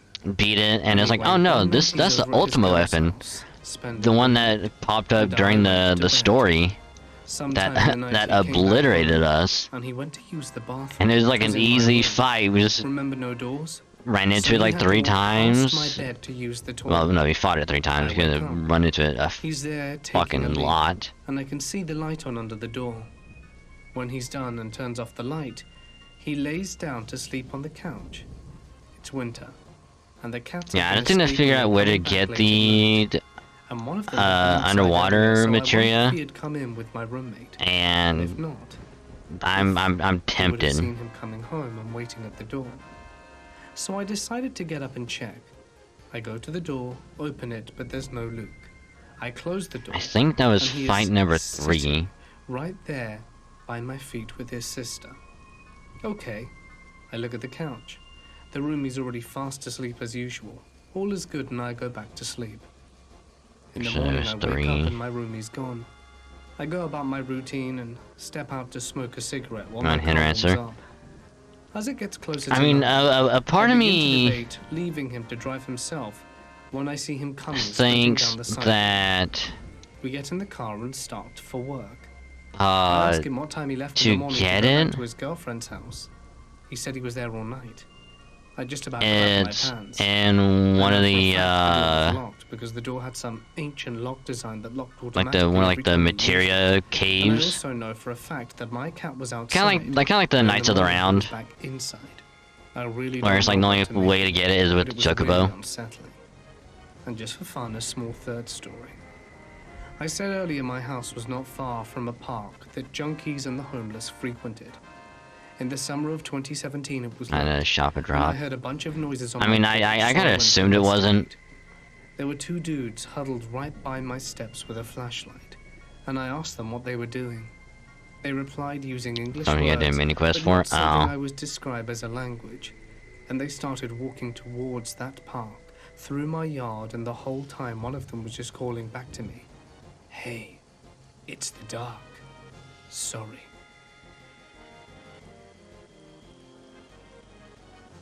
In college, my then boyfriend and I lived in an old house near campus. Yeah, we got The house morph. always kind of gave off a creepy vibe, but nothing ominous. And after got living the there about morph. a year, I started seeing things from the corner of my eye. Things I couldn't explain, but would convince myself weren't there. One day I was walking through the living room and could have sworn think that I was saw a youngish guy 5. with long hair wearing jeans and a bandana sitting on my couch. When I looked again, he was gone. Shortly thereafter, the boyfriend's things started to get messed with. He left a stack of magazines on the bed while he went to the shower. When he came back, they were all spread out across the bed. Murph. Not like the stack had just fallen over, but arranged in a grid. Another time in the shower, the water turned suddenly cold. He reached down to turn the hot water up, only to find that the hot water was completely off. He began to feel creeped out, but I never got a bad feeling despite the things I'd seen. I joked that we had a ghost, the bandana hippie guy I saw on the couch, and that he had a crush on me. One night, the boyfriend and I were cooking dinner together. He came up behind me at the stove and started kissing my neck. I joked, Changed into "Be remedy. careful." Okay. Jed, as in, that's what we started to refer to the ghost as, isn't gonna like you doing that. He laughs and says out loud, Do I know "Sorry, where Jed, Calm you is? can't have her, she's mine." No sooner had the words left It his mouth, sounds there was a huge crash in familiar. the next room. We go to living room to inspect and find the glass door Hey, to like, our it sounds entertainment center is really completely familiar. shattered.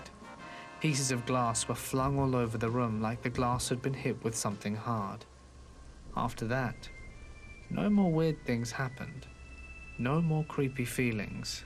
No more odd occurrences. Unless that's like the name of like the Perhaps first we broke town. poor Jed's heart.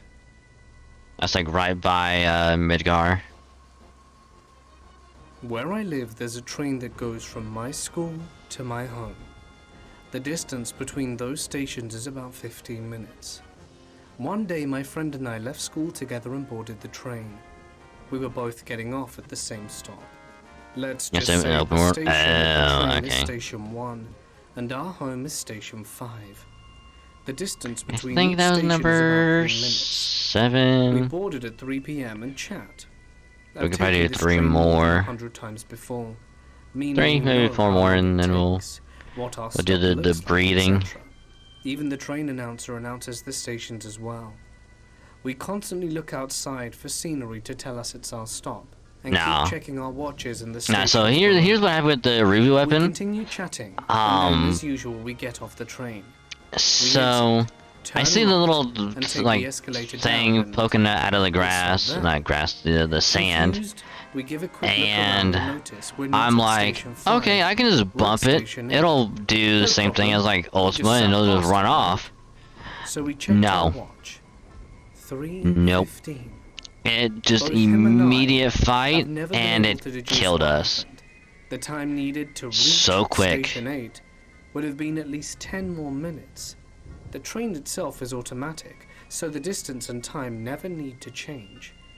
We take the opposite train. And then that's when I read up on like, oh, both how do I saw the press for last Ruby station weapon? the It's like, train oh, you need to be at announced was Station least 4. level 80. And was at the scenery we I'm saw like, a million times good over God. passing by a school we always used as our landmark. Up to this day, I can't And find that's a when I just reasonable explanation of I what just go, happened, and oh, it I still see proves Ruby me weapon. We're not gonna to fuck this with that day. yet. And I just fly right on by. My grandma and great-grandma and their dog moved into an old cabin. There were many stories she had about strange things that happened in the house. Sinks turning on in the middle of the night. Okay, we need to be. Noises of I want to be footsteps at least level 80, motion or sensor as lights close to at 80, night so turning that on way when I'll have great-grandma a was asleep. easier With the dog time. in another Okay. room. Also, there were crosses carved above many of the doorways. When they moved in, my aunt helped with some painting and covering the crosses in the process. As they covered them, they heard noises coming from another part of the house. The next day, all the crosses were back. Coincidentally, my mum's boss's son just recently moved into the exact same house 15 years later, and she was telling my mum about her son's haunted house before ever being told that my grandma and great-grandma Get the had actually XP lived and there. gold material and make grind a bit more beneficial. Honestly, I didn't even know they were a thing. I have worked at this sandwich joint for over a year and a half. This is the first time I'm hearing it about a I'm a good employee and good gold standing with the and owner and manager, experience and I material. am a little bit of a night crew manager myself. The restaurant itself is very slow. I'm also just trying to As I get tend to receive maybe 20 to 30 customers limit- within my entire limit breaks 6 to up. 7 hour closing shift. This means that I think we do a naturally couple tend more to start fights than we should conversations be. with customers. I like to figure Maybe out hop in a where Call of people Duty. work Nope, from their nope, day jobs, nope. where they went to college, I and am how they live learning their lives in things that mostly You blind. can say I get personal, but hey, people like it when I'm not just some robotic employee. I even met a dude who went to Berkeley Law School, and he told me lots about life at school and all that. But that's neither here nor there. I like to talk to people. Because I would like to It gets me through experience the day, and generally this people are pretty damn nice about it. as any new person who has never played A very FO7 little arsenal of conversation progress. and then Just heading learns on about after it a long from day's other work, people huh? and then goes, Nice, where'd you work? alright, I can just do another Oh, playthrough now that I sounds know cool. what to Did you get a do. degree for that? Oh, nice. Where'd you go to college? Did you like it there? Most conversations are extended versions of that, and it usually gets interesting hearing about such diverse backgrounds. Now, about a week or so ago, this man came in. I would say early 30s, dark hair, dark features, sweatpants, a Nike sweatshirt, and a hood up. It was about 9:30ish, and I was ready to close this Mom would bad have the boy material up and go constantly home. on. But had I mean, about a half I hour to do. go. So I said, do. screw it. Let's start a conversation with the guy. Maybe his dad is like a congressman or something cool. Or maybe I'll learn No. something from him. But holy hell, this guy was creepy. He wouldn't meet my direct eye line. He would talk to me some of by these I'm still looking trying to get. between or above my eyes. He kept his hand Holy tucked in the back hell. of his pants waistline. I realize that sentence is a bit hard to visualize, but the best visualization I can give is like when people tack a gun on the back of their pants. It was like he was clutching a gun. He kept his hands there the entire time. He was looking nervous, What's the one that I help laughing, you know? as most people I who commit robberies do.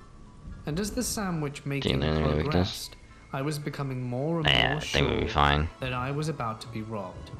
He asked for a ham sandwich on white bread. The setup's fine. Setup's fine. Demeanor, I was admittedly feeling nervous. The 8 slices of ham ended up being folded over at different ratios, laid on top of each other. There's nothing wrong with my and what setup. looked like too much of an appetizing sandwich. I think it's a good The setup. man asked for Swiss cheese. The formula Because this calls for setup got us to 4 where we are slices. now. So, as I always do, I picked up a stack of the triangularly cut cheese and fan it out in Okay, such a way where I save. could grab 4 and throw the rest back to the pile. Again, I just lay in the cheese in a case. less than ordinary fashion, Alright. and the sandwich is still clearly missing its picture perfectness that you see on TV. These details may seem Let's irrelevant, get but I ourselves just want a you to know the gold You'll see Chocobo. The man asked if I could toast his sandwich. This means I'd have to turn my back to him for a few seconds to throw it in the toaster. I was running a lot of stuff through my mind, and I was not prepared to turn my back to him. I mean, This caused a sort of Yuffie mini is. Yuffie's I grabbed the his healer. sandwich and attempted to stand in such a way that I could keep my eye on him. Yuffie's the main with my healer, waist twisted enough to Cloud's the get the backup sandwich healer, in the and toaster. But while still Cloud and looking Tifa are both damage. As you may have guessed, I dropped it. I dropped the sandwich. I made a basic attempt to catch it as it fell, you know? Kind of like flared my knee up and tried to use my waist as a sort of cushion to hold up my elbow I to mean, catch we the have sandwich. plenty back here. But to What the no avail. fuck? I guess just imagine fumbling with your phone and then the weird motions your body makes in an attempt to catch it, right as you realized you've dropped it. I was panicking hardcore, and before I looked up, I was bracing myself for a very angry, creepy stare. But he is gone. He had left. Hopefully I don't have to He vanished. release I didn't even any hear of the them. squeak of the door, the footsteps, nothing. I ran outside. I looked left, looked right, looked left again, and there were no cars driving anywhere. No cars were even remotely parked close enough for him to be hiding in or behind of. He was just gone.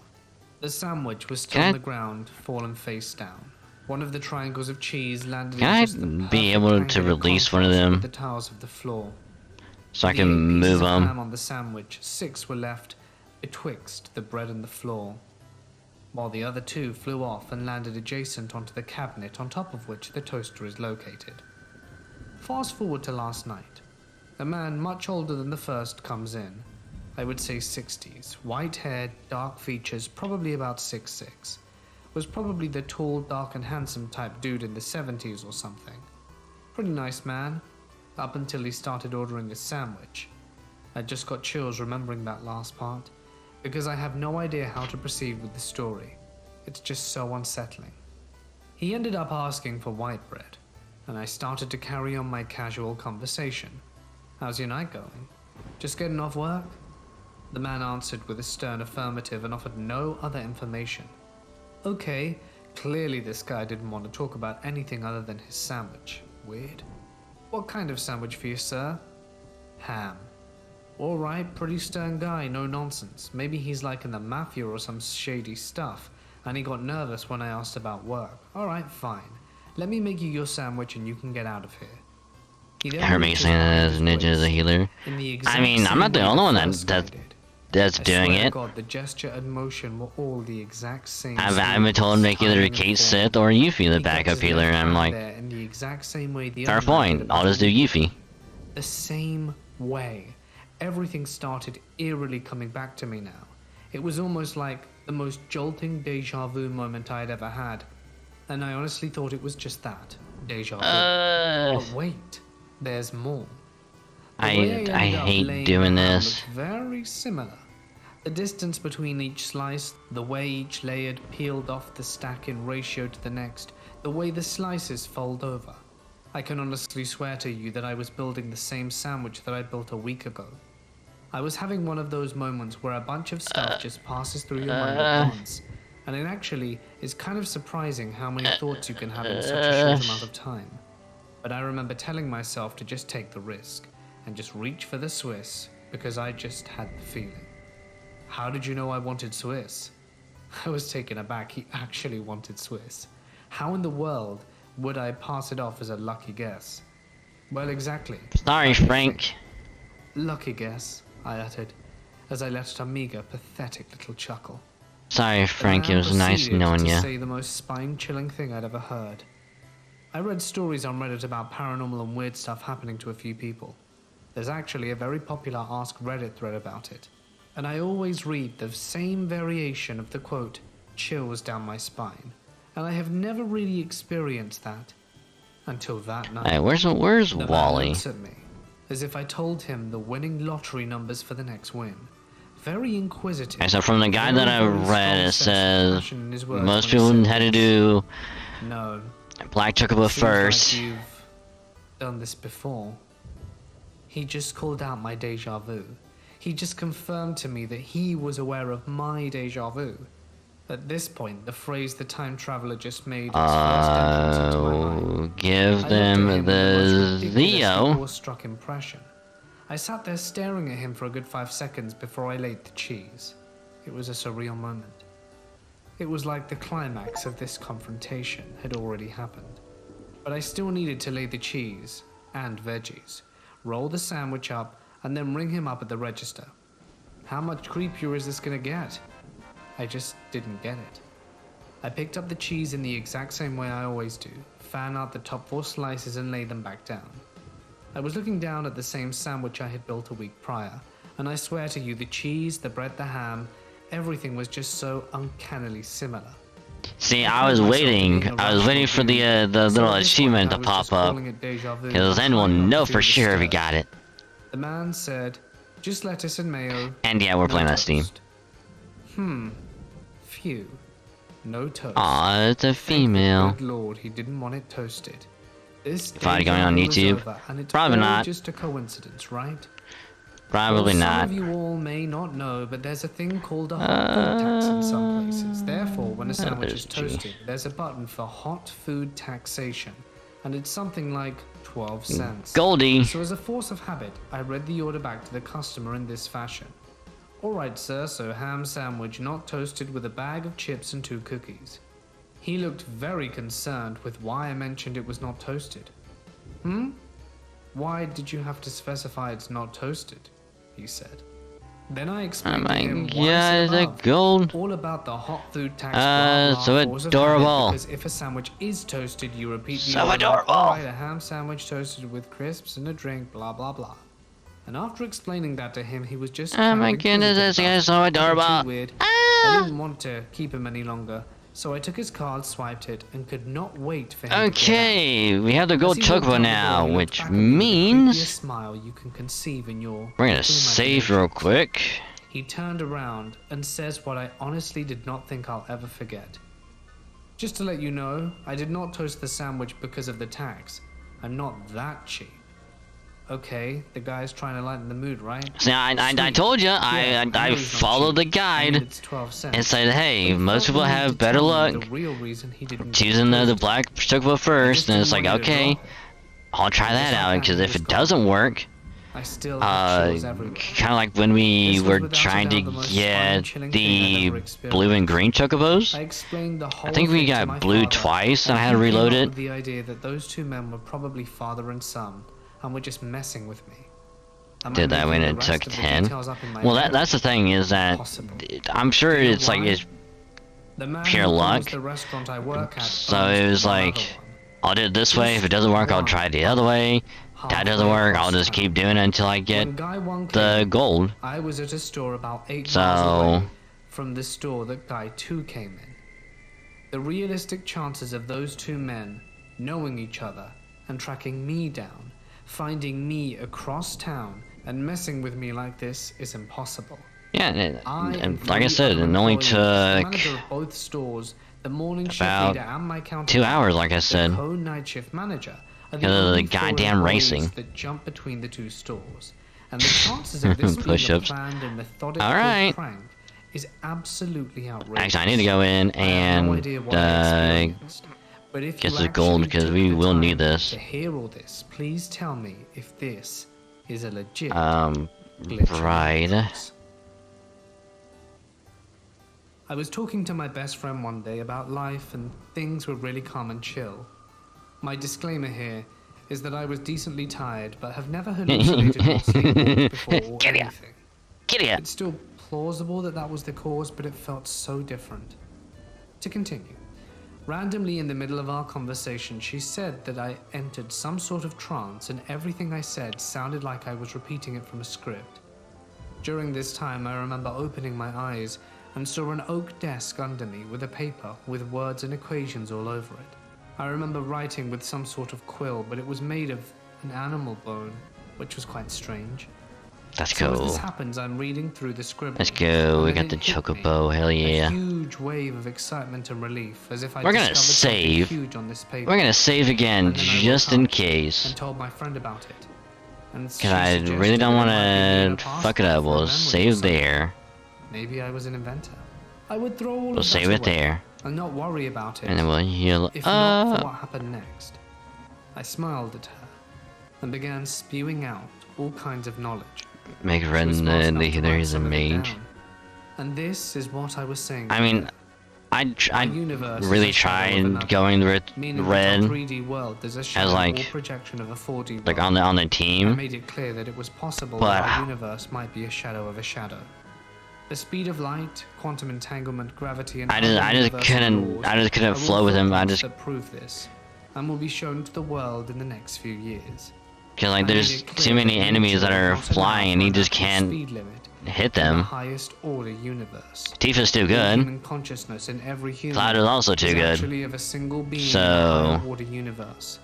This means that we are all connected in a very direct And way. here's We why. do have free will, and I kept repeating Next this one for some playthrough, reason, and we stating can that have if we Red did not have free Be will, the the healer. random cosmos would not exist. I don't know what that means. Cause I need to get his final It limit was break such a anyway. strange experience because I woke up crying and So smiling at her. I explained that I saw my past life and could feel things that he felt, the excitement and whatnot. We talked If for you a must, while and she you explained command Cloud to be the everything random that I told mage. her and everything she And we wrote can do that down. next time. So little of it made sense to me. I am completely confused as to where any of that came from, and I haven't slept in 2 days, but I'm extremely happy and excited about all of this. It feels so surreal.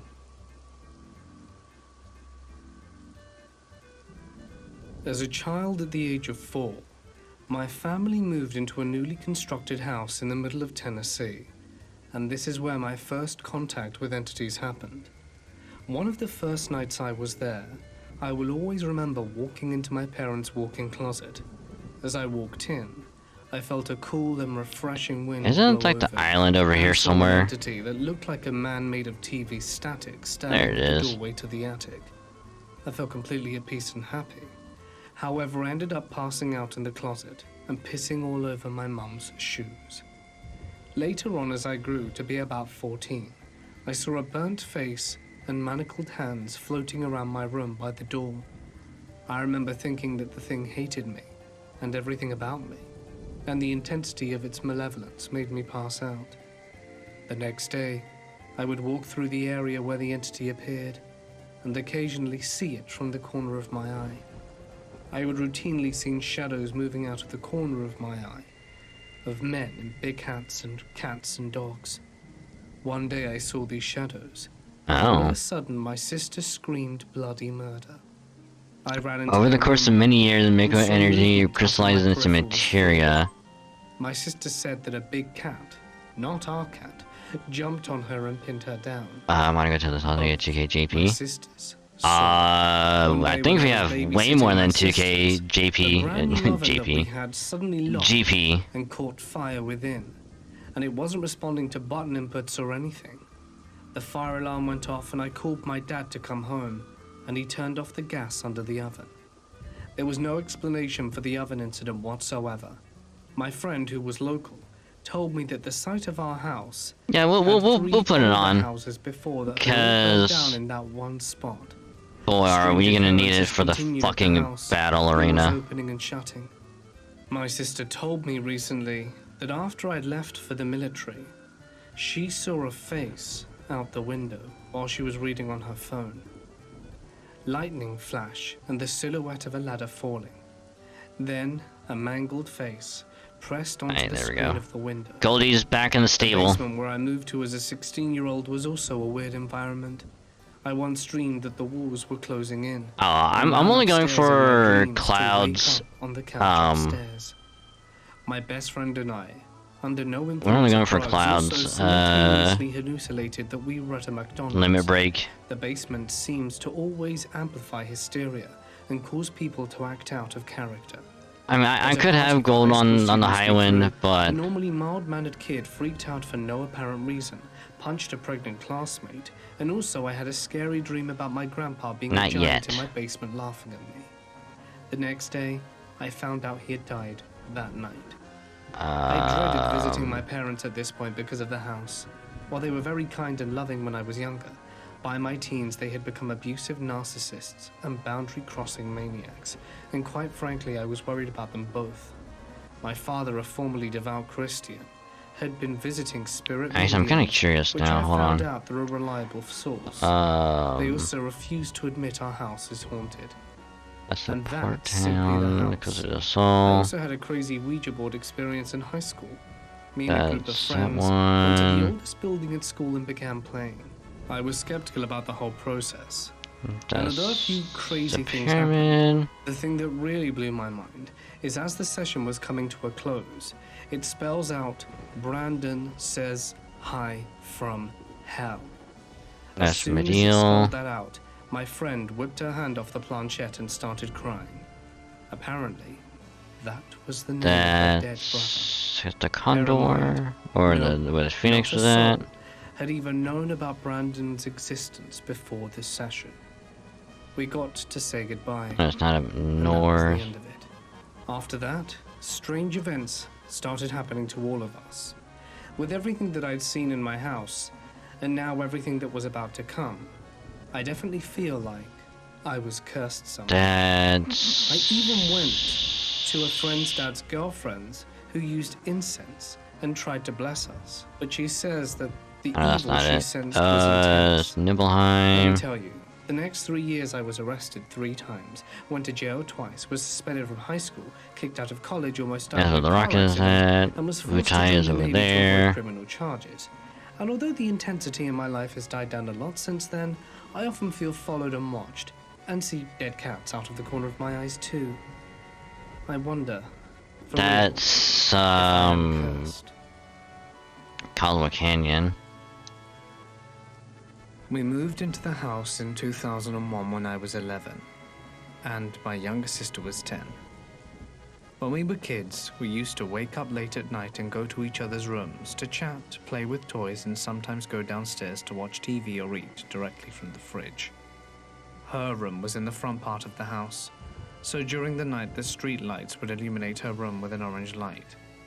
My room was on the back of the house, and my window faced the backyard, which had no lights. So during the night, her room was always lit, and mine totally dark. From her room, you could see the door to mine, and since we slept with the doors open, if you looked from her room into mine, you would only see darkness. This is important for later. One night, my sister was laying in bed trying to fall asleep, when suddenly she saw me standing in her doorway. She'd never heard my steps, though. It was like 1 second she wasn't There there, it is. and then I suddenly was. She didn't give it much thought. Yeah, since I she don't assumed like doing that tower I at stepped all. in, I really and she don't. wasn't looking. "Hey," she said, It's just "I can't sleep. You wanna watch some way TV too long. downstairs?" Allegedly. It is nothing. extremely just time consuming and Did it's you hear me? boring as "You hell. wanna watch some TV?" She whispered a little louder, Excuse trying me. not to wake our parents. Cause like I stood did it there, one with a time blank just for expression on fun. my face without moving an inch. We were on the Then my sister realized fastest that like despite speed all our setting, room having this and orange it tone because of the still took it was forever. glowing blue and appeared to glow like the TV. After a few moments of fear, she said, "You're not my brother." Then the thing started to move towards her, but not walking, just sliding across the floor like a hologram. She put her pillow over her head and screamed so loud she awoke everyone in the house. When my parents got into her room, she Hey, was hysterical. I was and wrong. explained to them We what only happened. have And of course, they 18. thought it really was me just trying to scare her. I was scolded for it, despite me waking up when I heard the scream just like them. My sister knew I had nothing to do with it, though. Sometimes my sister would see a tall, thin figure, glowing in pink, with a giant turban on his head Max like the the ones money you can Ottomans used to wear in the avoid. 16th century. Mind you, we live in South America, so not many Ottomans around here that I know of. This entity would come from downstairs at night, turn left, and disappear into the darkness of my room. Big My guy sister by the said the house thing named that scared her the most GP. about the turban guy was how fast he would climb the stairs. In fact, it was so fast that she could never have a good look at his face. There was also one time when my sister was around 13 and was babysitting my twin 8-year-old cousins in our house. My parents weren't supposed to be coming back Okay, until where's the past 11 guy p.m. where you can Around 8 buy p.m., they were all the watching GP? TV in my parents' room when one of my cousins wanted to have a snack, Are you the guy? so he headed downstairs alone. When Are he you was the guy? halfway down the stairs, he heard some noises in the kitchen, like someone was moving around dishes and cooking the guy? pots. "Auntie?" he said, thinking my parents came back early. There was no reply. The noises stopped.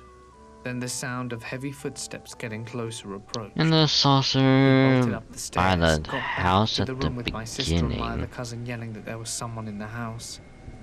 My sister locked the bedroom door, pushed the bed towards the wall, and listened as the footsteps came up the stairs. As if this wasn't disturbing enough on its own, these footsteps didn't sound like this person was wearing boots or shoes. It sounded as if they were coming up barefoot. At this point, my sister and my cousin are all holding each other off, sitting on the floor, terrified, crying and freaking out. They really thought it was the end. They'd heard as this person came closer and closer until it was on the other side of the door, then silence and nothing happened. They never heard the person leaving either, just silence. At the time, we only had one phone in the house and it was downstairs near the kitchen, so there was no way to call the police or anything. And they decided to stay in the room until my parents came back. When they arrived, they found all the kids crying in the room, and after hearing what happened, they searched the whole house for intruders.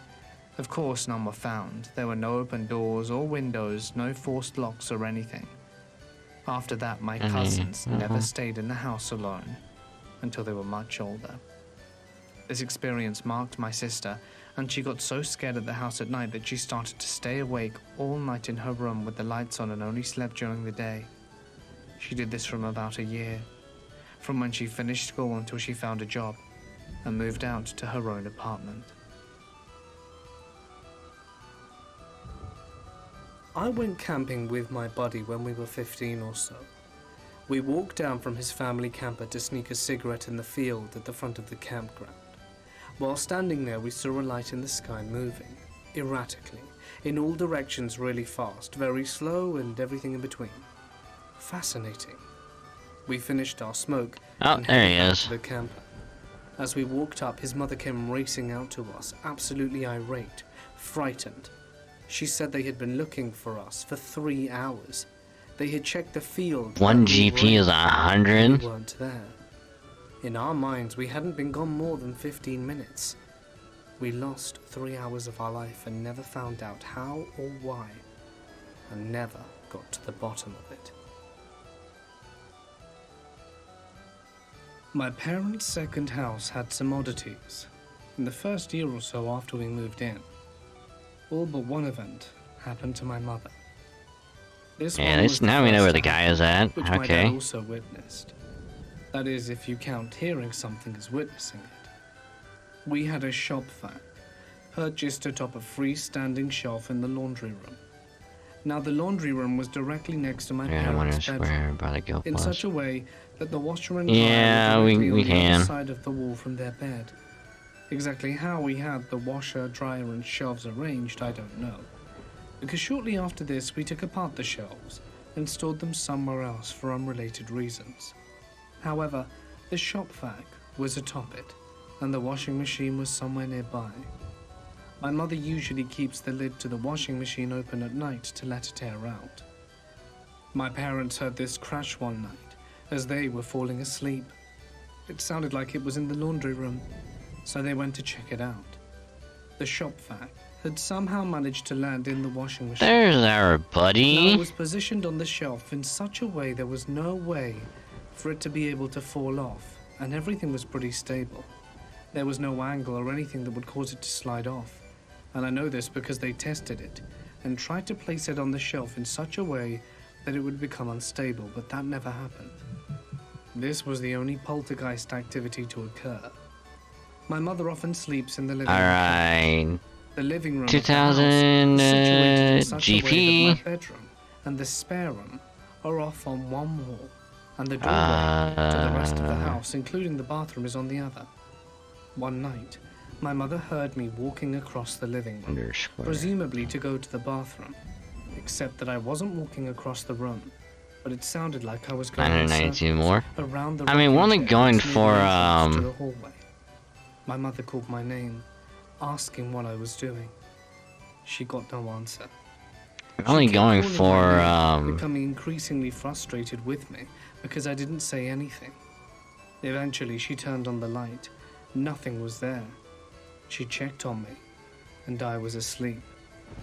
On another occasion, my mother felt footsteps behind the couch. The couch wasn't up against the wall, and there was a walkable-sized area between the back of the couch and the front window.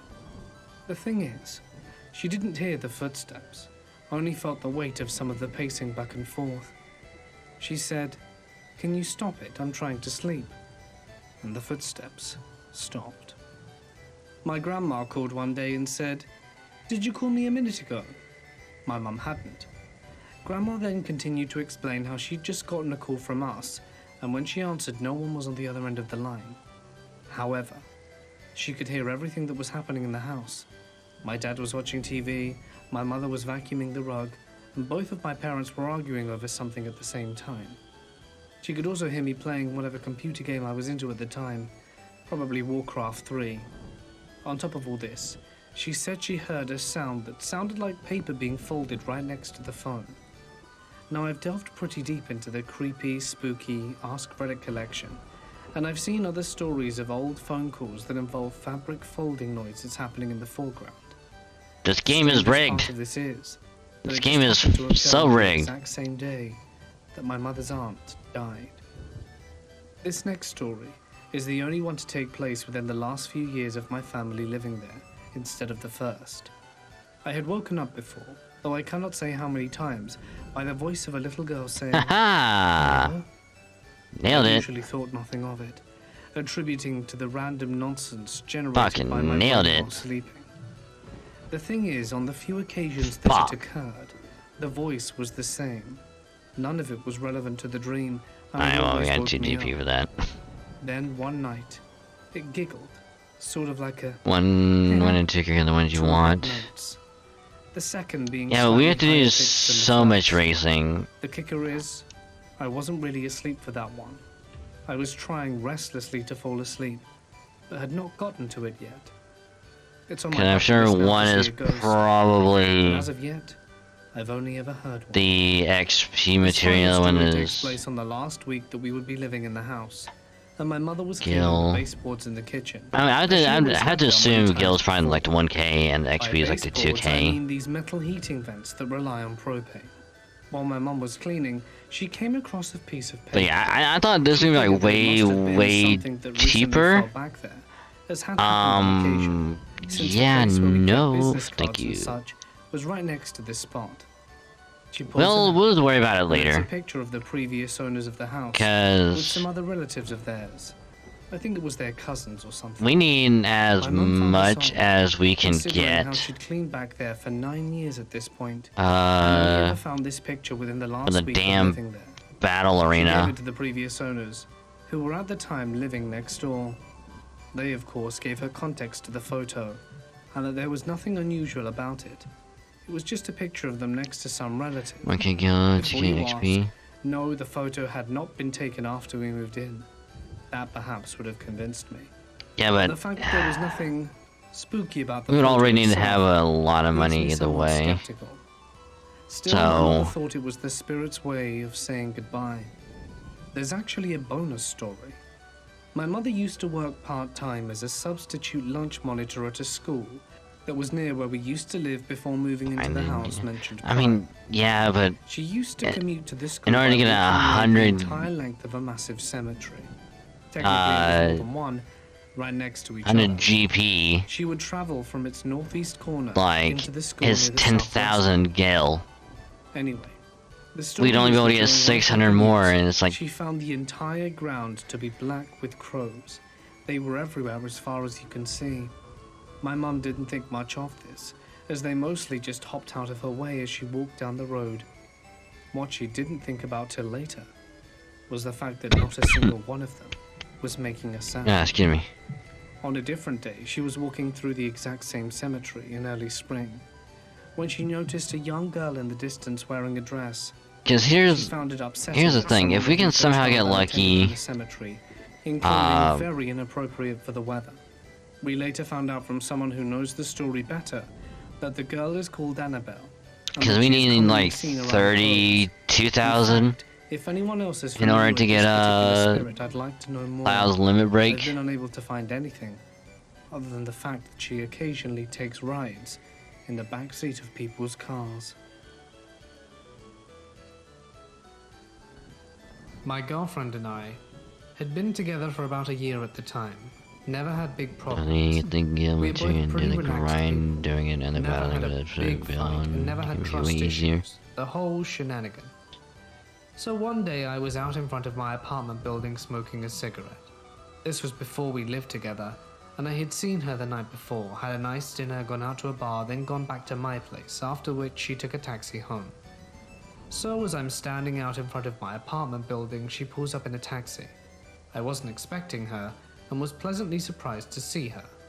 I put out my cigarette, smiled, and walked up to her, saying something like, "Hey, what are you doing here?" in a very friendly and happy way. She scours at me and slaps me across the Nah, jaw. we'll do it next playthrough. Obviously, We'll do I'm it next playthrough. dumbfounded and at a loss for words, so I kind of just look at her. We'll do She it never next said a playthrough thing, because just barged I past don't want to me be into the building. grinding I so followed her up to much my apartment, asking her what was happening the whole way. just to get She his goes into my final apartment, limit grabs her break. bag and some stuff she'd left there, throws a few things at me, breaking a glass or two, and knocking down a bunch of stuff on a shelf. I bet that is She a good calls call. me a We should pig, probably equip says this. she knows everything and that I've broken her heart.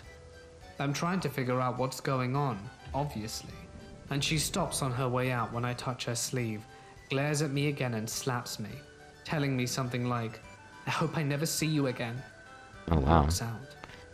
I followed her to the street. She got More in the car and drove off. MP experience The gonna be street the was pretty same empty, or and this was magic about and maybe weather 8:30 to 9 defense. p.m. Nice. and I watch her drive off.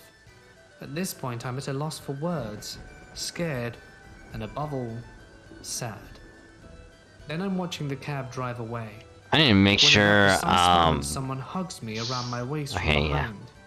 behind. Because Turn almost around, every time we it's go into her. this fucking running thing, She we was always wearing get heels hit and a hit with jacket, fucking and I went berserk completely or pale. or She just goes, fury, "Hi," in her usual and then we happy-go-lucky just tone. die. Then she notices my look and said, "What's wrong?" I spun around. No taxi. It had literally driven away 5 seconds earlier. No way it could have turned in that time, and all the lights were red. I didn't say anything to her. I just ran upstairs. Her bag was gone, things were still broken, and my door was still wide open. So then I told her. We were both monumentally confused. There's no way I could have mixed her up with someone else, and she's an only child. We had security check the cameras, and sure enough, me following a girl to my apartment. You want to get a hell The angles weren't great and the film wasn't great to the quality. hard drive. But it's pretty easy to see me and my face, but hers was always hard to make out. But it looked a hell of a lot like her, but was never a clear shot. No way it was the same girl. Still creeps me out to this day, and we don't talk about it. We ended up doing a police report. They came up, gathered up all the broken stuff, and found only I'm my sure fingerprints it'll and be my girlfriend's. fine. Same with the door. I'm sure This it'll be girl got into my fine. apartment building herself, which means Because she knew if we my get hit with the door. fucking slot A little machine where we while can't after, use I had a summons, conversation then with it's a like, professor at Columbia, who's a family friend about this we're situation. fucked either way. Hypothetically, not wanting to sound the fool. He teaches something like philosophy and other things to do with superstition and explaining the unexplainable. One of his explanations was very close to this. Somehow, a mirror of our world running at nearly identical timeline folds over ours or collides with ours temporarily. Because even if Maybe she you only saw me get at like the bar the night before with 5,000, another friend or girl, not seeing her face, and decided to break up with me the next morning, coming to my apartment. The Like, amount of according to disturbance the that guide resulted thing, caused our two worlds to break apart right as she it's drove away. like I'm not really one to believe in those things, but after this, I don't consider anything impossible. Also, that makes me wonder, if it's true, how much did that mess up this mirror world? Things can't possibly be the same there now. She broke up with me. I don't know. It's a lot to think about.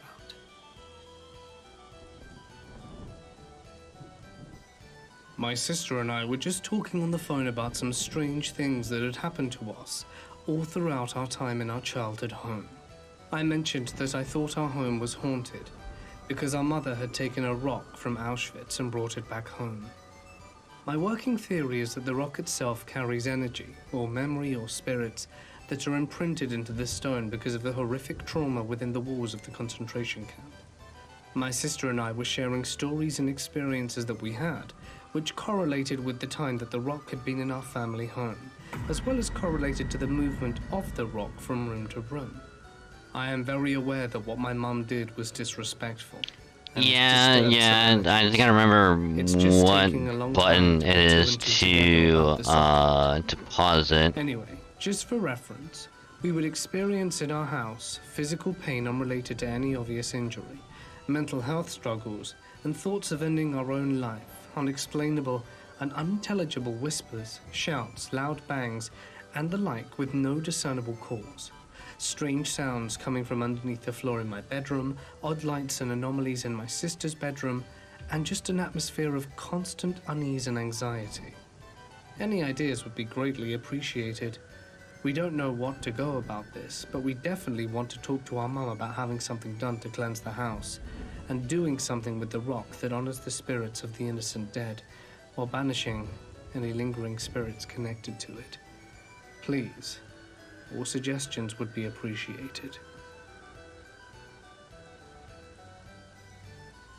Before I was born, my parents decided to move to the coast. I also and need open to their do, own little seaside hotel.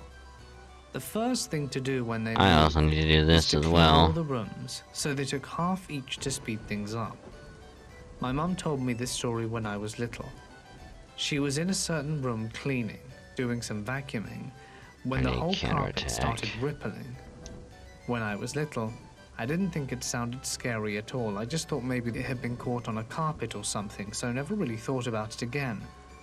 Fast forward about a Because month we don't ago, even I the remember Chocobo this on old there story and made fun of my mum anymore. for thinking it was Since we now creepy, have when it was obviously explainable. the She looked gold confused and Chocobo. told me I must not have understood her when I was little. Apparently what had actually happened was that the entire carpet had rippled in a constant fluid wave motion, and that all the furniture and herself had been lifted up and down off the ground for about 10 seconds. She then screamed bloody murder at my dad down the hallway and told him they were selling the place before it had even opened. He managed to convince her otherwise, but she had never since gone back to that room. It scares Yeah, me because did my be mum an doesn't item. believe in the supernatural or anything like that, and doesn't have another creepy story at all. Just this one that she doesn't like to talk about. Back in 1987, I was sitting in class and had to this day the most intense and vivid daydream I'd ever experienced. I was sitting in class looking at the clock, when the next thing I know I'm walking through the mall with a woman who I've never met before. I was an adult, and I knew she was my girlfriend. As we were walking and talking, some guy started shooting people randomly. Before I had the chance to react, I felt something like a punch to my chest. When I looked down, I was standing over my own body, with a pool of blood spreading around it. I watched the chaos of the scene unfold in real time. My girlfriend was over my body screaming, and I was trying to comfort her. I watched the police neutralize the shooter. Then the other emergency workers cleared the scene. I watched them remove my body. I tried to follow, but I was unable to leave the mall. I lived/haunted the mall for a few years. As a spirit, I was bored, so I would mess with the security guards during the night shift. During the business hours, I would try to interact with the customers. Every now and then, I would get someone to nod hello or walk around me so we wouldn't collide. I remember an elderly man sitting on one of the resting benches have a heart attack. As he was standing over his body, I walked over to comfort him. I had an overwhelming feeling that it wasn't his time to die, and told him so. He climbed and sank back into his body as the emergency workers were resuscitating him. One day I was sitting on one of the resting benches as a young boy around the age of 6 or 7 sat down next to me. He started talking to me, and when he did, I felt something weird happen, and I knew I was about to leave with him. I became his invisible friend. His name was Brian, and was the only child of a single mother. She was an abusive alcoholic. I helped him survive life. I taught him I don't not to think talk about Morph is me so that they wouldn't gonna think he was help. crazy. I experienced being with Brian for years. When he was about 10 years old, his mother came home drunk. She went into a drunken tirade and hit Brian. I lost my temper and was able to slam her into the wall. She never hit him again after that. I watched him grow into a teenager, and when he was 18, I knew that my time with him had come to an end. We said our goodbyes, and just like that, the daydream was over. I looked at the clock and maybe a minute had passed. I had experienced just short of 2 decades of existence as a ghost in a minute of time. Thanksgiving is about a month after my birthday. When I was 2, my brother Patrick was about 5 months old. My father Pat and mother Sally were invited to have Thanksgiving with friends, a young couple, Alice Ann and Frank Nudler. As the Nudlers were young and had yet to start a family, they didn't have much money. They had recently rented an old Victorian house just outside of town, an hour or 2 from Wichita, Kansas. They had rented it for a much lower price than it should have been on the market, so they felt very lucky to have gotten such a large house at that price. What should They we had not been pair living with there the for more than a MP month. Absorb? As the house was Because large and we're gonna need somewhat rough, something. Alice Ann and Frank had decided to live downstairs, using only the kitchen, living room, parlor, and old servant's bedroom off the kitchen. They spent most of their time in the kitchen to stay warm, but had set up the dining room and parlor to accommodate their guests for Thanksgiving. When Pat and Sally arrived, they both commented on how gothic and large this old house was. It seemed strange for their young friends to be living there, but they shrugged it off and headed to the door. They were warmly greeted by their good friends and immediately began to socialize and settle in for the evening of festivity. It had begun to snow, so a cheery fire was put up in the parlor. After a bit, my brother and I were put down for a nap in the small servant's room off the kitchen. Pat and Alice Ann had drifted off into the parlor and were sitting and talking while Frank and Sally were in the kitchen doing minor preparations for their dinner. They were all having a lovely time, flirting and talking as young couples do, when Pat thought he saw someone out of the corner of his eye walk across the living room just outside the parlor. He casually asked Alice Ann if there was anyone else who had been invited to dinner. Alice Ann looked a bit confused and said, "No, why do you ask?" He replied that he thought he just saw a man in the living room. Let's do Alice Ann was that. quiet for a moment and looked perturbed, but murmured, "No, no one else." As the afternoon wore on, the snow became quite heavy, and Alice Ann suggested that Pat and Sally stay the night to avoid driving home through a snowstorm. They had 5 bedrooms upstairs after all, so there was plenty of room. The house was partially furnished, and all the rooms had beds, so they agreed. It would probably be best to stay and leave in the morning, they thought. After dinner, Alice Ann handed Pat a set of old skeleton keys and told him the room upstairs were always kept locked. She suggested that they go up and select a room for his small but growing family. Pat thought it was a bit odd that the doors were locked, but thought probably the landlord had stipulated this for rental agreement purposes. So shrugging his shoulders, he Okay, climbed we'll the do stairs one to the attempt second floor. as this. The stairs ended in a small landing, and as you turned to face a narrow, long and dark hallway with 2 bedrooms on each side or other end, the first thing he noticed was the abrupt drop in temperature as he ascended.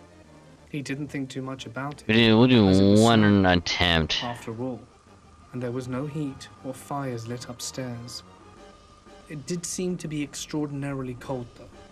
He shivered and moved down the hall and began to open the doors upstairs. He thought that he would open each room and allow his beautiful wife Sally to pick the room she wanted.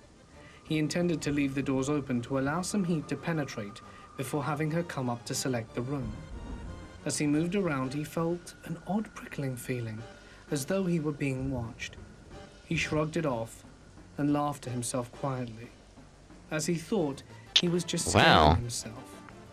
As he opened the last door, he Man, headed to the accessory stairs being and broken. had just stepped down a stair or two. That When behind sucks, him, he heard a ass. slow creak, followed by the sound of a door closing with a click.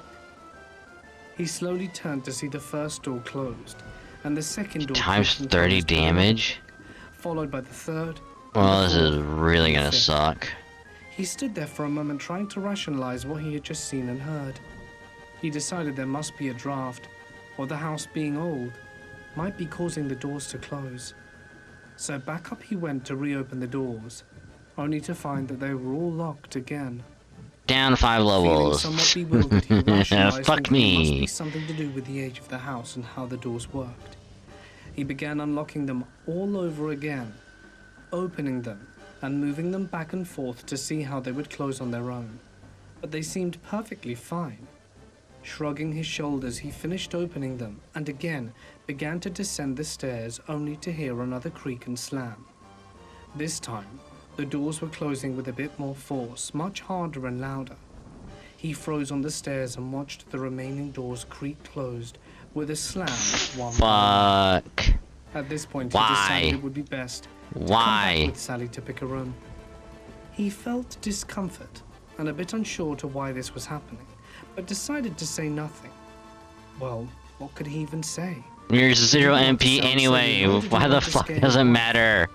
When it was time to retire to bed, Pat gathered his sleepy children and his wife and headed up the stairs with some misgivings, but didn't say a thing. He unlocked and opened several doors, and Sally chose the room closest to the stairs. After closing and locking the other rooms, they made their way in to dress for bed. Pat prepared the pallet on the floor next to his side of the bed for 2-year-old me and my brother Patrick. Patrick was nestled in his bassinet on Sally's side, and after bundling everyone in and making sure we Level were 1 is the warm and as best. comfortable as In what possible way under the is a circumstances, level... the lamp on the side of the bed was turned off, and they all drifted off to sleep. Sometime later, around 3 a.m., Gonna go past that Patrick and woke to hear okay, a later, toddler Dracus. giggling, I will let and you the know pitter-patter how of tiny good this feet run running around goes. the room. Assuming Because it we're was on number little me, he 6. said quietly but firmly, so as not to wake the wife or boy, "Mavelyn, get back to bed." It was then that he noticed how very cold the room was. It seemed an otherworldly kind of cold, a stilling chill that penetrated your very soul. The sound continued, and he repeated, "Mavelyn, get to bed." But hearing no answer, but another quiet giggle and more footfalls. No way, He is I rose his eyebrow and very true. exasperatedly flicked on the lamp at the side of the bed. That was when he was met with utter shock, because I was there quietly sleeping next to him, snuggled in my blankets. Sally groggily asked what was happening. Pat, feeling stunned and confused as well as shaken, quietly shook his head and told her that he was just checking on me to make sure I was covered okay. Sally immediately rolled over and was sleeping peacefully, almost before he finished his sentence. Pat turned off the lamp and lay there. I'm just hoping this is, I'm just hoping wondering this what the hell kills. was heard. After dwelling on it for a few more minutes, he drifted off and nothing else happened for the rest of the night. In the morning, he woke up. This should As the kill. first bit of I'm light crept gonna into be the room, baffled if it He lay doesn't. there thinking and wondering what had happened in that night. Finally, he shrugged it off as he could not find But a this is rational cinematic explanation. as all hell, and I However, love it. When he arose from bed, he froze. For there on the dusty old wooden floor were tiny footprints all over the room. They weren't mine, as he had carried me in, already sleeping, and tucked me away into my pallet the night before. Some weeks later, the Nuddlers moved out. They told Pat and Sally the house was too creepy and cold, but later, they admitted This that is she only had heard them too. anymore. She'd seen the man in the living room and they had heard strange sounds and cries and screams coming from the rooms above them. It turns out that at the beginning of the 20th century, a family living there, a man and his wife and small children, had all been murdered by an axe in that house. Or so my father tells us.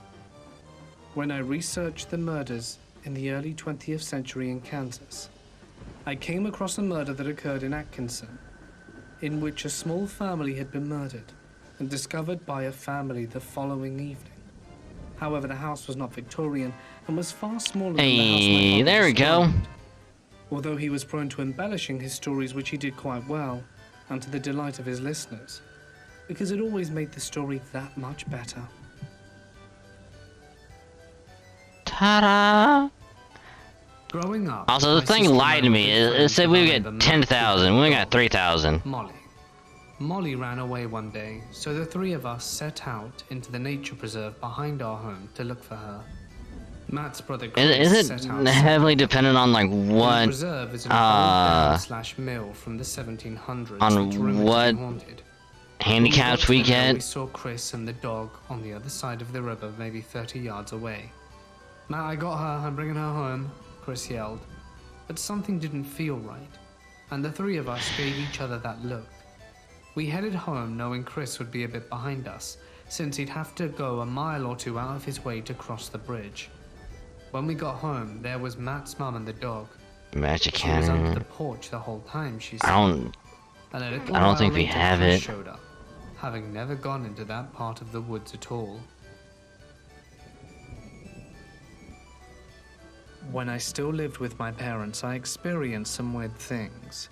My room was in the basement, and I remember a couple of times that I heard footsteps upstairs. But when I went to investigate, I found myself... Yeah, we don't have it. I remember one night when I heard someone come down the stairs. A few moments later, there was a door opening somewhere. I called out but received no answer, and I asked my parents about it the following morning, but they had all been fast asleep upstairs the entire night. I've also heard faint and short whispers at times, but I usually just dismissed it as random noise. Us racing our endgame dungeon. The thing that freaked me Okay. out the most, however, was that one time I saw a shadow in the middle of a corridor, not up against a wall. I've caught glimpses of shadows and movement from the corner of my eye at times, but I usually dismiss it as some hair that got stuck in the corner of my eye, or me just being tired in general. This one time, however, I was walking down the hallway towards the bathroom where there was a shadow that flashed and then disappeared right in the middle of the hallway, just a couple of feet away from me. It was gone in less than a second, but it had not been in the corner of my eye. It had been in the center of the hallway and the center of my field of vision. It was over so fast, but it was definitely the shadow of a person wearing a long dress. I moved out of the house almost 2 years ago, and haven't had anything remotely similar occur to me since. When I was in high school, I had a habit of taking power naps while everyone was having lunch. I'd curl up in a quiet part of the hallway, put my jacket over my face, and sleep for maybe 15 minutes. This one time I was startled And I into think we sleep can do that again. by a passing crowd of fellow students. Everyone was in a rush to make it in before our strict teacher would It's really had, start like, taking notes of absence. 6 or 7 that I time. ran after the crowd, walked up the stairs straight Trust me, you into want the it? right Oh, I'm bench, sure we'll probably need and it sat at some point. the only desk that was left for me. The teacher told us to open our books. Then the world froze, and suddenly the situation sort of reset. I was back in the hallway, blinking sleep out of my eyes because I'd been awoken by passing students. I thought it was a funny coincidence, some sort of brain fart. I went upstairs after the others and sat at the same empty desk. The teacher told us to open our books. And Man, I again, wonder what green material we're gonna try to land on. the same 2 or so minutes. Woke up to a noise, go upstairs after the others, sit at the same desk. Teacher tells the class to open the books, replayed again. Magic For the first 2 materia weeks, is when it was still more broken. interesting than terrifying. I had so many questions. Was I having an intense nightmare? Going Luckily, our insane? summon is I was an still atheist, good. with zero belief in anything paranormal, so no options other than "this isn't real" didn't cross my mind.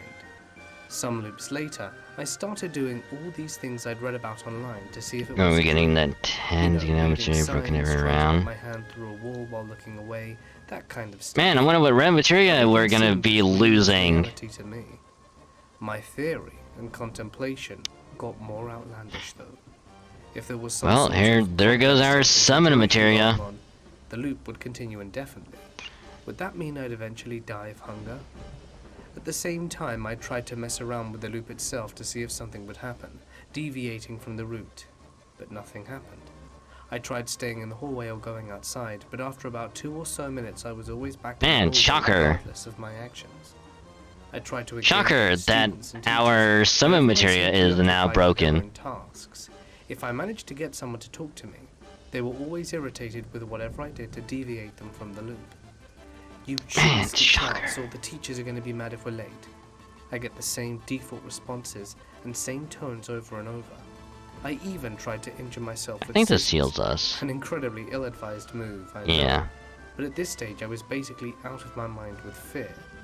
Luckily, it only resulted with the loop ending faster. You are I fucking honestly kidding didn't know me. how many repeats of the loop I experienced. Man, because I as soon as stopped wonder. counting, as I was getting more and more scared, I stopped wondering about the inexplicable hows and I wonder what whys. happens As gonna. far I wonder as what's could gonna happen to tell, our the main situation weapon. could not be explained, at least not by me, and I was the only variable in the loop. So I became obsessed with the idea that perhaps a certain behavior was required or expected of me. I'd seen the Man, time loop trope I'm just in curious fiction what's gonna before. happen. But in those scenarios, there was usually some sort of event that had to either be prevented or instigated. In my case, there was nothing. My self-imposed I mean, goal we're still became to doing stop acting like damage. I was aware of the loop, so I tried to replicate my behavior from the first loop down to the I mean, finest we're detail still to my doing best some ability. damage, But that changed nothing. just not as But I latched much onto the idea of as perfecting this as routine desired. because I had nothing else. Loop after loop of the same thing, they all blurred together in my memory. Why can't they just have it to where It's incredibly after easy every to stop asking slot questions and just function on autopilot. round The thing is, I'd have written the whole thing everything up gets completely, reset? if not for the very last loop. By then I'd completely accepted my fate of living in some sort of limbo where the loop no longer reset.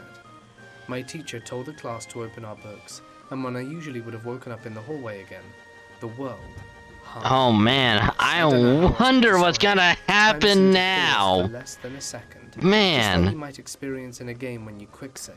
man, I wonder what's gonna happen to our fucking item I pouch. don't know what to do with this experience, other than share it. Man, I wonder what's gonna in the happen. hope that someone is amused for a few minutes, or perhaps if they've got answers to what the hell happened that day.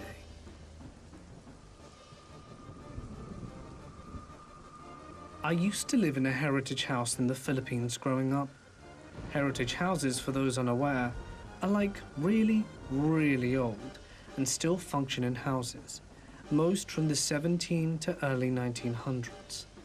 While most have been converted into museums, my family had lived in one for generations.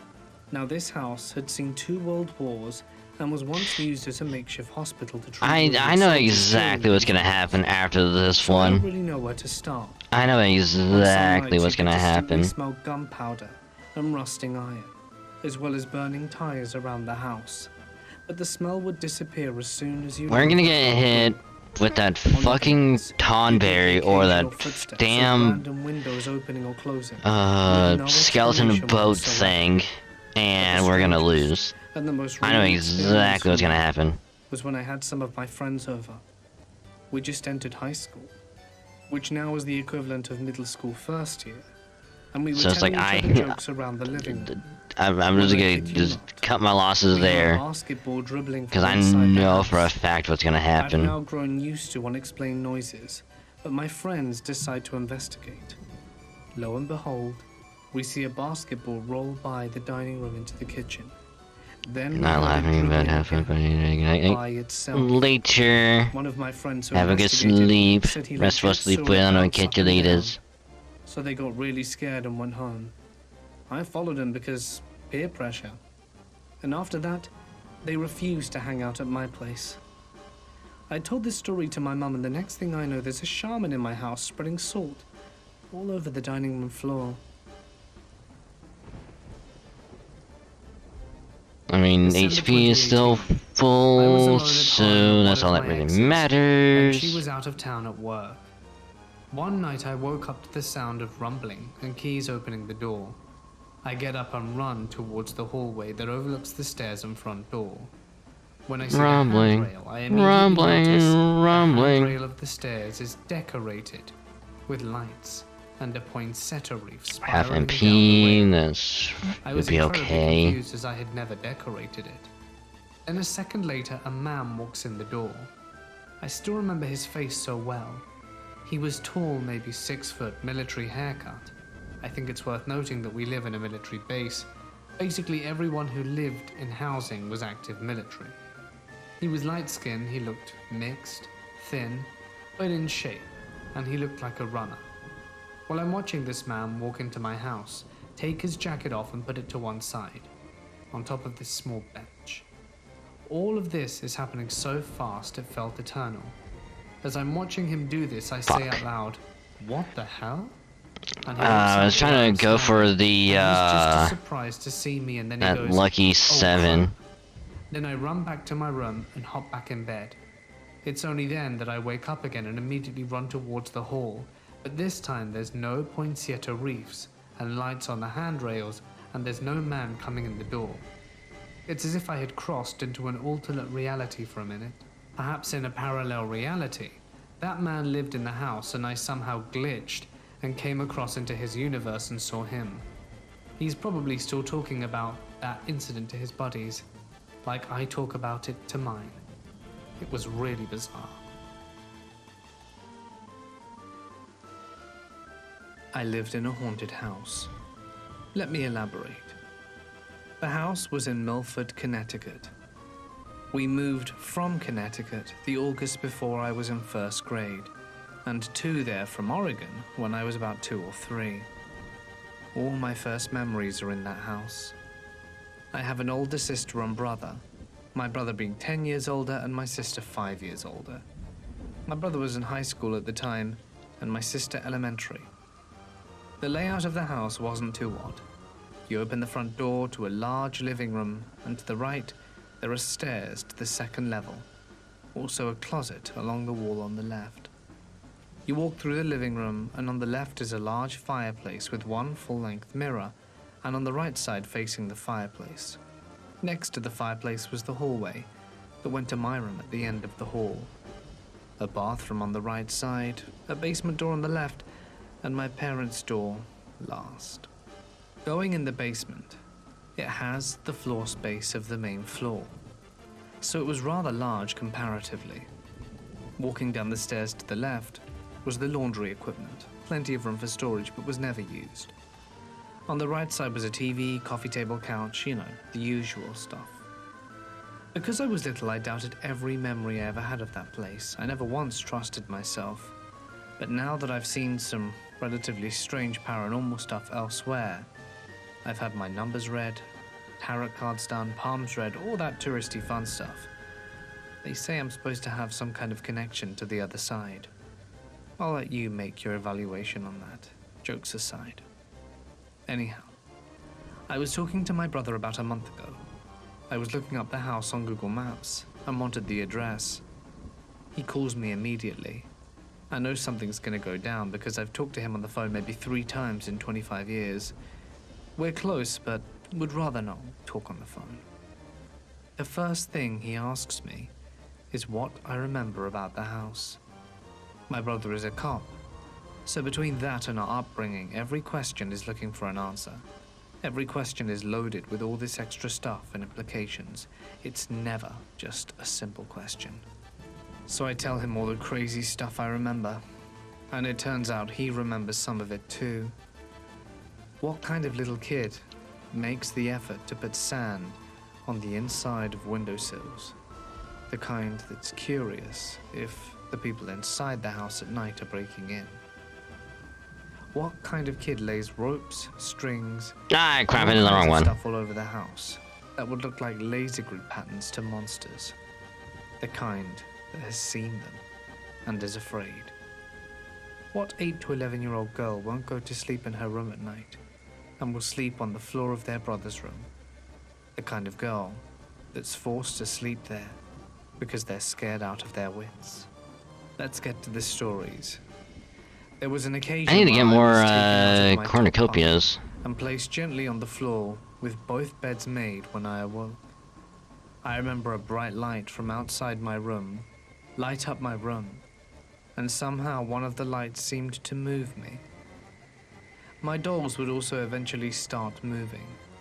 A family friend who died of breast cancer about 9 months after So I was luckily, it's born only doing Viper made the Breath, effort to which find a Cabbage is Patch doll that looked healing exactly us. like I did. But since we're at I full didn't have any HP friends. anyway, it's My not doing parents were mostly anything. checked out, so I was So this lonely. is an easy I loved round. that doll with all my heart. It made me feel stupidly crap that I couldn't give my doll life. I thought I wasn't loving him enough, but I knew I was loving him with all I had. Later in life, I realized all those moments hurt deeply my self-esteem, and as a result, I've never felt like my love was enough. Eventually, I obviously figured out dolls aren't supposed to move, but still, I always wish that mine would. Sometimes I'd look at the mirror, and I'd see an old We're almost lady a on my hand third instead of the my way face. there. I'd walk up to go to Almost the a bathroom, third. and my mum would be having a full-on conversation with someone, but there was no one there. An old lady ghost in the basement was yelling at me to go upstairs because she was busy doing the wash. Watching people freak out when my brother had a sleepover, then you'd never see the kids again. It was a night in particular when I was sitting on the stairs of the basement feeling like a big grown-up kid and watching a movie with my brother and his 3 friends. After the movie, I went upstairs to go to bed. Before I go, get some water and go to the bathroom. When I was done, I heard my brother yelling at me. So I go down and everyone swears I came down the stairs. So it's lights out, and my brother is talking to me, freaking them out. Then one kid fell asleep, and his feet happened to be in what little moonlight was shining through the little windows, and he starts moving around. So my brother and I start whispering and then stop talking and watch him. He's tossing and turning as if he's pretending to be asleep, his feet still visible in the light. He sits upright and tells my brother to stop touching his feet, and then yells at us. Whichever one of us was touching his feet had the coldest hands he's ever felt. Whilst he's saying this, his foot gets a little tickle. He stops talking and goes white, and tells us that something is touching his foot. But he can see his feet, and there's nothing there. He gets up to see if it's another kid playing a prank, but it isn't. So he Because freezes even down. if we only get And after the 3,000 kid at a left, My time, brother and I are downstairs. One of the other kids yeah, says, it's not gonna be that "Hey, bad. I couldn't sleep and was watching the other guy toss and turn, and there wasn't anyone around. I know he thinks we're messing with him, but there really wasn't anyone. You guys are over there, and me and the other guy were here trying to sleep. What's up with your house, dude?" None of the kids would ever return to the house again. Fire dance. I once asked my sister about it, and she didn't say anything, just walked away. My parents pulled me aside and told me in no uncertain terms that I should never ask her that again. I'm 40, and they haven't pulled me aside since I was in high school. I don't know what it's I just had to about. mash the button There must because be I some did not want the serious item thing to PTSD get levels of broken. seriousness. My sister slept in my brother's room every night she was able. When she wasn't allowed, she'd sneak out. My brother would set her bedclothes aside and assumed she'd sleep in there. There was a little door to the attic behind my brother's dresser. We didn't use the space either. If you went inside, there was a path that went to a door to my sister's room that opened in her closet. General messes. Things turned on, or worse, would get turned on or off in the middle of dinner, and no one would notice until it was time to eat and nothing was cooked. The first time that happened, I got in trouble for lying. It actually got to a point where I was surprised that other people didn't have ghosts in their home. Whew. Being scared was normal. Everyone went through it through childhood. I just happened to be scared all the time. We'd always see apparitions move in and out of the house. Well, I used to set up snares and trap ghosts and monsters, and consume every detective novel and magazine and book and anything spy to help me learn what was going on. Thinking everything was normal and average, but feeling like it was all wrong. I used to watch a painting move, and was randomly scared of places in my house, even though I couldn't explain. There were cold spots, things being moved, all the regular haunted house stuff. You just keep My on sister healing would up. mess around with a Ouija board and made stuff It's worse fine. for a while. He's dead. Eventually, I would just tell the ghost either to be my friend and stick around for a while, or go back to wherever it came from. And that was the last of it. I guess I really didn't want to be Whenever we can pause My it wife has a on background in early childhood education. After we got married, she noticed that I may have ADHD and potentially some autistic stuff going on. After a psychologist, I went for testing. I think we're gonna A lot of attack with We met magic. with her, told her what was going on and what kind of testing we wanted, and I requested a schizophrenia test. How else am I seeing and hearing stuff no one else does? Turns out I have a few learning disabilities, which in hindsight is pretty obvious. I'd overachieve in everything but my learning disability areas. For me, it's math and language. As a result, I developed a stutter as a kid, because I didn't know how to communicate things. Stuttering was my way to collect my thoughts about what I wanted to say. Aside from that, I told the doc about everything, and she didn't have any answers for it. At least, in the Connecticut house, I wasn't the only one. We just never talk about it. Ever. I had just been watching a show that was talking about alternate realities and time travel, and it got me thinking about something that happened to me Oof. many years ago. Ooh, this I'm is going to take you back bad. to 1967. We moved into this house in Martinez, California, on Adelaide Drive. I had some weird stuff happen at this place that to this day still perplexes me. But I'll try and keep this on the subject of my blue steamer trunk that I found in the tool shed of this residence shortly after we moved in. I say my blue steamer trunk because Thanks it for the had my help. name on it, first and last. It was taped on the top center of the trunk. Very, with a very much raised appreciated. plastic label maker tape. Hey, thanks for I found over a voice healing on the us. property and wandered into the tool shed Buddy. aside from the main house. I go inside and ask my mum and dad if it's something they had hid from me and would be mine soon, or maybe that belonged to my auntie after whom I was named. They both said no, but Hey, that's suggested gonna it hurt. belonged to a previous tenant, as we were renting the home. So I let it go for a bit, which was odd for me, because I was quite the inquisitive child and had always sought answers to all the mysteries of life. Fuck. I had no idea if my name was common or not, as I was simply 10.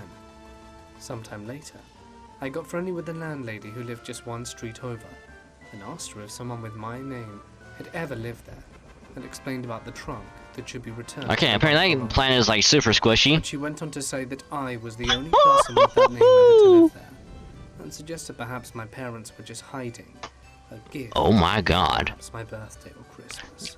Oh my god. There's that 10,000 we were looking for. I think that far ahead about gifts, and I would most likely be the recipient of a last-minute gift from the grocery store. We Something from need a thrift more store shit family. like that. We just I need to tried get put it out of my the mind for a 10,000 while. every fucking time. Our dad and my older brother Jack had used the Hey, shelf to store remember tools when and stuff for Dracus working said, with the farm. the But grind is neither gonna of be them had actually rough? Seeing this blue streamer trunk that took up a large amount of space for the relatively small shed. I remember that Jack it's gonna had be removed that the rough. transmission from his old car and stored it in said shed because of the minimal space. It was practically in the middle of the floor, set next to the trunk that was placed neatly under the workbench. Then one Sunday in late spring, I had a great idea for a slumber party. Remember, this was the time of the hippie protest. Now, like I said, and we're just things going like for sit-ins and even Cloud's knives limit break, were all the because rage. after that, there's So I just way decided too much to have grinding, and I bacon. don't want to deal with that When crap. me and my chosen list of guests would bring their favorite Even if we cooking only get, recipes like, even if we and get bake lucky, cookies for fun, we entertainment, do and of like course, 10,000 the every all-important time. ingredients for a slumber party, snacks. All in all, it went pretty well, although my poor parents had to deal with a loud gaggling of a constant train of young girls trapezing back and forth from the combined patio and the kitchen to and get bathroom. Cloud's Limit Break Whoever and thought to build the a 4-bedroom house was like with only the one bathroom other never material, like the had to deal W7, with I think it's crazy what it is. When it got late, Um, we finished cleaning up the kitchen. that's almost Though I'm sure the 100,000 patio battle was a lot points. We washed our faces, 100,000. brushed our teeth, and put our pajamas on, and prepared for lights We're out only at midnight. at Of course, 17,000. we rolled into our sleeping bags and pillows and such to pretend that we were going to sleep. We were We so would have to get high on lucky and sugar get 10,000 that we had no intention of doing just that. and beat it We tried to play quietly. every If we could never find a time. way to have a pillow Like, fight quietly, I'd like to minimum know how, because we 8 certainly more did not times. Succeed. My older sister, who was up and sneaking talking Do to her it boyfriend on the exactly like phone, this told me 8 that more if Mom times. got up and found her on the phone because of us, that we would regret it for the rest of our lives. As you can imagine, we decided on a quieter game. We got into a circle with me standing. I mean, in like, the we'll center go for it as the other if girl sat on the we get floor, 10,000 every trying to do time. what is now called Awesome. light as a feather, stiff But as a board.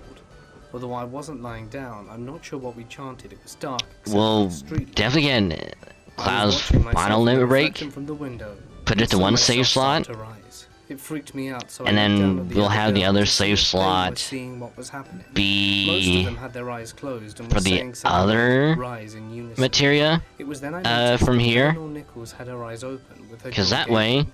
She and I looked we at can one be like, another oh, and take the screamed. first save I slot, beat the promptly game with felt it. the 6 inches or so that I had been raised. Load up the second Everyone save had stopped their slot, chant in fright, and my mum popped through the door with grind "You this better shut out, up and go to bed right now." We and tried. get the Well, other sometimes. materia. But Eleanor and I were And then we too can still freaked keep out to the sleep. I second get up save and slot went for through my the top dressing weapons. drawer, took out a That way, if we cigarette want matches I to had try hidden, and fight, and motioned to Eleanor to get up as we tiptoed out the door. We peeked out you to see know, my sister emerald sitting and there the watching ruby the door. weapons. We weren't gonna leave that way. The only other way was to climb out the bedroom window and go back around to sneak a smoke. So that's exactly what we did. I took the Salem menthol cigarette, placed it to my lips, and struck the match. So, And as I did so, I saw at my least sister now, coming around the corner of the patio, when closest we to the can pumpkin. go up against She the was going to share the smoke. Tonberry, But when I said no, I was fucking just blackmailed into giving Knights her of the some Round. because she was the just baby girl nuke that and Mom motherfucker to believed oblivion. She wanted to make about me. So I passed it to Eleanor, and she passed But it we to just have to hope Sylvia, that who, when of we get to course, that got point, hotboxed by anytime we taking too fight many it, drugs. we I stomped it out. have to hope that we before get lucky got back enough to my room to try to sleep. to have This is our where things summon get a bit materia weird. I thought we went back in the house fine still at the door available. where Sylvia came out. Because if that gets broken and we have to Our fight big sister the wasn't in Tonberry, the hallway, so we got we're back in the screwed. room and our sleeping We're bags with so no screwed. issues. However, I awoke. But just let's go around back in. dawn, sleeping on Maybe the we'll floor get of the lucky tool shed again. next to the freaking blue steamer trunk that had my name on it. Suddenly, the shed door opens, and it's Eleanor and my little sister. They say Because we didn't have something like, the "You win, heal hide, go seek. We've been looking materia. for you since last night after the smoke." I just laughed and went That along way, with in the idea event that we do get I hit didn't with but I was perplexed. um It's strange, but when you're like a kid, you can mini somehow or let stuff you can't whatever. wrap around your head just go and proceed with whatever comes next. Or maybe it was an aspect of the trunk to mask our thoughts about it. Such weirdness was a part we can of still this be able story. to I be tell this short moderately account to help okay. express that many other strange and weird and even borderline outrageous things happened at the house. Not sure if it was just the trunk or the location that was the vortex of weirdness. But anyway, But I'm gonna double check my real brother quick. graduated high school, joined the army, and was sent off to Vietnam. Our parents started having even more issues than before, and I was 12. Things were changing. I finally went into the shed and extracted the trunk. Nobody could tell me how it got there or why my name was on it, but I slowly opened it. It never had a lock on it, but for some reason I never thought to open it, nor had any other member of the family. Who doesn't open something like that? It had been there for nearly 3 years. Yet with all of my questions about it, I'd never once as much peeked inside. Let me tell you, my sisters were always going through my stuff. Anyway, this part is a bit confusing. There was a picture of a girl called Yvonne Streeter, although my sisters said it was Hey, just her friend Debbie Streeter. I'm curious because I wonder if we can hit if we do I met Yvonne Streeter. resist. Yes, Debbie Streeter's little sister. Debbie. And then my sister that Debbie, way- were friends in school, and I had gotten that picture from Yvonne herself. There was also a picture of a cute chubby baby, a black nightgown, a glass water picture, clear with yellow flowers. If that way we get hit with anything. Objects that would astonish and amaze me. One was a paperback script of the play The Wizard of Oz. It had the initials PJ on it. Fuck. There was also a library book for the script of the musical The Music Man. Accessory is The card in the front broken. said the last person to check it out was me, and the return date was July 30th, 1975. Which oh wait, that means if we get hit with when the trunk was first opened. any move, that's How gonna be many years bad. later, I know how this trunk came to be. It was bought for me by my 26-year-old boyfriend Armor is to help me broken. pack up stuff while I ran away to live with him in Green River, Wyoming when I was 16. I was found, returned to California. This means and we're gonna get incarcerated hit. in Contra Costa County Juvenile Oh no, we're Court, still get healed up, okay. where they used the label maker to put my name on it. Okay, so that happens, but there's more. Don't I was turn me sent to a foster care frog. in Oakdale, California. My trunk was lost for I'm a time, too but pretty to eventually be a got sent frog. to me in my new home. I buckled down and managed a B average on And the you're last fucking semester of my dead. junior year, as well as throughout my senior year. It was quite fun there. We're just gonna defend and hope that she tries and attack I had us. chosen to be Glenda the Good in my high school performance of The Wizard of Oz, and I had taken the nickname PJ, as my aunt, for whom Ah, I had named, shit. had always called me Peggy, and my middle Alright, name never was mind. June. I later also participated in the high school musical The Music Man, though after graduation I went back to Martinez to live with my mother and stepfather. Okay, at Not a great least. move, but it brings At me to least- another object found in the trunk. The library book At least with we the didn't get script that of the far. aforementioned musical. The local summer stock was holding auditions for the musical. Also, I probably should have done resist. And I thought I'd be sure to get a singing role. I went to our local library and checked out the book. I really didn't get the correlation at the time. Really, how could I have completely missed that? I just went forward and did not give the trunk that I found as a young girl a single thought. So there was the picture of the cute baby. Now, years before, when I'd first opened it, my mum said that it looked like my baby brother, but it wasn't. This is who it was. And now I can write it down and deal with the weirdness. Okay, In thanks for healing. 1977, 1 month before my 20th birthday, I gave birth to a 10-pound, 9.5-ounce baby boy. Me and my then husband named the baby Jason Adam Nichols. Oh, my goodness. He was the baby in the picture. Thus the family resemblance to my baby brother. I still don't know how or when the trunk traveled through my own timeline, but I was the one who packed it when I moved out of our house during the separation and eventual divorce from my now ex-husband. Damn it. This is just some of the weird-ass stuff that happened to me. It is hard for me to even write this out and still perplexes me to this day, but I know that someday I will hopefully completely understand.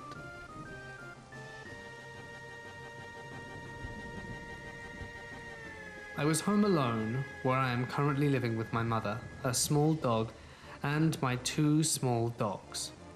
I was in the dining area at the front of the house, talking on my cell with my stepmother and cleaning the dining room table off, which, since COVID has us both working from home, has become a home office desk. God damn it. In the dining room and directly in front of this desk/table, there are 2 large windows that run up the height of the wall from the ceiling to the My floor. fucking armor is The broken. windows look out of the front porch, followed by the garden, the front lawn, the sidewalk, and the street. If I look out into the left or south, I have a clear view Yay, of no the handicap. driveway where I was always parked on the left, and my mother to the right. It was about noon on this day, and my mother had gone to the grocery store to pick up a few things, then for a quick stop off at a friend's house. I didn't know when she would be back, but as I was standing Also, there I think chatting that away, resist is organizing my actually home helping dining us. office area, I think because I our stopped for a accessory moment is to gaze out the broken, window. I was and we half cast paying that attention resist, to the I think this is actually conversation with my helping us. stepmother, and halfway thinking about how I would like to decorate the front of the house for Christmas this year, when I saw my mother pulling up on the street heading to the driveway. MP, okay. I watched That's until she fine. was slowing and turning in, and thinking nothing of it, I walked over to the coffee pot to top up my mug. As I was pouring the coffee, I remembered that she had mentioned stopping for groceries, and if she had done so, she would have wanted me to help her carry them in. I'm actually kind of curious. So I Is took another there look out the window to see if she appeared to anything? have the groceries, and sure enough, she was now parked in the driveway and out her car, standing behind her with the trunk open. And I assumed at the time it was to collect the bags and carry them in. I told my stepmom I would talk to her later, and we hung up. I set my coffee down with my phone on the kitchen table and headed out the front door, which I should mention is less than 10 paces away from where I was standing. I opened the front door, That walked out onto resist the is porch helping and out stopped so dead in my much. tracks. There was no mother, no mother's car, no nothing. Her side of the driveway was completely empty, except a neighborhood cat. Strange, I thought, but quickly assumed that she had forgotten something at the grocery store and decided to go back to the small corner store in our neighborhood to get whatever it was. However, no sooner had I considered that possibility did I then consider that it would have been quite difficult, if not impossible, for her to have put the bags back down in the trunk, close it without me hearing it, get back in the car, and back out onto the street and drive away in the small amount of time it took me for me to set my phone and mug down and walk out the front door. She would have had to have made a mad dash out of there, and backing out of our driveway, unless you're looking for a collision with another vehicle, has to be done slowly, as our driveway is on a rather steep incline. Oh as we wait, live our in the sum is southern part of broken. the USA, in Oh, I just known for noticed heavy that. rains and flash flooding all year round. Hence Sum is broken. if you back Uh-oh. out too quickly, you might get lucky and get away just as quickly, but your rear fender will not be coming with you. Secondly, my house is the last house on this side of the street that actually faces the street, which runs from north to south. The house next to us, the actual corner house, faces the street that crosses ours, running west to east, and because of that, the fence that runs the length of the backwood also runs the length of our driveway and continues almost all the way down to where the curb brings the street and driveway together. The design all but blocks the view we have of any oncoming traffic from the south. If you back out too quickly, you can easily back out in front of an oncoming vehicle that was just out of view moments earlier. Lastly, if there were an annual award handed out for slowly backing out of driveways or pulling out of parking lots, my mother would have her walls covered in plaques and trophies. I've never seen her rush out. How come and go Maiden's speeding kiss down the didn't work? street, not ever in my entire life. What? Considering all this, I decided I would call her to see where she had gone to and settle the matter, all the while staring and having a little chuckle with myself as I remembered those glitch in the Matrix stories I had grown so Uh-oh, fond of. something's not I called and she working. answered, and when I asked why she'd left, she answered me with a bit of confusion, telling me she had gone to a friend's house and then to the grocery store, and reminded me that she had told me as such before leaving the house earlier that day. When I told her that I had seen her come home, and that I was asking about where she'd gone to then, not this morning, she had absolutely no idea what I was talking about. She said she was about 10 miles from the house still heading home, and actually hadn't come home yet at all. When I told her about what I'd seen up the driveway, she told me I was freaking her out, and that she'd be home soon. We hung up and I stood at the same window waiting, and like clockwork, within a few minutes of ending our call, I watched her drive up the street from the same direction she had done so before, north heading south. I saw her car slow and come to an almost stop to allow her to turn in the driveway, and as I walked from the window to the front door and out the house to help with the bags, she pulled into the driveway and parked. By the time I'd made it to her parking space, she was getting out the car, and this time I stood with her behind the car with the trunk open and started to collect the bags to carry in. I watched the entire scene played out, just as it had done when I watched it from the window minutes before, with the only difference being I was standing outside with her watching it instead of watching from the dining office window. Everything looked exactly as it had when I watched the scene play out earlier, down to the clothes she was wearing and her mask hanging from her left ear, which is interesting to note, as she rarely hung her mask off her ear, but I do remember noticing it hanging there the first time. Anyhow, we carried the bags in and life went on as usual, as it tends to, and I considered two possibilities, one being a quick but uneventful jump into and then return from You know what I future. think? Had that been the case, I the think events would have because I'm unfolded trying to use an exactly as they item did and before, resist or and whatever I it would is, not have been standing with her it's behind still the being a truck thing, it's not. I would have watched her from the window. I think we just as I screwed had the first ourselves, time. honestly. The second is a glitch in the matrix of our world. If I wasn't so familiar with these stories, I may as well have considered the possibility that I'd lost my mind. But I am familiar with them, and will simply chalk it up to a glitch in reality.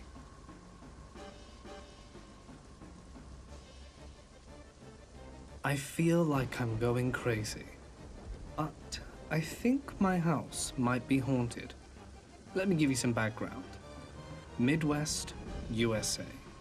I think it was all a wooded area a long time ago, but my great-grandparents built a house. Additions were added. I think they both just died of old age, but I'm not sure.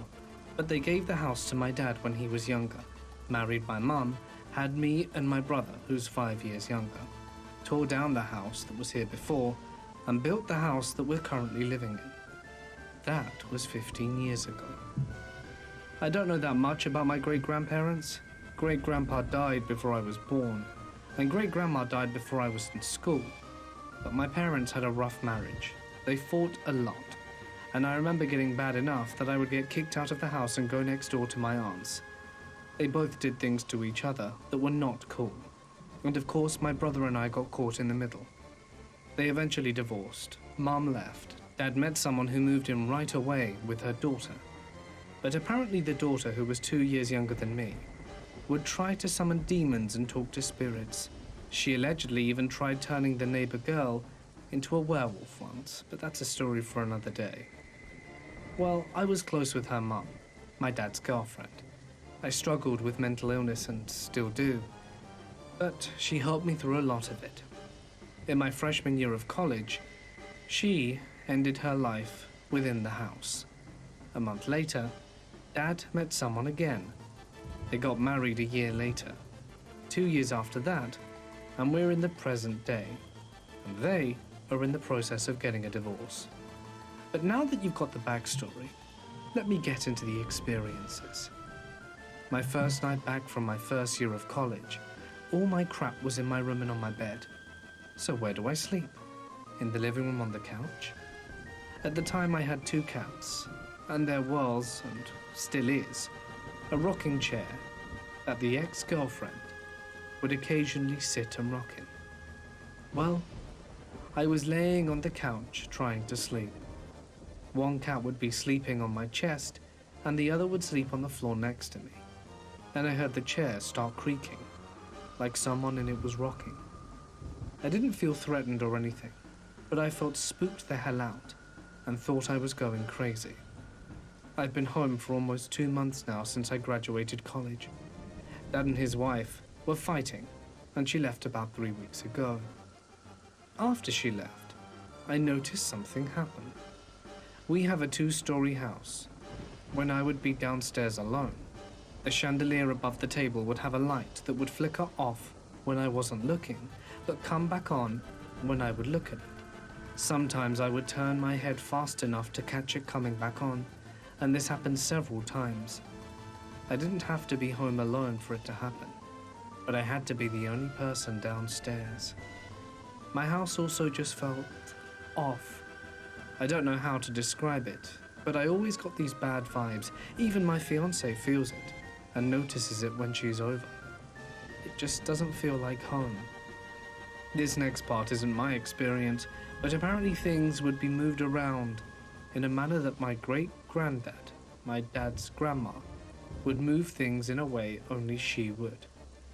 The ex felt that the house was haunted 2 years ago. She and I had a conversation about it, and that's how I heard about the things being moved. So I think back to the problem, reflecting on it. I think the problem was that my parents fought a lot. It was bad, malicious, a lot of resentment, but they tried staying together for the kids, which didn't work out well. I've struggled with depression since I was a child, and I've had lots of dark and morbid thoughts. Dad and his ex fought a lot too. Dad and his soon-to-be ex-wife fight a lot. The house just feels like a void of maliciousness, anger and resentment. A black hole that sucks out all things positive. Maybe something has caused this. Perhaps it was already here and we've only made it worse. I think the shenanigans the daughter did certainly didn't make matters any better. As for the light, as of now I can't think of anything besides the bad bulb that was somehow in sync with me, but I don't think anyone's changed it. What can I do? Do I have any options? I don't know where to go, where to start. All replies are welcome and appreciated. Oh, and I just remembered. The other neighbor's kid. The neighborhood kids aren't the right term as they live out in the middle of nowhere, but that's the closest thing I can call them, had several experiences with the ditch that runs on my family's property, but on the opposite side of the road. On our side, my aunt had a friend that was a medium. A long time ago, she said she saw something on her side of the ditch that runs between my and her house, and it was described as my great-grandpa digging roughly where there's a big rut that will mess you up on an ATV if you're driving on that back road. I don't know if the friend is still in the area. I think she moved. Nonetheless, all of these Oh my things god. How do we really do beat scare that me. thing as a fucking frog? Oh my god. How do we beat it as a frog? The first one happened when That's I was just about 10 too in funny. 2014. My Took mom way longer me than I and my thought it was brother gonna to be, get some but new clothes. damn, we beat it My as a brother and I picked frog. some clothes and each a pair of pajamas. We took the bag Well, with all the I guess you could say that enemy corrupted.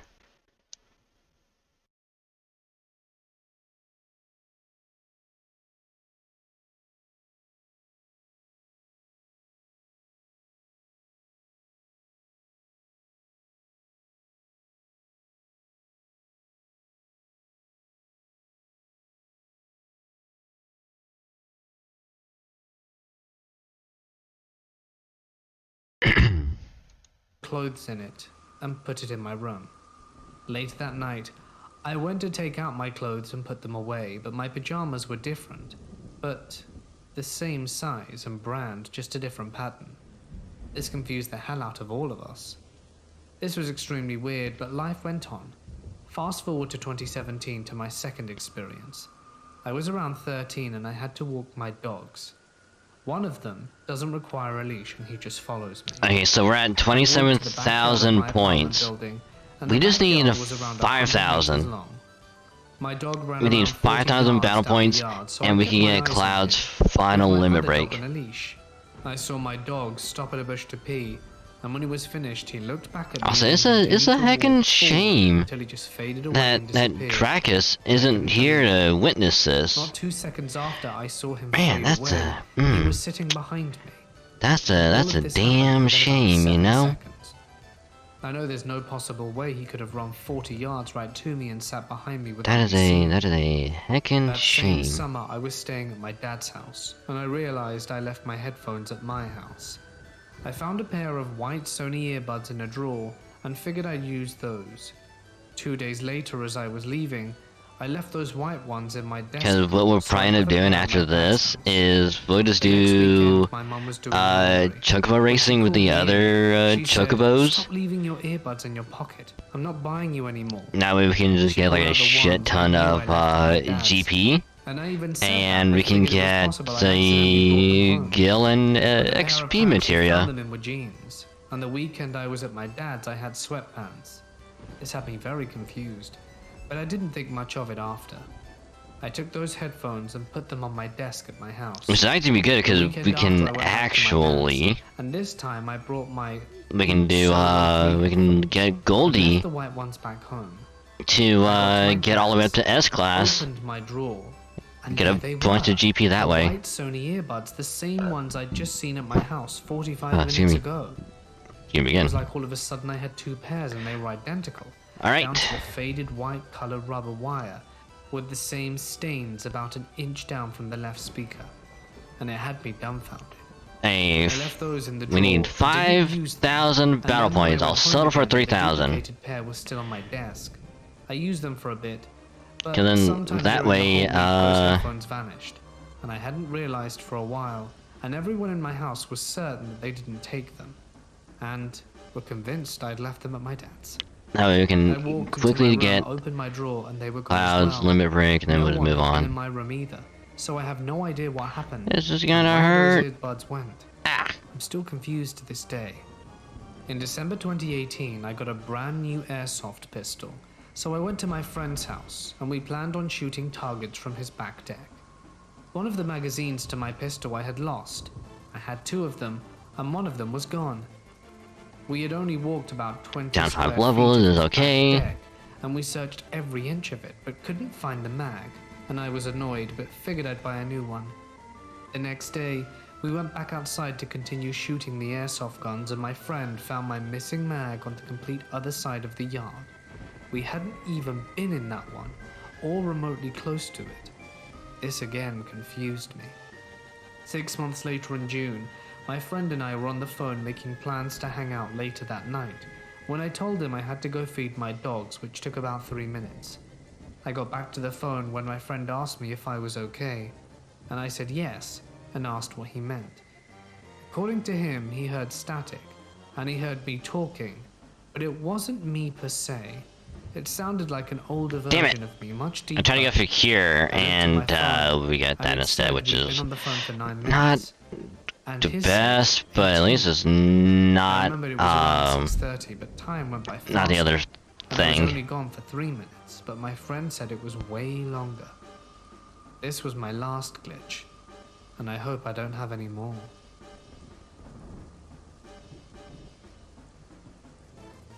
I had a strange experience when I was growing up. I was around 12 and coming up from the basement. I was walking up the first few steps when I turned to my left and see a tall woman the size of the door walking through the basement hallway. She was super thin and literally the size of the door and almost translucent. You can bet I hauled ass up the stairs and didn't go down for literal months. I never returned down there by myself again. Then there was the time I was sitting in my bed around 17 or 18. I couldn't sleep and was watching some movies on my laptop. My closet door swung open.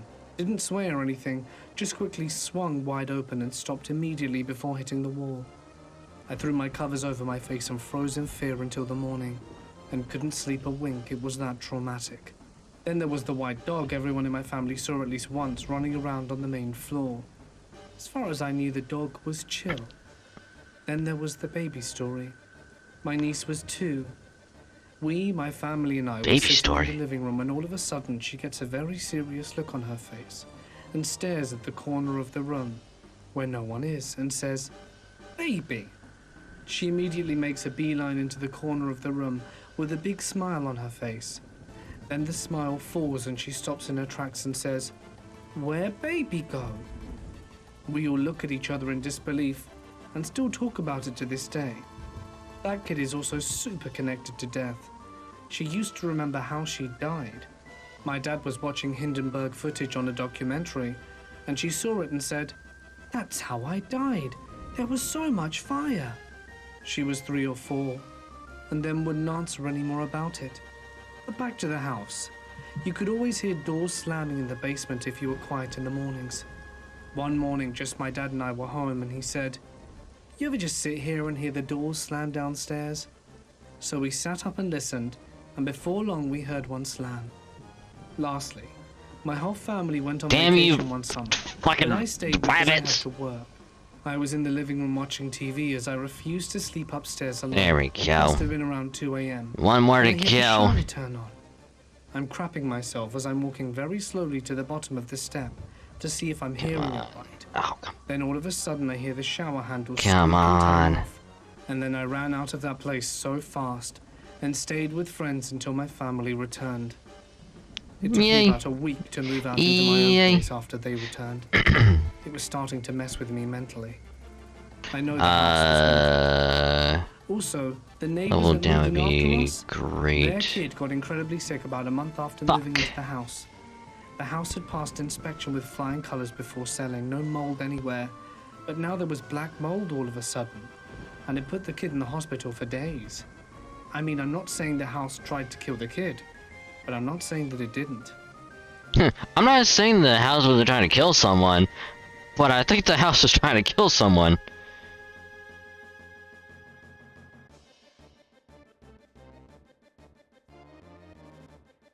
Okay, so after this, we'll load up another, okay. Uh...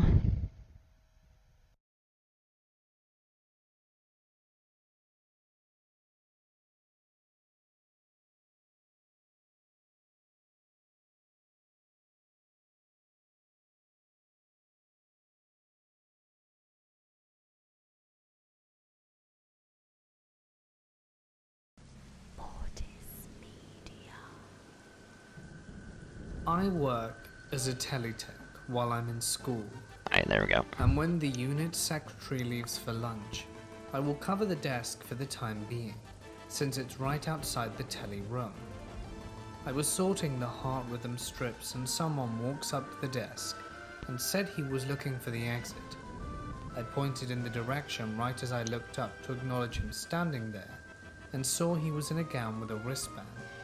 So I asked him his room number and to wait while I called his PCA to walk with him downstairs. I called the PCA and gave her the room number.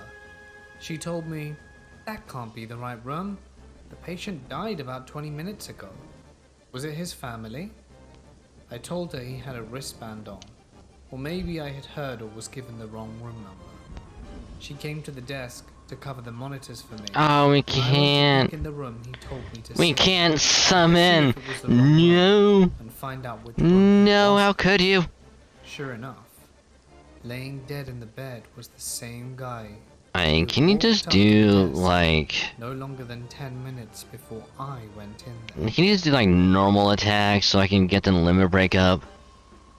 This is a story told to me Stop by a man ice. who was in his 60s, and I will be telling Wind. it from Wind, his then perspective. ice. Just do that pattern. This Wind, then happened in ice, the or late 80s. anything, then These ice. times, or rather this decade, I was a heavy home hopper. I could not stay home for more than 5 to 6 months. In what I believe to be 1987, I moved into my first house after having many apartments beforehand. But that's just too little background for the story. So now I will tell you the story of one life-changing experience that still gives me nightmares. It was late evening and I had just got back from a walk that I would usually take. I actually to help don't get my mind know clear. if I forgot what time it was. doing but the I'm going to battle estimate arena is somewhere actually after helpful because helpful I had to for leave the next morning for work. So I took a shower, hopped out, got dressed, and then went back to bed. for It was getting probably the around limit 10 break p.m. level up. I woke up at 4 in the morning to a window clash. I jumped straight up, half asleep and half awake. Either Phoenix or Was it just my Cosmo. brain that scared me into think a glass broke? I asked myself this, but then I heard footsteps. After hearing this, I jumped right into action, shut my door and dialed the cops from the house phone that I had in my room. When they picked up, I whispered that there was a robbery going on in my home. They told me to get inside a locked room, make no sound until they could arrive. I whispered back that I'm in a locked room, and to please hurry, and they assured me that there were 2 cars on their way to my house immediately. Still feeling no help, I whispered okay, then hung up the phone shaking. I told myself it was going to the be shrapnel, alright, and whoever was down there shrivel, wasn't going to know I was there. Or, if they did, they 8-inch weren't going to be able to cannon, get in, because the door was hourglass. locked. Boy, was I wrong. 2 minutes Alright, later, well, we I can found literally just myself stand here succeeding and in just the do door. I nothing. was way more shaken and in fear, but I remember again that the door was locked. But then the door opened, like it was never locked. Who had slid into my room was the intruder, and he made eye contact with me as soon as he stepped in. I now froze. I just stared as he walked closer with a firearm now pointed at me. He told me to get off the floor and told me to get into the closet. He then asked me to sit down. I did what he was asking me, on my knees looking straight at him. I told him in a really shaken voice, "My wallet and everything is on the bed, and my keys are in the coat pocket on my dresser." He replied that he didn't care for my belongings, and that he came for my life. Then he began to raise the weapon to my face. Alright, guess we have nothing else to do.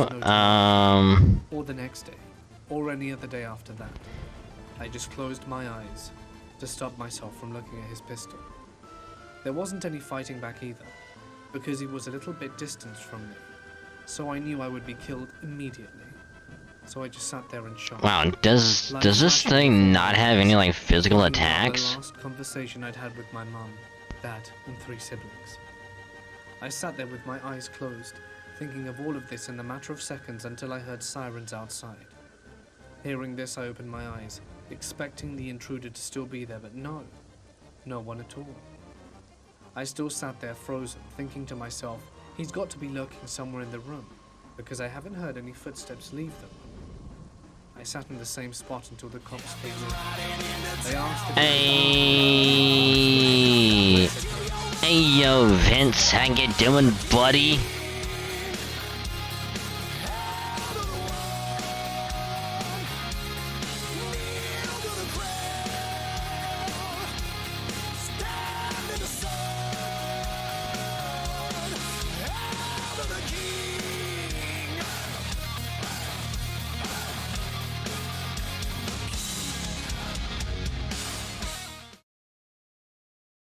How ya doing? No worries, no worries. Let me just shout you out real quick. And then of course it is shout out. Yes it is.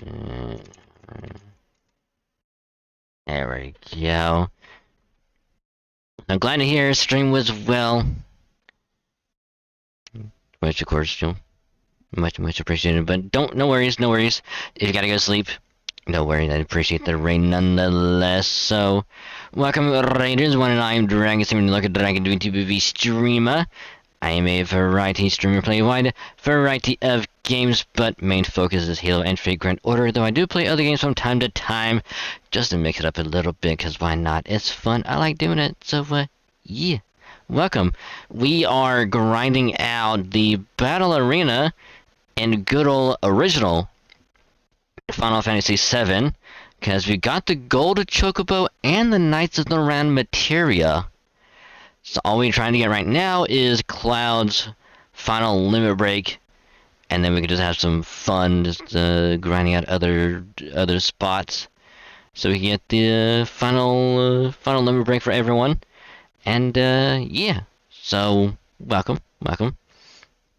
And as always, post to stream R&R is always necessary. So if you got other things to take care of, you gotta go somewhere, eat, drink, whatever, no worries at all. Just take care when doing it. And if you do, hope it goes well. And you want to come back in and chill and lurk and all that good stuff, no worries. Be glad to have you. So hope it all goes well. And as always, rest well, sleep well, Vince, and I will catch you later. So again, thank you. Much appreciated. So you haven't followed Vince yet? You totally should.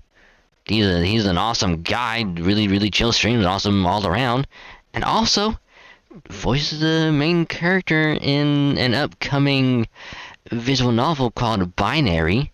You can wishlist it on Steam. And he does really good stuff, so you better support him, or I'm gonna fucking hurt you. But lots and lots of love.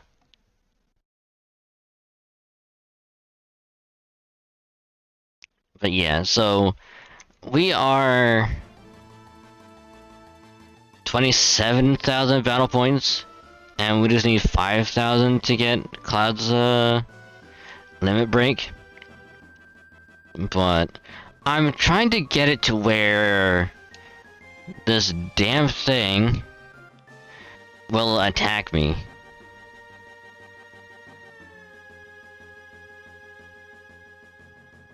Like, they just physically hit me.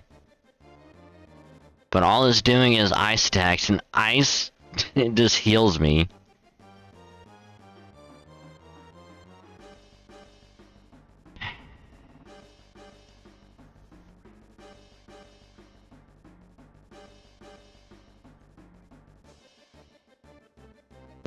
Fuck it.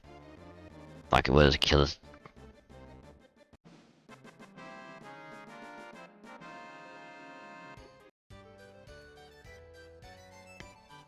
Okay, we just need 500 points. Literally, just 500.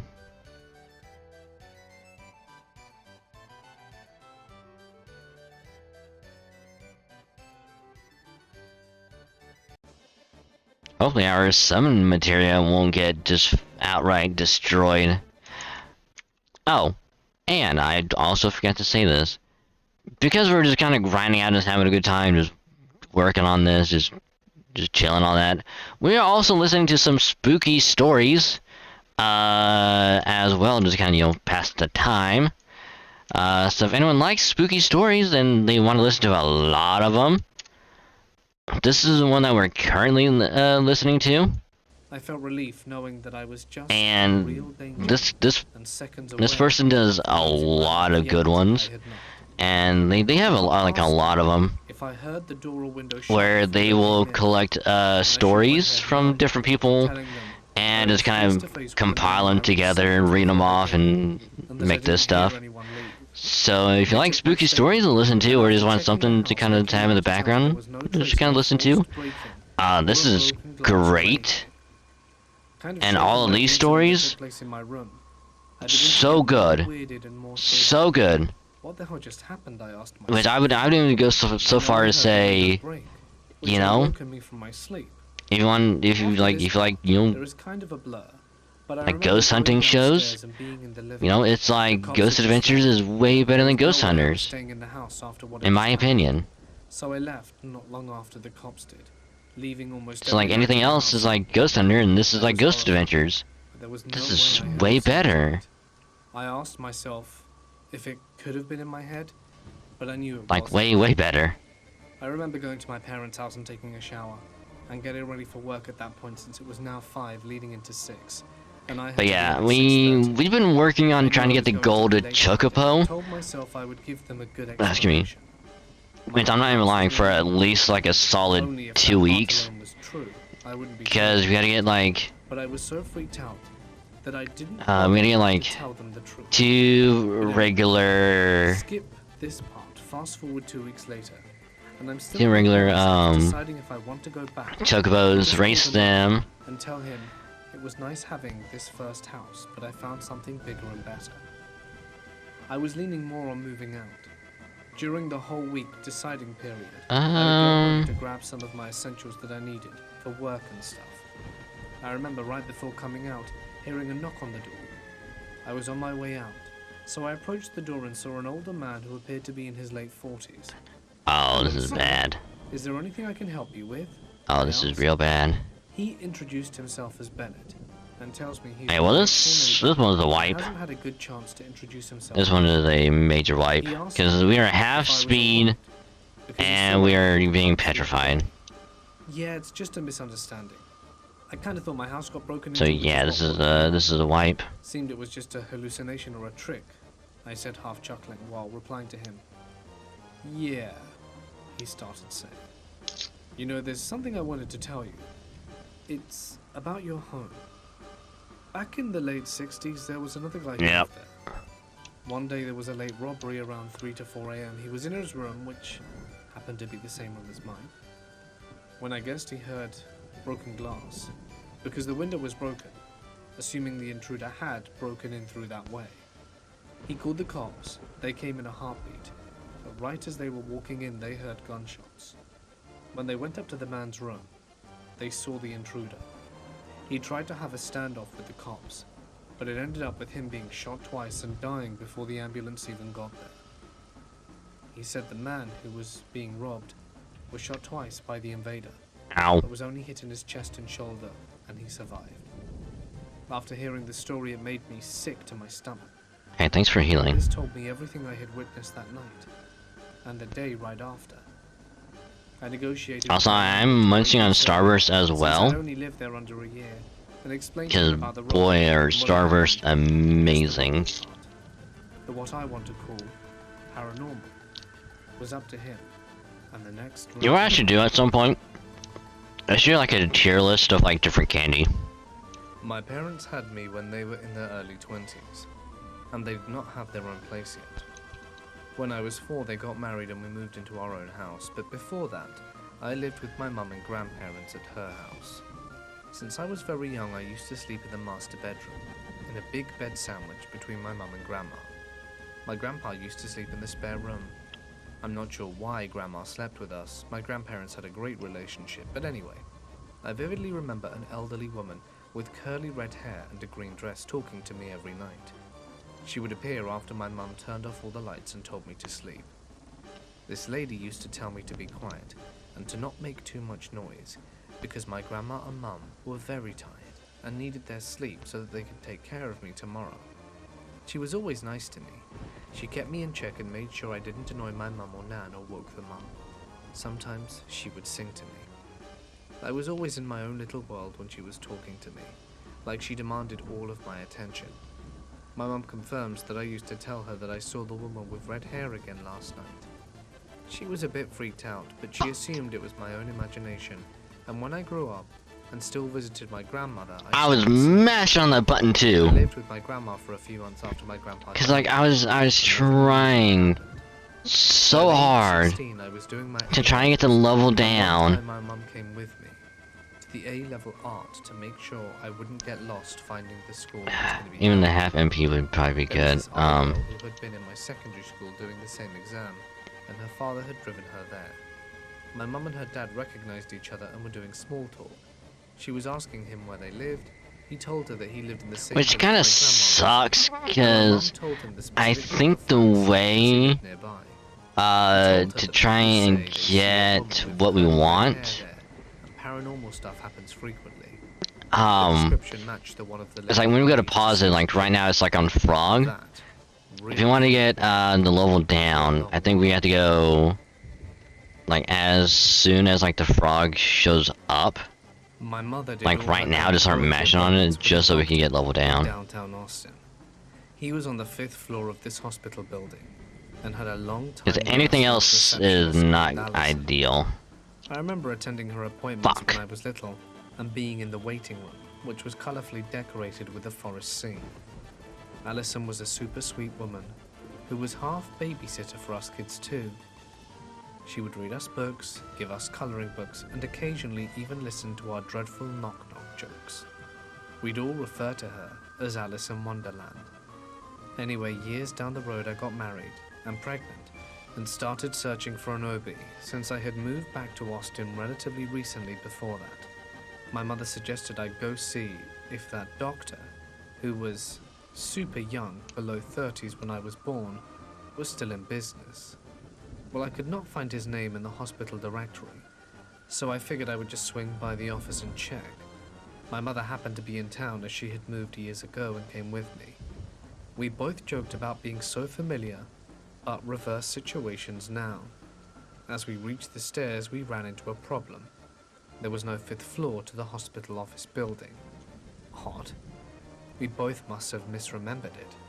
We knew it was on the top floor, so it must have been the 4th. Nope, not there. We thought perhaps we were in the wrong building, except we parked in the same parking garage from 20 years ago and walked the same route. That doctor does not exist. Never did, apparently.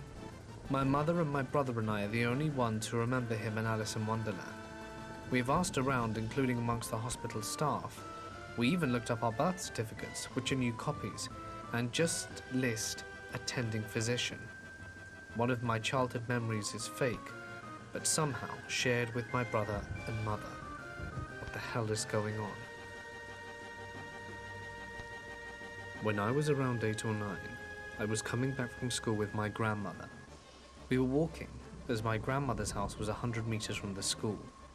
In the road to the school, there was a ruined red house. From the broken windows, you could see damaged stuff, dust, garbage, and the like. I think after this fight, and my I'm not gonna risk it, cause many years before I was even I have a feeling after this fight, it's gonna be nothing but bad stuff. And I vividly remember how the door was open, and inside was old furniture but not damaged. Nope. Not anymore. Nope. From the We're good. inside. 33,000. Hell yeah. And by his side Exactly along what the we way, needed. he greeted us like long-term friends. I thought that was strange, as the description of my grandmother matched the two people there. Later in the afternoon, I went to my grandmother and asked her about who those people Yay! at the house were. Omni And my Slash. grandmother said she didn't remember Yay! seeing anyone. So I got out, went to the house, and And we might as well the just get building was whatever else we ruined. can. No one inside. The house itself Preemptive. is now demolished, and the weird stuff is that my grandma doesn't remember anything about that. My grandmother wasn't even mentally ill or anything, and was barely 60 years old, so I don't know what the hell happened. And we'll get right arm. My teacher thought it was only appropriate to tell us a story about his paranormal experiences. One of them that really stuck to me was a story he was telling us Okay, about so we his probably need to go all the way father's down. He said that 8 years ago, after class was over and he'd finished his tales, one of his students came up to him and asked how his grandfather died. He told Becky that it was kidney failure.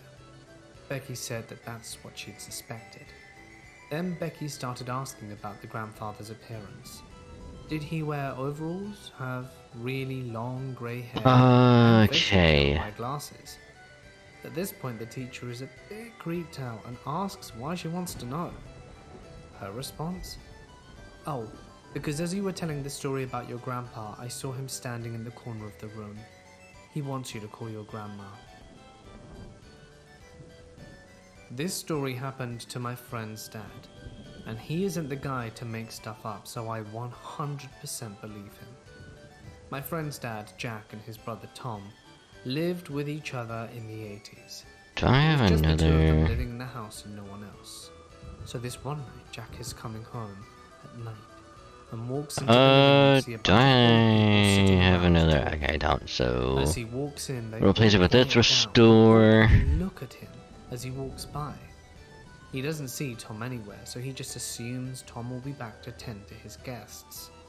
Jack has work the next morning, so he goes into his room Yeah, to we'll get some swap it with sleep, morph. but is kept up from all the people talking. He walks out of the room and is promptly met up with Tom, who was coming out of his room to tell Jack to keep his friends quiet. However, Jack was coming out to tell Tom to keep his friends quiet. They walk out from the hallway into the living room, only to see it's empty. With the Oh, he's ready to choose, so leftovers okay. full of mice We'll do that. hovering in the air. We'll put counterattack on We had a you. patient who informed me that her deceased husband was in there with us, literally there in the room, to take her home.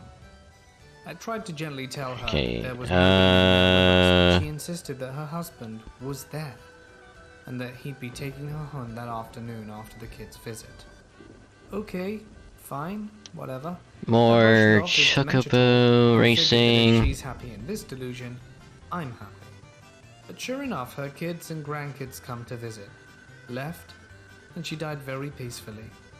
Gives me shivers to this day. We also have a haunted room. We're only 6 beds, 3 on the Oh left, 3 on the god, right, not fucking with a nurse's Tio. station right in the middle. God I was at the station damn it, chatting with the nurse. Tio. This was very early on working there, so I was probably asking some kind of stupid question. Out of the corner of my left eye, I see this elderly gentleman walk into the last room. I took off running because no one should be ambulating without assistance. Only once I get to their room, it was empty, and only then did I realize we didn't have any patients in that room to begin with. I walked back to the nurse's station to find everyone smiling and said, "Did anyone else see a patient out of bed?" One of our nurses just chuckled and said, "Honey, you just met the spook." I've never seen him since, but everyone said it's a superstition around the hospice, and that he only shows himself to people that he likes, and it meant I was formally a part of the team now. When I was in college, my ex-boyfriend, who I was making moves towards getting back together with and still ran in the same social circles with, died suddenly. Apparently he was sick and I had no idea. No one knew a thing. Of all our mutual friends, a guy I barely knew was the one who called me and told me he was in a coma. God Then damn later it. that night, I found out he died. His best friend came over to my apartment unannounced the next day, but did not bring it up until I finally couldn't hold it in anymore and said, "So did you hear about?" She said, "Yeah, of course," and changed the subject. I was still completely shell-shocked. She seemed a little down, not like her lifelong best friend just dropped dead out of the blue the night before. I went to the funeral, and most of Of my course, friends were fucking there. Tio is still Nowhere here. near the number of people you'd expect Fuck at a off, healthy Tio. young man's funeral. Of who was there, no one seemed really upset but me. I know everyone grieves differently, but even his family weren't particularly dressed up or devastated. His younger sisters were giggling with each other the whole time. Weirdest of all was the people I spoke with. No one really seemed clear exactly on what sudden illness he died of. I'd like to have seen him one last time, but it was closed casket. I'm 99% sure he's really dead, but the circumstances surrounding it were so abrupt and strange that I sometimes wonder if he really faked everything to perfection. Just so you know, he really didn't want to get back together. You guys are about 8 years late on that joke I made at the funeral. We dated seriously for several months. He dumped me, then several months later wanted to get back together. I said I wanted to think about it, and he died. The end. Now, he wasn't into drugs or gambling or anything like that. Not that I know of. He had a history of depression. I may consider getting a death certificate, although I may have trouble explaining that to my husband.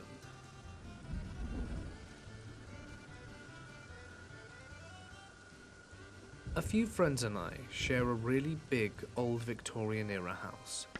During the first lockdown of the Alright. pandemic, Fucking I was the only Tio. housemate not working from home, meaning that in the mornings I'd be the only person up and about. One morning I walk downstairs and see the back door is wide open, and one of my other housemates is outside tidying up the garden. I saw him from the back, but I could be certain it was Andrew. I thought nothing of it, as he mentioned that he was returning to his office for a few days a week, as restrictions eased, and figured that it was why he was dressed quite smartly. White shirt, black trousers and shoes. Why he'd be tidying up the garden before he left for work I will never know, but my housemates being the people that they are, I was guessing he got drunk and trashed the place the night before and perhaps felt guilty about it. I made myself a tea and turned to leave the kitchen, not really looking up, and noticed in my peripheral vision him pass the kitchen doorway down the hall. When I turned into the hallway, however, a second later he was nowhere to be seen. A little strange, but it was early, so I thought nothing of it. The day continued and all was well. Later that night, when we were all hanging out, I asked Andrew about why he was tidying up the garden in the morning, and he hadn't a clue what I was talking about. He said to me that he had been into his office and didn't get up Thank God I fucking sprinted at the I end. mentioned that I saw him wearing a white shirt and smart trousers, and he freaked out a little bit, and confessed to me that he'd been keeping quiet about something he'd seen in the house, as he thought we'd take the piss out of him. What does According to Hero him, drink? He spotted a man exactly as I described standing in the living room as he passed by the door one night, but when he double-checked to see what he'd seen, the man was gone. Literally nothing else has happened in the house since. So, you know, maybe perhaps GP. a bit of a boring story. Fucking But I finally have a 15. good story to share, so that's nice.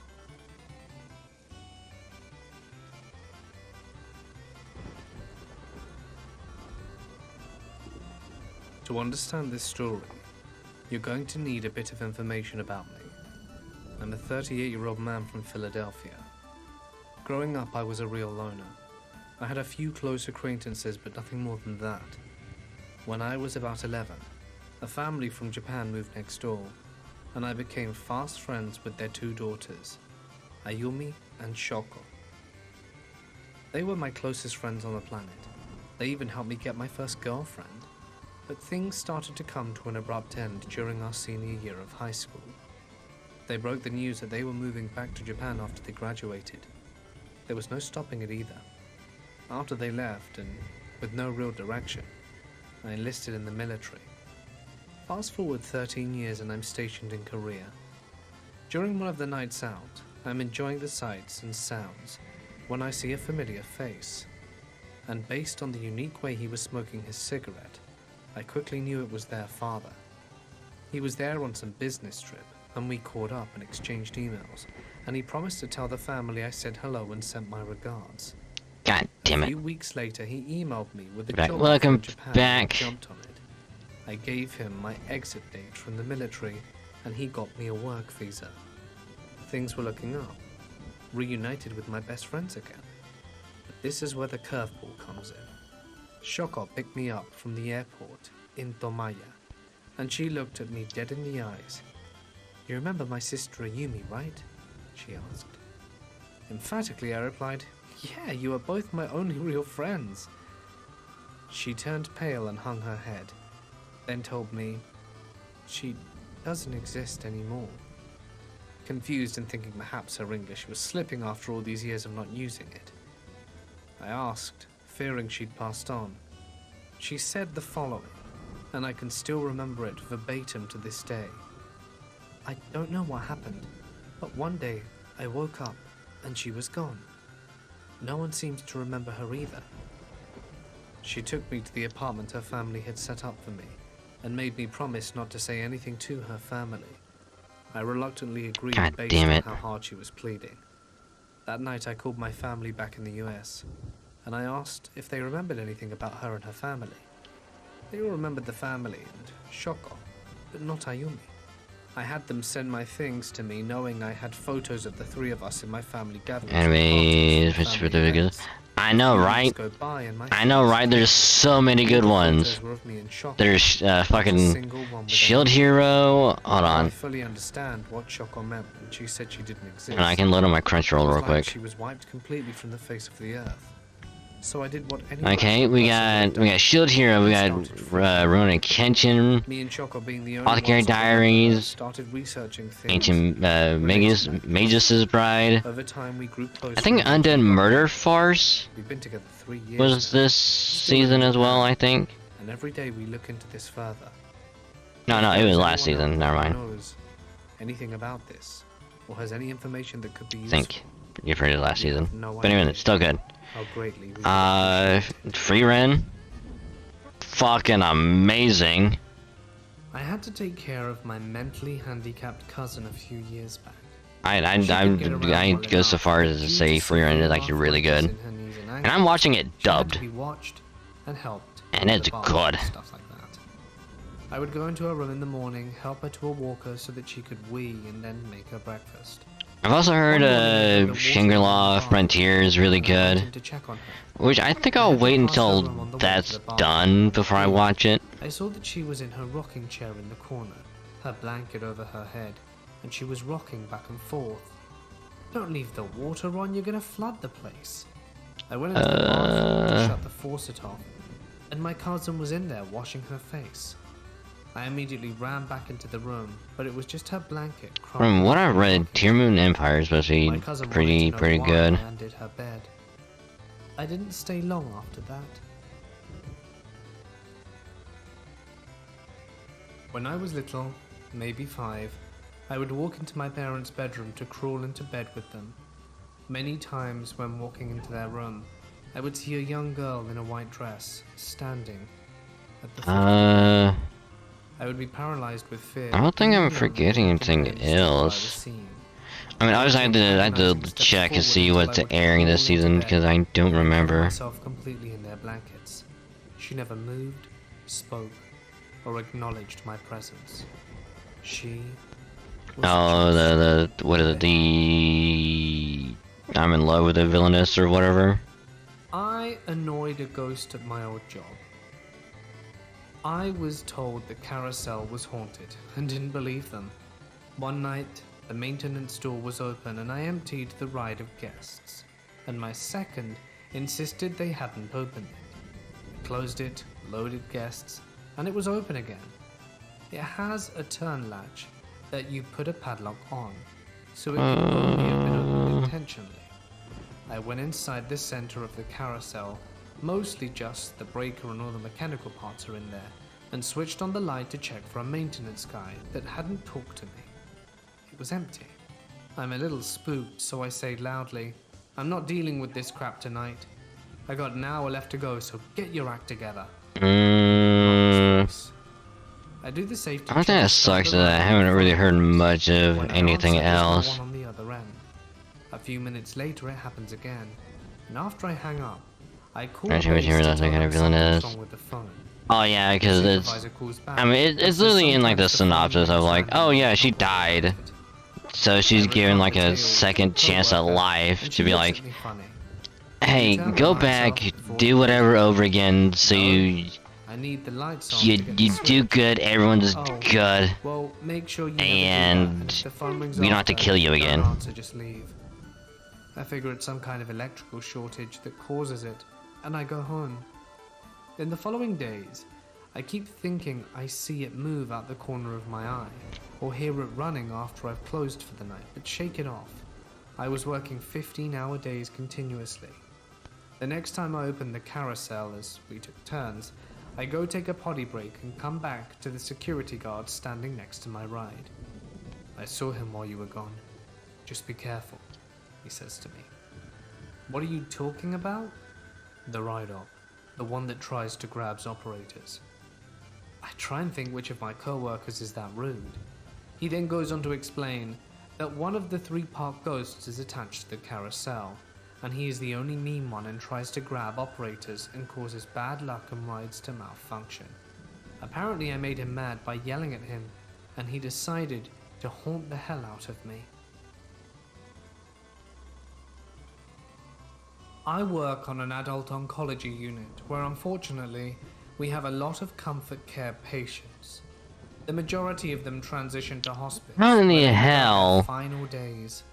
Sometimes they don't quite make it. They How? pass away while they're still in the hospital. How in the We fucking have the most hell? deaths in the hospital on our unit. A lot of God, floats don't like coming up to apparently the floor because everyone fucking dies. Jesus We all love Christ. it though, and wouldn't have it any other way. There's so much love between all the nurses and our patients, and we get to know them really well. When people pass away, we have noticed that, not surprisingly, it comes in 3s. We will go a few weeks with no one passing away. Everyone successfully makes it out of there, and So we onto our definitely need to hospice or feed to a TCU, Goldie wherever they a choose to go lot, pass on. lots and lots of We're going to greens. have a week or two where we have 3 to 6 deaths a week. One week we had 2 patients pass away in one night. Apothecary Diary this year so far has been really good. It really She was has. really near and dear to our hearts, and it was a rough Because, time like, for everyone involved. When I read like the synopsis, I'm like, you know what? This seems pretty good. I'll watch it. From a spry, old Fucking lady amazing to decision. basically wasting away in all aspects. Because it's literally her just And by the like next day, there was a new patient putting in her It's actual hard on us like all, knowledge and we all of know patients come herbs go. and medicines have to to like move on. actual use. I was doing Being the a admission with the proper new patient doctor, and going over room orientation stuff. I explained that she has a which was also funny because like she's one-stop being a room better which doctor controlled than the the lights, than the TV, official radio, doctor and had the call line. of Right as I the finished of the explaining palace. to her that the TV buttons are right here, And it's like the I comedy's set the remote good. down on her bed, and Like the instantly serious TV moments are turned on really by good. itself. It began Animation flipping is through each fucking channel at an alarming good. rate, faster than if you were Opening just to hold down song, the channel up. oh, so catchy. She was a little Opening older, song is and so thankfully catchy. was not observant and thought I was doing it, but no one was touching it. She says, "No, thank you. I don't want the TV on right now." So I reached down and tried to turn it off. It didn't turn off, and I ended up panicking a bit inside. That's the thing, but it's The like remote out of the anytime wall, she brings it up, he's like, seemed not to be oh, I mean, and that I would thought I was get her a gonna new one. just drink the rest of it. I TV still mean, wouldn't turn off after I unplugged the remote from the and everyone's like, why? And Why would you normally do that? It's like, it would be well, I mean, connected and not why not? working if it wasn't plugged in properly. I mean, To it's end like, up, it's like, walk and manually shut off the TV. I head out of there, telling her I'd be right back. And as Or, I went to the nurse's desk to grab another one, I ran into another nurse. She was grabbing another remote, which was odd. We just got a new shipment in, and they were all I normally don't want to working spoil properly. too much about it, We but barely had to replace them anymore. it's And I just asked her if her remote was overall, it's broken just too. and she said Not that to hers was mention how actually she fucks with I then asked her which room she was with in. There was Junsi. another room that a patient had passed in the night before also. The TV remotes were He just fucks with him like uncharacteristically acting up so from across much. the wing at the same time in the same rooms that people had died the night before. Freaky. I could ramble forever. But So most it's stories too are good. related to the TV. I had another situation similar to the one I just described, where the volume was going up and down by itself in a room where a patient had passed on recently. I've seen lights not work and then work again. I have even seen a sink turn on where there was no one else around. We have several designated rooms that are reserved for our comfort care patients, and even when they are occupied, we will walk by them. Trying to think of like another Feels like good someone's in there. good moment in But when we it look, that's it's not clearly empty. too spoilery. We have a room where IV pumps stop working and BP machines quit on us, and nothing seems to work. But that room got cleansed by a healing touch volunteer, which I know sounds crazy, but since then everything in the It's room like works anytime she fine. like takes like I've just never been a huge charge, believer just in like paranormal or goes in and supernatural, starts ordering after people working on around. Is machines like, for the past you year, do this, you it's do not that, hard to don't do believe. that. We all just embrace it. It's like just immediately comes in, just like What can you boom, really do? knows what to do, and everyone's just like, who is It was she? freshman year of high school, and I was She's the like first boy-girl immediately party just starts that like anyone in my nerdy group of trying to like friends solve had. like what's the I was best way obviously to looking make for sure no one dies, personalities what's the and best get way out to of my forever like alone temporarily, state. So you know, if I could find a way to have them do like it, feel like I get them was back gonna like take it. not Lucky for me, a friend of mine asked You me know, if I wanted death. to arm wrestle. I said, sure. And we went and to like the whole time she was thinking of sat like up in a corner and someone how said like go. what brought this I on, started to push and for do- just a second time who did what, why did they do it. I realized that my arm was not moving forward like I thought it was going to. It was staying still. But I will say my favorite, And my arm one of my went favorite to my parts side. is It didn't really the like the whole like But I knew something royal, was really wrong. I think it's And I like ran banquet, into the room to collect my thoughts. which is like I knew I some had just kind of early broken on. my arm, but I had never broken a bone before. And That- who that ever whole heard of someone thing- breaking their arm while arm wrestling in high school. But the I next will 2 also weeks I say, operated under the assumption that I had hairpin. pulled a muscle or something. My arm didn't hurt, but I couldn't lift it higher than 90 Hairpin. degrees. I was even in gym class at the time. If and anyone has badminton seen it, underhand. and they know what I'm talking Eventually, about, my family realized it wasn't getting you better. know where that So led after to. those 2 weeks, I went to the doctor. But a He told me that, hairpin. surprisingly, it was broken. Apparently, I had a benign cyst in the marrow of my humerus. Quite bone. possibly one of the That meant my arm funniest was very prone to situations breaking, and the arm wrestling ever. was just the straw that broke the camel's back. So now, I go back to school and admit to everyone I had don't broken think my I. arm wrestling And was the funny always thing is that very I watched it at work, like on my break. because of my cyst. I wasn't I allowed to play could any not sports stop until my like mouth felt smirking for at So I least had a to good take 3 another minutes. Study hall instead of gym. Except I didn't take a study hall. I went to my school's TV studio and did the announcements that were videotaped and shown all over school. That meant that everyone got to see me in my sling, and eventually everyone knew the story, just not the medical reason behind it. Sometimes the cysts will fill themselves in after a break, but that didn't happen for me. I had to go in for surgery to fill in my arm with some marrow from my hip. Poison makeup scene. And some synthetic. Oh yeah, like A few weeks after the surgery, I that was noticed a like scar I was very left with very early on too. and draining an orange, watery liquid out of it. I didn't let anyone know this for a while, but eventually I found out. It's just I had like to go back to the there's just hospital for so 2 more many surgeries good to moments. clean out It's the just infected it's pus difficult to So try after and all of like that, my arm is now fine. I have a huge say 1 by which 3 one's scar on like my arm and a personal full-on scar on favorite, my because hip, there's just and so a many good story ones. that I got over being embarrassed about 10 years ago. I was finishing packing up the downstairs rooms. Yeah, I'd say my personal favorite is like the whole hairpin misunderstanding. Since then, I have been going to her house to clear it. It's just too good. First thing to know is that she's a hoarder. We have previously cleaned the house no less than 4 times. It's huge. We can fit 4.5 of our houses in hers. It needs major repairs and remodeling. Then we are all moving in. So it's been stressful. I'm the one usually taking care of her house. However, in the garage, it's under the house, there's a little room, and it gives me the biggest creeps. I had a previous experience where an entity picked up a cord and dangled it in front of me, sort of saying like, "Hey, I'm here," you know, and... Oh, one of the, like another good character.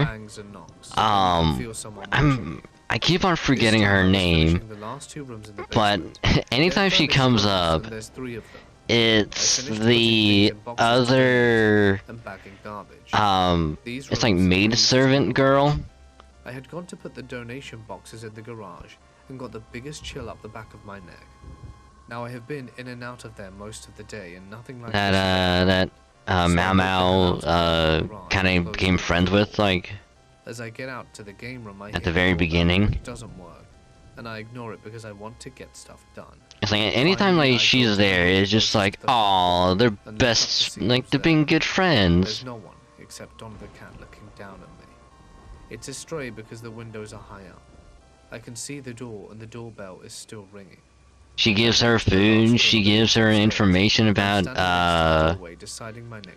all the different forms of like gossip in the royal palace. It was a male. Just the bestest of friends. It scared the pee-poo out of me. It took me by surprise. It didn't feel evil. It just strolled on past. I don't think it was the garage thing. It had a different feel. I didn't leave, but I wonder what other spirit will show itself now. I did finish my work and left the boxes and baggie for the husband to deal with though.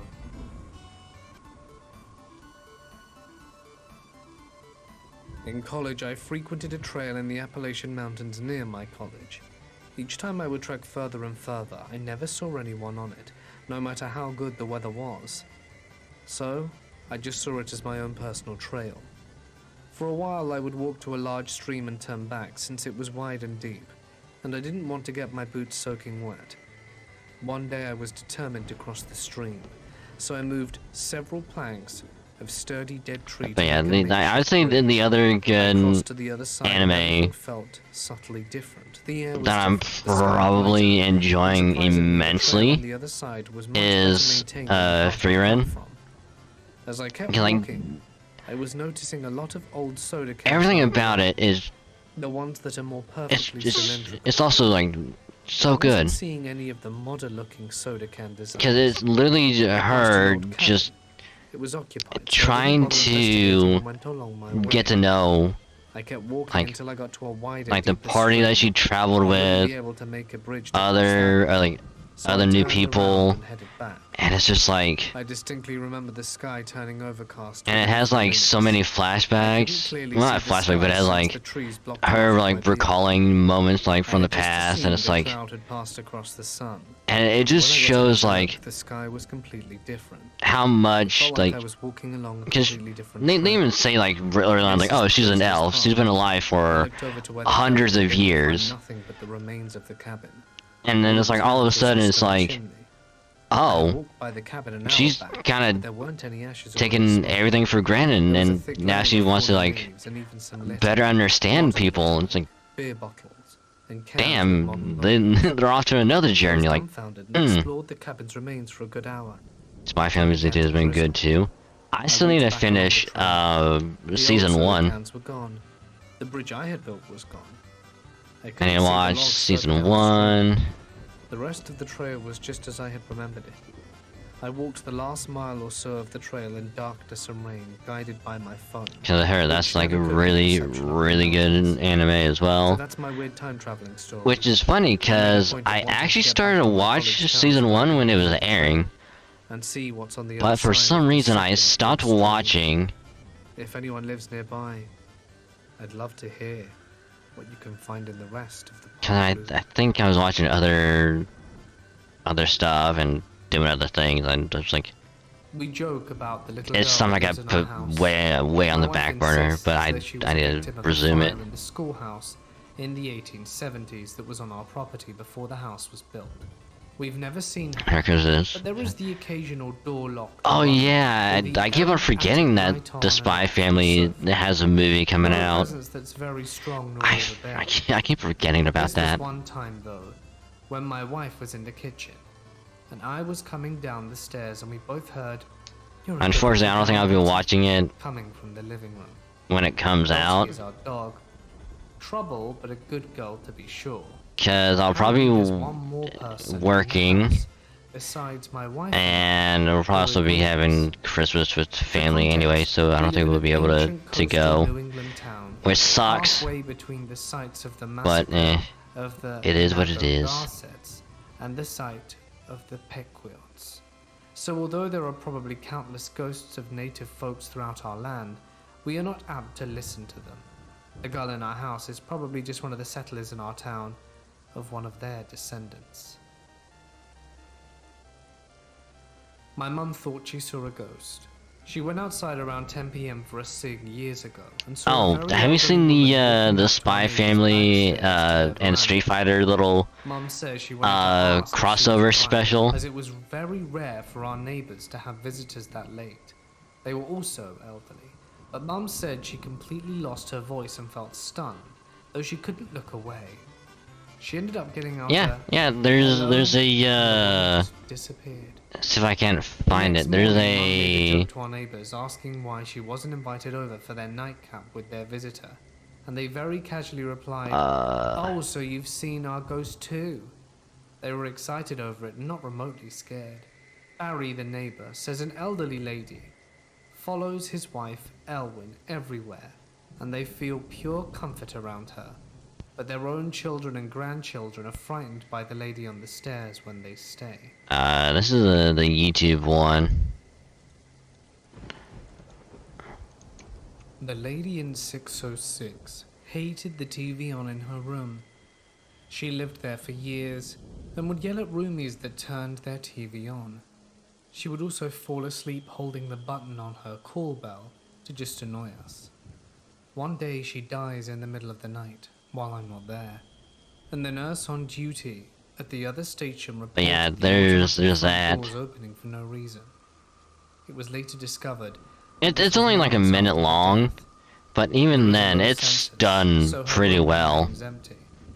Nursing assistants would frequently go into 606 and watch TV on their breaks. They reported that the TV would frequently turn off for no reason as they watched it. Her call bell would go off without anyone being in the room for months after her death. This was an old building with faulty wiring, but nonetheless, it was still very creepy.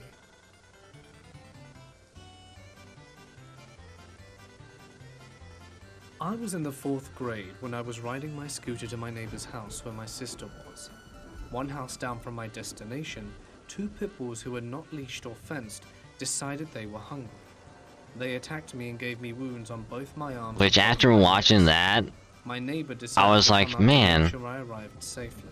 I really want to go She back did, and because watch when she saw me being attacked, she screamed Spy loudly Family to again. notify the owners of the dogs, who came out and got them off me. A van pulled by and took me home, where my father tied some clean rags around my wounds and rushed me to the hospital. I ended up receiving more than 60 stitches and was incapacitated. for the rest 6 of the of the volume going at Sucked, once. because it was the beginning of summer and I played Little League Baseball. It probably wasn't until senior year of high school that I got over the whole incident, but I remember it made me Jesus, the Chocobos all over the place. as a child afterwards. I'm 26 now, almost 27, and don't have a fear of dogs anymore, and can at least talk about it without getting emotional. The scars are always a nice conversation piece, especially in summer when all of them are exposed by shorter clothing. I tell people not to be sorry for mentioning them, because I just don't care anymore. But dog owners, be careful with your dogs. This happened around 4 years ago, in a house where I lived with my mum and brother. God, I can only My mum and imagine brother this still sort live of there. An overlap old from couple died in this house before we moved in. 6 There different was a small basement which me and my dad decorated so it's 6 my different like The basement has a audio second floor sources. outside. One day, I was chilling in the basement with my friend watching some movies. We were home alone. My mum was at work until 8 a p.m. drink. We told her Which to bring us some unfortunately snacks, isn't that and when she great. returned it was 8:15. When we heard the main door Only of the house 15. open and steps going from the living room to the kitchen and chairs moving, the normal noises you hear when someone is upstairs.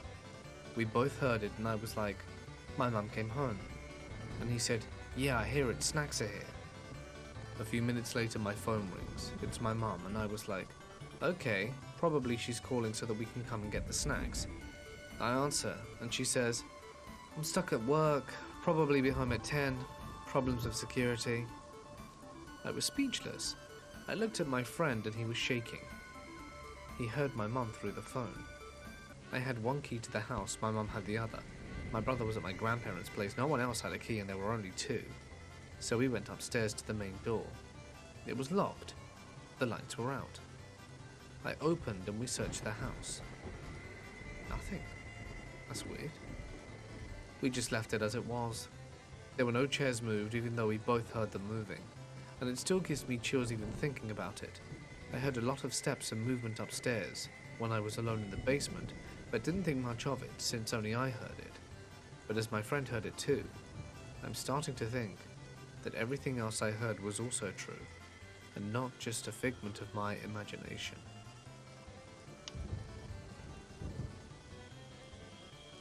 I'm a nurse, and was walking down the hallway and going into the clean utility room to get a warm blanket. Someone was walking ahead of me about 6 to 8 feet. I couldn't tell you anything about them or what they looked like, but I remember thinking it was a staff member. They opened the door to the clean utility, which requires a punching code, and it shuts before I got to it. Mildly annoyed that they didn't hold it open for me, I opened the door, but no one's in there. I thought it was weird, but didn't tell anyone about it or think much of it. God, I Well, fucking later that hate night, T.O. A co-worker and I were Oh, I hate about him the shift, so and she said, much. "Oh yeah, and now we have a ghost." I asked her what she meant, and she went on to explain my exact experience, only it had been told to her by another co-worker. Same hallway, same Fucking clean T.O. utility, again. the same general feeling of it being a staff member. Game Steam music tab, the videos, or anything, I and couldn't tell you notifications. any Damn. specific details at all. It has since happened to 3 more people over the last year or so. I remember this like it was yesterday, because for me it was. It was July 22nd, 2011. I had just gotten married to my beautiful wife at the beginning of the month. I was 34 years old. Have you ever wrote your thoughts down knowing you're legally dead? Neither have I until now. Like I said, it was July 2011. I had only been married a few weeks. One day while my wife took a nap, I decided to take a walk. Right across from my house across the street is nothing but woods. According to Google Earth, the woods go on for a while. I may have been walking about half an hour to 45 God, minutes when I heard a noise. Fucking hate T.O. I'm not the kind of guy I who have to believes in get ghosts or so much Bigfoot, money and I'm just not get worried so about much other people fucking because I always have greens. a knife or gun on me. I'm not scared easy. The noise I heard wasn't like a twig snapping, leaves crunching or rocks falling. It was more like a splash. So I followed the sound and it led me to a small clearing. I saw a creek, but the water wasn't clear like you normally see. Instead it was a light greenish color. It had a glow, and fog rose from it. It was like nothing I'd ever seen before. Only in horror or sci-fi movies, perhaps. As I was looking at the creek, and all of its wonders, I heard the splash again. I followed the sound with my eyes, and Hey, saw well, it at down least to we can tree. get... I saw part of a person's left hand. I immediately ran over and dropped to my knees to help this guy, and what I saw sticks with me to this day. As the guy raised his head in what I thought was to take a breath, Gil Plus. he There cut we his go. eyes at me, halfway still in the water, and a smile formed on his face. Just as fast as I saw him, he was gone, and disappeared into the air, gone, no trace of him at all. Then, in what I'm guessing was about an hour, I woke up. I know you're thinking it must have all been a dream, but just wait. I was still in the Oh, hey, same look, spot there's a I'd lot fallen of deer. asleep in. I'd jump up, still feeling a bit dazed, and walk home. As long Many as things were Tio's going through not my mind, there, only we my wife wasn't should be gonna believe okay. What just happened to me? I knew I was going to be in trouble. I Fuck. finally made it home and tried to open the door, but my keys wouldn't work. Okay, that's weird, I thought. Suddenly, a guy opens the door and asks, "Can I help you?" Keep in mind, I'd never seen this guy before. I asked him who he was, and why he was in my house, where my wife was. Looking confused, he answered, "Son, we've lived in this house for 8 years. We moved in 2011. Even more confused, I asked, "What do you mean, 2011? My wife and I bought this house earlier this month." About this time, a woman walked up to him. I could only assume it was his wife, and whispered something into his ear. About the same time, a cop was pulling into the driveway. I'm guessing that's what she was telling him, and that she had called the police. They took my wallet, knife, and gun and placed it on the hood of the squad car. The police questioned me, and the other guy, separately, comparing our stories in just as such confusion as we'd had. The other guy gave the police all the proper paperwork to prove his side and was released to go back into his home. I'm gonna take a All the wild attention was then guess turned on and me. say that I fucking told them I Tio wasn't crazy, to just look at my is wallet. always I told them gonna I had be my here. ID and to look at the serial number on my gun. Neither would lie. They opened my wallet and laid everything out. There was nothing there but old newspaper clippings about nothing in particular. No ID. The serial number on the gun came He is back clean. It always wasn't here. stolen, I but there don't was also understand. No name to the owner either. Frustrated, I told them to look. It had been a long day. "You can just drive me to my father-in-law's house, and he'll clear this up," I told them. The police officers looked at each other, then back at me and said, "Sure." And 15 minutes later, we were pulling into my father-in-law's driveway. A smile came across my face, and I breathed a sigh of relief, like a brick had just been taken off my chest. Everything was as I explained it to the officers, and soon everything was going to be okay. One of the officers knocked on my father-in-law's door to talk to him, and the other officer and I waited outside. A few minutes later, the officer and my father-in-law walked out to join us. My father-in-law looked at me with tears in his eyes. He said, "Sir, this officer just told me everything that's going on. I can't imagine what you're going through. I don't know how to tell you this, but I don't know you. I did have a daughter, but she died in a car accident 4 years ago. She'd never been married, nor had children. I don't know how you know these things about me, or what kind of sick game this is, but you need to leave." My heart sank. What in the world was going on? The officer apologized, thanked him for his time, and I asked where we were going, to which they replied, "The station," to try and figure this out. I begged them for one last try, to please call my dad.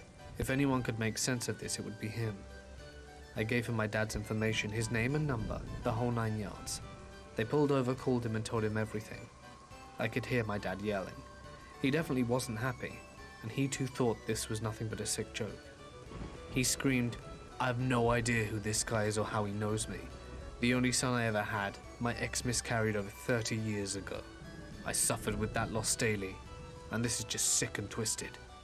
There were a few choice words thrown in as well before he hung up on the officer. So I sit here now, as nothing more than John Doe. I'm not writing this thinking anyone will believe me, because no one else has. I'm writing in the hopes that the right person will hear this and know who I am and how it happened.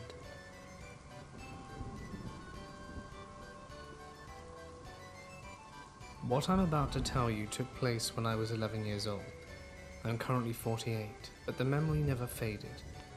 At the time, my 2 older brothers shared a room together, and I shared not only a bedroom with my older sister, but the bed as well. Well, at I was the least baby. One night I awoke suddenly to the at street. least our GP will stay the same. Staring at me in the eye. So there's 2:58 that, a.m. which is As my eyes good. began to adjust to the darkened room, I noticed the pale. But we'll go blue back up north. We'll find the grind out there for like a wee bit. landing across the foot of the bed. As I continued to survey the room, my eyes fully adjusted. Movement caught my attention. I quickly pulled my feet up to my legs, as I felt someone sitting down towards the bottom of my side of the bed. I have a hard time believing what I saw that night, even to this day, but here it goes. At the foot of my bed was this thing, with legs, arms, and a body that was oddly shaped, distortedly, as if they were trying to transform into something else. The figure was dark, but not so dark that I couldn't make out its facial features. Eyes, or should I say where the eyes should be. There were two round, even darker holes. It felt as if I were looking into the depths of two deep wells. The nose was elongated and wide, with a pronounced hump at the center of it. The mouth appeared to be nothing more than a slit. Even though I was focused on the basic nothingness of the face, I could tell the body was still shifting, still moving, as if trying to find a form. I tightly closed my eyes, hoping that what I was seeing was a mere trick of the light. But no, it was still there. I began gently kicking at my sister and quietly saying her name. Anything else? Thing at the end of my Nope. bed. Alright, could I hear will see what I was leave. doing. Then I heard it. A low, Go right back guttural in. laugh. I could feel my body tense even more. Anything else? Fear rushing through my veins. Yeah, Closed my alright. eyes as tightly as I could again, but this time when I opened them, the thing had moved closer to me. It felt like my heart dropped deep within my stomach, and I immediately became nauseous. I could hear something coming from its direction, but I couldn't make out what it was. Again I heard this thing begin to laugh, or more so giggling this time, as I shut my eyes out of pure terror from the sound, not realizing I had done so. I really wish I hadn't done that. I began kicking my Okay, sister we'll much harder feed than these saying her name. to Goldie. My eyes still shut tight. I could hear that sound again. It was closer now and resembled something of a low rumble, or a hum. Terrified to open my eyes, terrified not to, I decided Feed. to open them. What I saw will forever be imprinted in my brain. It was so close to me that I could reach out and touch it. The slit for a mouth was now trembling like an earthworm wiggling through the ground. I watched in horror as its hollow eyes grew rounder and began to take over its face. The trembling mouth, as well as beginning to grow larger. It was at this point that I finally realized what the sound was. The distorted body wasn't distorted at all. It was a horde of rats scurrying on top of each other. Okay, so Thing. The holes in its face were growing larger because the rats were running out of them. I can't tell you for how long I was in frozen with sheer theory, fright staring at it. we're going to do more I began to Chocobo scream at races. some point, which finally woke up my sister as bright lights flooded the room. She stood in the doorway with her eyes wide, hand over heart, asking me what was wrong. Should be able. I began frantically looking, my eyes bouncing in all directions, but it had left. At this point, my sister was comforting me, soothing me with, Well, at least in theory, should be able to. voices. And I recall falling back asleep, holding on with a death grip to my sister's arm. I'm not sure why, but Having my sister much chose not to easier ask me what time. frightened me so badly that night. The next morning brought sunshine and a Saturday morning, a favorite of every 11-year-old. I immediately thought of the thing In- that had in the- terrorized in the me night races. before, and after giving it some thought, I decided Yep, that it must we got have the been a Knights of the very Round. realistic nightmare. Let's high I GR. walked out my bedroom and started down the hall towards Welcome to the stream. when I Hope your overheard day's my been mum going speaking to well. someone from her bedroom. As I drew closer, I realized she was on the telephone. We got Knights of the Round. We got What I heard the sent a Gold long, cold Chocobo. shiver down my spine. We It got stood in the corner of my bedroom whispering that it was Clouds. gonna take my children away. It Final. had rats running all over it. I guess you can say we got Omni Slash because we finally got enough battle points. When I was 16, I had an elderly neighbor who used to go off to visit her son now and then, who lived some miles away. One day in summer, we remarked Yeah, about my elderly but neighbor's absence, and was told this. I mean, it's one of the things where it's like, it's We hadn't seen her for 2 amazing. weeks. We tried to get her attention via the It doorbell, looks but it was so no use. cool, Being 16 but years holy I went shit, round does the it back go of the on house and vaulted the garden forever. wall. I positioned a bucket against the back window and climbed into it. Because we, Inside, I could see luckily, a winged black chair turned 30 degrees we away used from it me. against, the I could see her Tonberry long grey hair hanging down, in, and her left arm draped over the left in the arm. battle arena. I don't know what possessed me to do And it, it's like but I jumped off the 6,000 bucket every and opened the time. door, at which point the smell hit me. Which I think might have been slight turned to overkill. And I walked through her tiny kitchen and into her lounge, where I saw her But sitting let's as be I had real, seen though. from the outside, clearly dead. The smell was, dear God, unholy. She was about 10 feet away from me. I forced myself to look into her face. Her eyes were open and Boston, translucent. Super Boston, say 2 to 3 One appeared to uses. have something seriously odd about it. Then it moved. The biggest spider I had ever Morph! seen had taken up residence within her vacant eyeball, and I ran all the way home.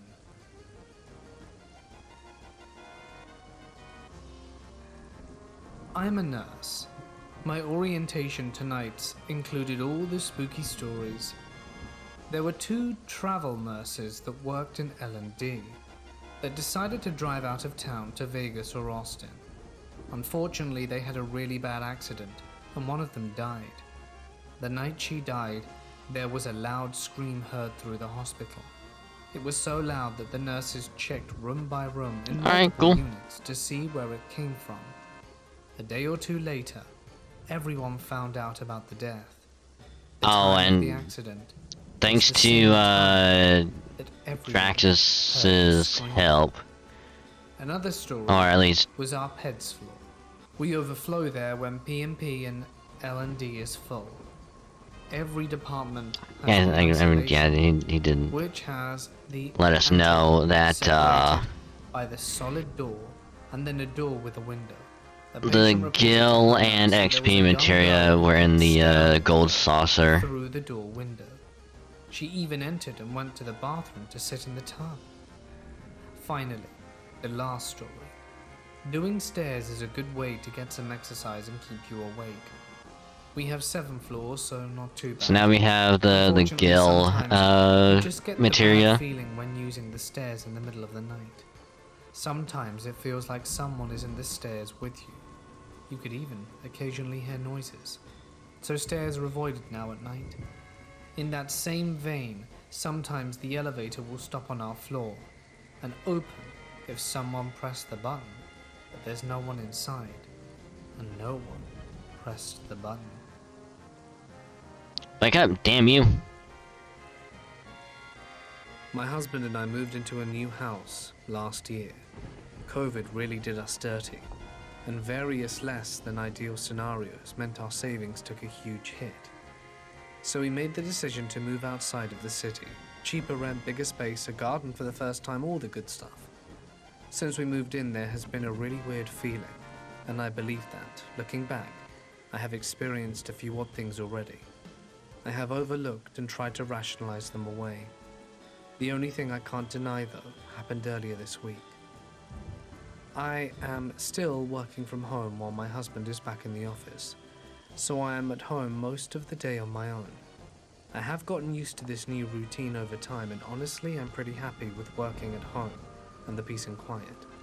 It allows me to get Now, on does with the Knights of the house Round during hit breaks, one target, or and is it, cutting out the commute has been a or is it godsend, when the summons that it's especially like now that multi? we're outside the city.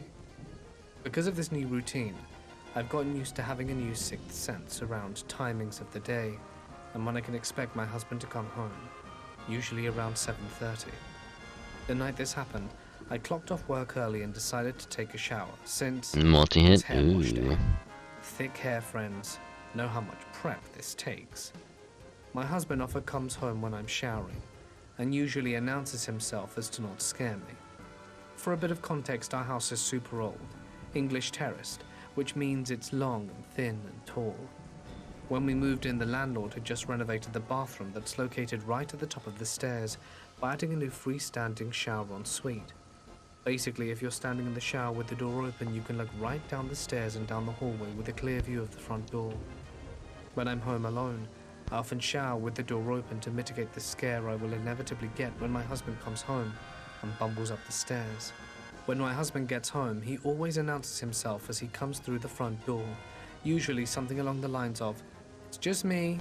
From the bathroom to the angle of the stairs means I can only see to the knees of whoever's standing directly at the front door. My husband knows. Oh, I did the wrong he one. always bends down Oopsie. so that he can wave his hands up the stairs. If he hears the shower, that is.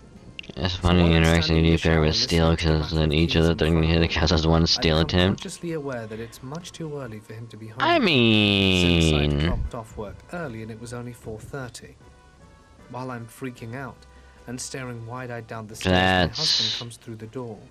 I see his feet with It's not a familiar bad dress suit idea. and dress shoes. He announces himself in his distinctive deep voice and bends down. I see his hand angled up and a quick flash at the top of his blonde hair. Relief. He must be home early. Only he wasn't home early. After I relax, I look away to finish shampoo. fuck. And after about a Fuck, we minute missed later, the I last noticed one. that I'd never heard the front door close, Uh, and that I never heard the sound of his heavy feet on the wooden floor, or the loud thump of him dropping his work backpack on the floor before going into the kitchen.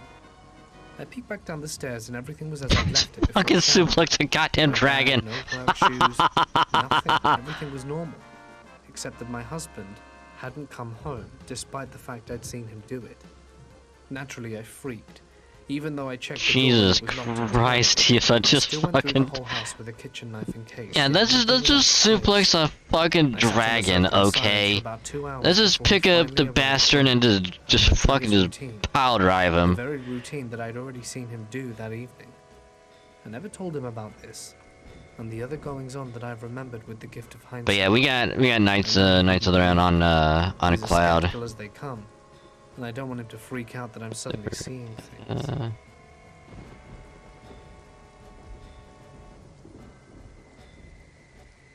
My house has an open kitchen and living room. The front door is facing the kitchen. As I was walking in, I saw what I thought was my roommate's boyfriend. Yeah, I also got MP Absorb on it paired with it as well. That way when we go to use it, at any point, it'll get like a little bit. Nice try, I saw you duck down. After a moment of silence, a super weird feeling. Ooh, that's also a good idea. And I quickly walked over the kitchen and past the counter. Do to do see do that do no do one was do there. do do I do walked down do into do the do basement, do and him do and my do roommate boo were down there watching a boo movie. boo boo The spot I saw boo. this figure duck down was the furthest spot in the room from any door, so it wouldn't have been possible for him to duck down and then sneak out of the room, because he would have to go past the counter right to where I was standing to do so. This isn't the first spooky thing I've experienced in my house. Hearing glass shattering inside with no known source, stuff falling off walls, appliances acting weird. My husband has seen dark figures, but none of this was in our current home. This is the only house I lived in recently that I actually feel not creeped out in. Like I can go out to the kitchen in the middle of the night for water and not even turn lights on. But I still often think of this person I saw ducking down to hide. Oh, whoops. I I only meant to use one on 2007. Tifa, and I was the may or fourth may not have semester accidentally of my clicked grade it 9 twice, year. thinking that I was so didn't press excited the to finish the button. semester, as I had a Christmas vacation to look forward to. So, It was all I thought about. oops, I didn't have much to look forward to in life at the time, oopsie. as I'm a very shy kid who didn't have many friends, and my high school experience was only just beginning, so I didn't have many opportunities to engage with my peers in a meaningful way. So being the shy kid, I just fantasized about this vacation all day, every day. December finally comes, and it's time to go to Florida. My immediate family and I gathered all of our aunts, uncles, and cousins to take part in a huge drive from Windsor, Ontario to Fort Lauderdale, Florida, where about 25 to 30 of my relatives rented a massive, and I mean massive, beach home to stay in for our week-long vacation. The drive was How close am I getting to this full come on a We limit? stopped to sleep. I think we're almost there. I wanted to get there. I know we're getting pretty close to it. We arrived at the house and the fun ensued immediately. We played games, watched movies, swam in the pool, joked and laughed. It was a great time. It was the week going into 2008 New Year, so that was just another thing to celebrate. My family is loud and rambunctious, so this energy was welcomed for my shy self. Now, this is where the thing happened. I was sharing a room with my younger cousin James. When he and I were not playing video games in our room late at night together, we would tell stories, talk about life, and get excited for the adventures to come on our vacation. We headed to bed this night and fell asleep just fine. But in the middle of the night, I wake up groggy, tired, and sort of confused. I heard my cousin James rustling around in his bed and get up in a hurry. I didn't think much of it besides how frantically he opened the door and ran into the hall. The hall light was on, and everyone was awake. Weird? It wasn't New Year's or anything. It wasn't like he was running to see the ball drop. What was weird was that he was saying there was a huge noise coming from the entire Actually, I think we're getting house, close blaring with smoke both alarm. I Cloud didn't hear it at all. and It was confusing. Tifa. Like, we're getting very, very My sister close. Megan and my other cousin Catherine standing on the balcony, worried and scared about the noise blaring through the whole house in the middle of the night. I think maybe So scared one or two that I more. couldn't hear a sound. Not at all. I was standing next to my cousins and sisters asking what was going on, telling them I couldn't hear it. They looked shocked. I yelled down to my dad and uncles, who were shuffling in a panic trying to turn off the blaring sound, and I asked what's going on. Don't you hear the sound? No, I reply. I couldn't understand the commotion. I almost floated back to bed, like a listless walk without any life, and curled back to sleep. Perhaps it was a dream. The next morning I asked everyone what happened, and they said, well, the smoke alarm tripped up. And I thought to myself, wait a minute, that wasn't a dream. Surely it had to be a dream, because the frightening panic that was felt by everyone being disturbed by the sound, and I didn't hear a thing, yet I was there. Wasn't I? I asked my dad, and he said that I actually never was, that I never woke up from my sleep. He said I slept through the whole thing. I couldn't believe what I was hearing. I was there. I think that's the thing when I hope to be bigger than their kind of heaven. To this Yeah, day, we're my getting family still very claims, close. my entire family, that I was not awake during the ordeal when they were fumbling around to turn off the alarm. It still confuses me to this day, and I spent the rest of the trip in a confused state trying to put the pieces together. But I just couldn't. Did I actually sleep through it? But it felt so real. I remember getting up and asking what all the ruckus was about, asking my dad about the sound. But no one said I was awake. Was I astral projecting? Was that why I couldn't hear the sound? Or was it a glitch? Perhaps I'll never know.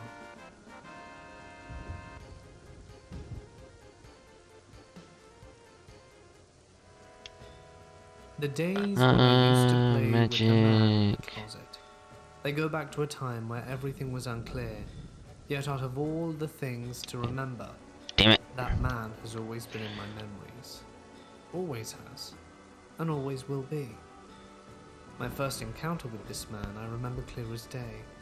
My family had just moved into a house in the States. It was my first time being in the States, and I was 5 years old. And for some strange reason, I was excited more than anything. My little brother was running around the house. I called him, and he came over to me. I asked him if he wanted to play a game, and we decided to play hide and seek. And he went to hide while I counted to 20. When I got done counting, I went to look for him. I couldn't find him, so I started yelling, "Raymond, where are you?" I went to the very top of the house, the 3rd floor, and I thought to look in the closet. He wasn't there. Yeah, that's actually a lot better for us. Just say use MP. There was a door inside the closet. For some reason I thought to open it. I was only 5 and curiosity got the best of me. So I opened the door, and inside it was nothing more than an empty room. Except for a desk, a man, and his typewriter. I walked up to him and asked, "Why are you in my house?" He looked at me surprised as he couldn't believe I'd found this room. He just said, "Jose, you're not supposed to be in here." I asked him who he was, and his only response was, "Jose, shouldn't you be looking for your brother? I bet he's worried about you. I looked at him, and he looked back, and I remember that he seemed quite average. Nothing about him was strange other than the fact that he was wearing all white. He held my hand and told me Yeah, that there's I should something keep on the looking for my I brother. first said things so He we opened the see it. door and closed it behind You know what the funny thing me. I is? didn't think much of it, as I was only 5. You know what the So I funny went thing looking is? for my brother and found him in the kitchen under the sink. I never told him I about was the brother, looking mostly because I wanted the man in the to... closet to be my friend, not his.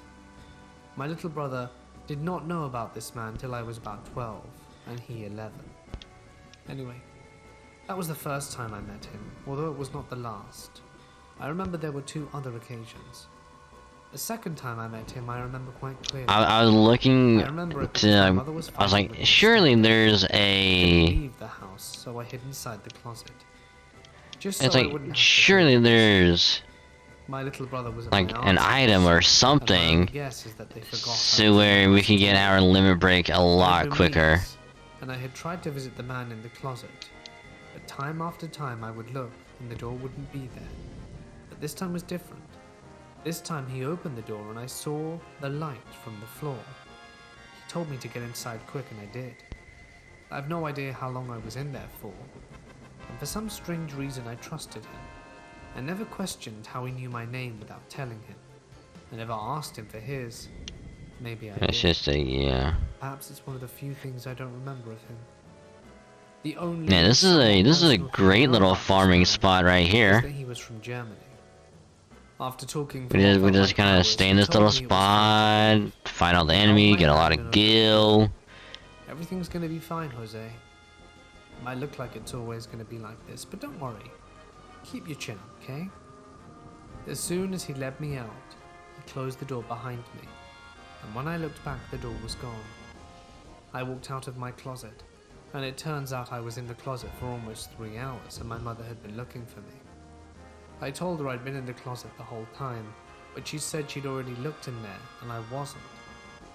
To this day, she still thinks I lied about it to her. Days passed by, and I tried to see him again. I went to the closet to see if he was there almost every day, from the day I saw him to the last.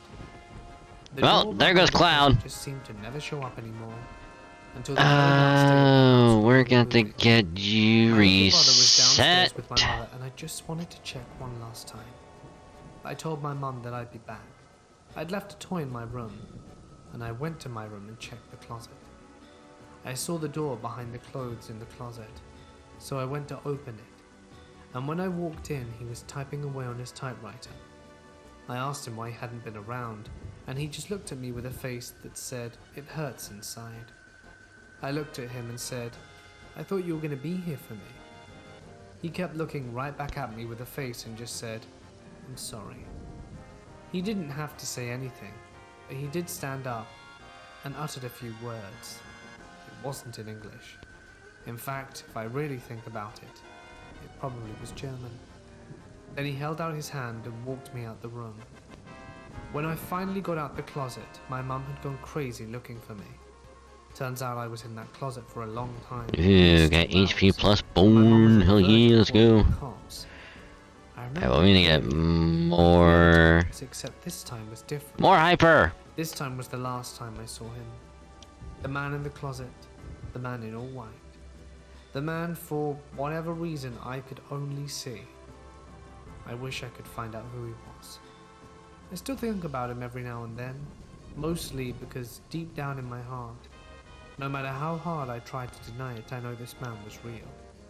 Even now, I just get goosebumps, because maybe he's still watching me. I think he knows I'm still here. That's what really gets to me.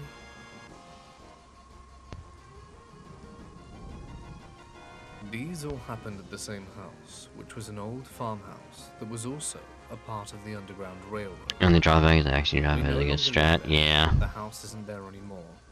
It's a very expensive neighborhood. My parents said they were sitting on the couch watching TV. The fireplace shutter opened and closed several times of its own accord, which scared them. On another occasion, my mum was sitting in the same living room. Towards her front was a large wooden deck that had a fireplace in the center and 2 large windows on either side. To the right was a concrete porch that ran the length of the side of the house. It had a door off the side that had several large windows on it as well. To her back was a bedroom that us kids shared in the winter because it was easier to heat half the house. To her left was the blue room. The whole thing was blue, but it was just a central Okay, room where our computer next happened time we and her enter access to battle. basement. It's limit break Her muscle time. black figure. It was tall as a bear, but too thin to be human. She said she looked at it and had a feeling that it was watching her. It wasn't completely dark outside, but it was on its way. The figure then started doing laps around the house. It would pass the windows in front of her every few seconds. This was a 2,500-ish square foot farmhouse. It was incredibly fast. We had a small family farm. Chickens, Of goats, course, this gargoyles. Why would it not be We them? had about 30 chickens at the time. Living that far out in the country, we always set up traps by the coop to catch opossums and raccoons. Anything that ate chickens. Well, we go outside one day and see piles of feathers throughout the yard and around the coop. Every single pile had a head on top of it. 30-ish piles. And that many heads. No piles of blood. No insides anywhere. Just piles of feathers and heads. I'll drive. As you can imagine, that in particular we found quite disturbing. Shortly after this, my dad Oh would go out at night my with the shotgun god. to see if we could find anything. We had gotten more chickens and had nothing unusual in the traps, just cages. My dad was a manly man who wasn't afraid of anything. I've seen him move a tree by himself out the road. that So I'm full-grown men thinking, weren't what, able to like put together. 2, 3 It's more tough, to times? say the least. So he goes out like he usually does. Our chicken coop sits about 50-ish feet in front of our garage. It was really just an 1,000 square foot ranch outbuilding. We just called it the garage. So we hear 5 blasts from the shotgun very shortly after. My dad comes through the front door with tears And I'd rolling down probably his face. say He is visibly shaking. 2, 3 more After he times, comes more than down, likely. He explains that while in front of the garage, he heard a real guttural growl coming from the tree line right behind him above the garage. He says it wasn't like anything he heard before in his life, as he was an avid hunter growing up. He's heard and probably eaten just about any animal that Indiana has to offer. He said it was low and demonic, and he could feel that it was evil. So he immediately unloaded the shotgun for good measure and ran to the house. At another point, You have to I would use hear a D plus voices 6 in the times house. total. One night I woke up my parents crying to let them know that the devil wanted my soul and wouldn't stop trying to get me to give it to him. I don't remember much about it because I was in 5th grade. I'm 31 now and excuse me. since been diagnosed with general anxiety disorder. I can see that this might have just been my anxiety, but I definitely remember sitting on the living room floor and sobbing at 3 a.m., just begging for the voices to stop. I haven't heard anything else since, and nothing like this has ever happened to me again. There's also the time my parents found a tunnel in our basement that we assumed was part of the Underground Railroad. My cousin was over at the time and asked if we could explore it. It was covered up, about shoulder height to an adult. And Okay, well, I mean, that would do quite a not bit. whole I'm lot okay with that across one. the room. He had a flashlight and was gone for about a half hour. We started getting very worried when we would see the light again. He came back and said that there had not been an end in sight, but they were getting nervous having crawled so far. They were probably 16. We always had dogs, and we would find our dogs in front of the house just dead. No wounds, prior symptoms, just dead. Sometimes 3 at a time. My dad, on his way home from work, saw a pile of dead dogs in our field by our house, probably about 5 feet tall. No joke. Have you ever seen a ton of freaking dogs? Unless a local vet with loads of dead dogs decided to just launch them into our field. How the hell did they get there?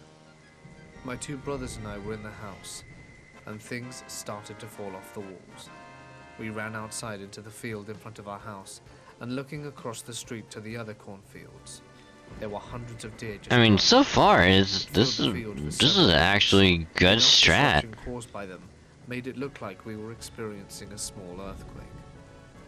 After we moved out, we found out that there was a practicing coven that met not far from our house, and we heard a lot of dead animals. This is actually a really good strat. We need to go to this spot. I went with my sister to Chicago.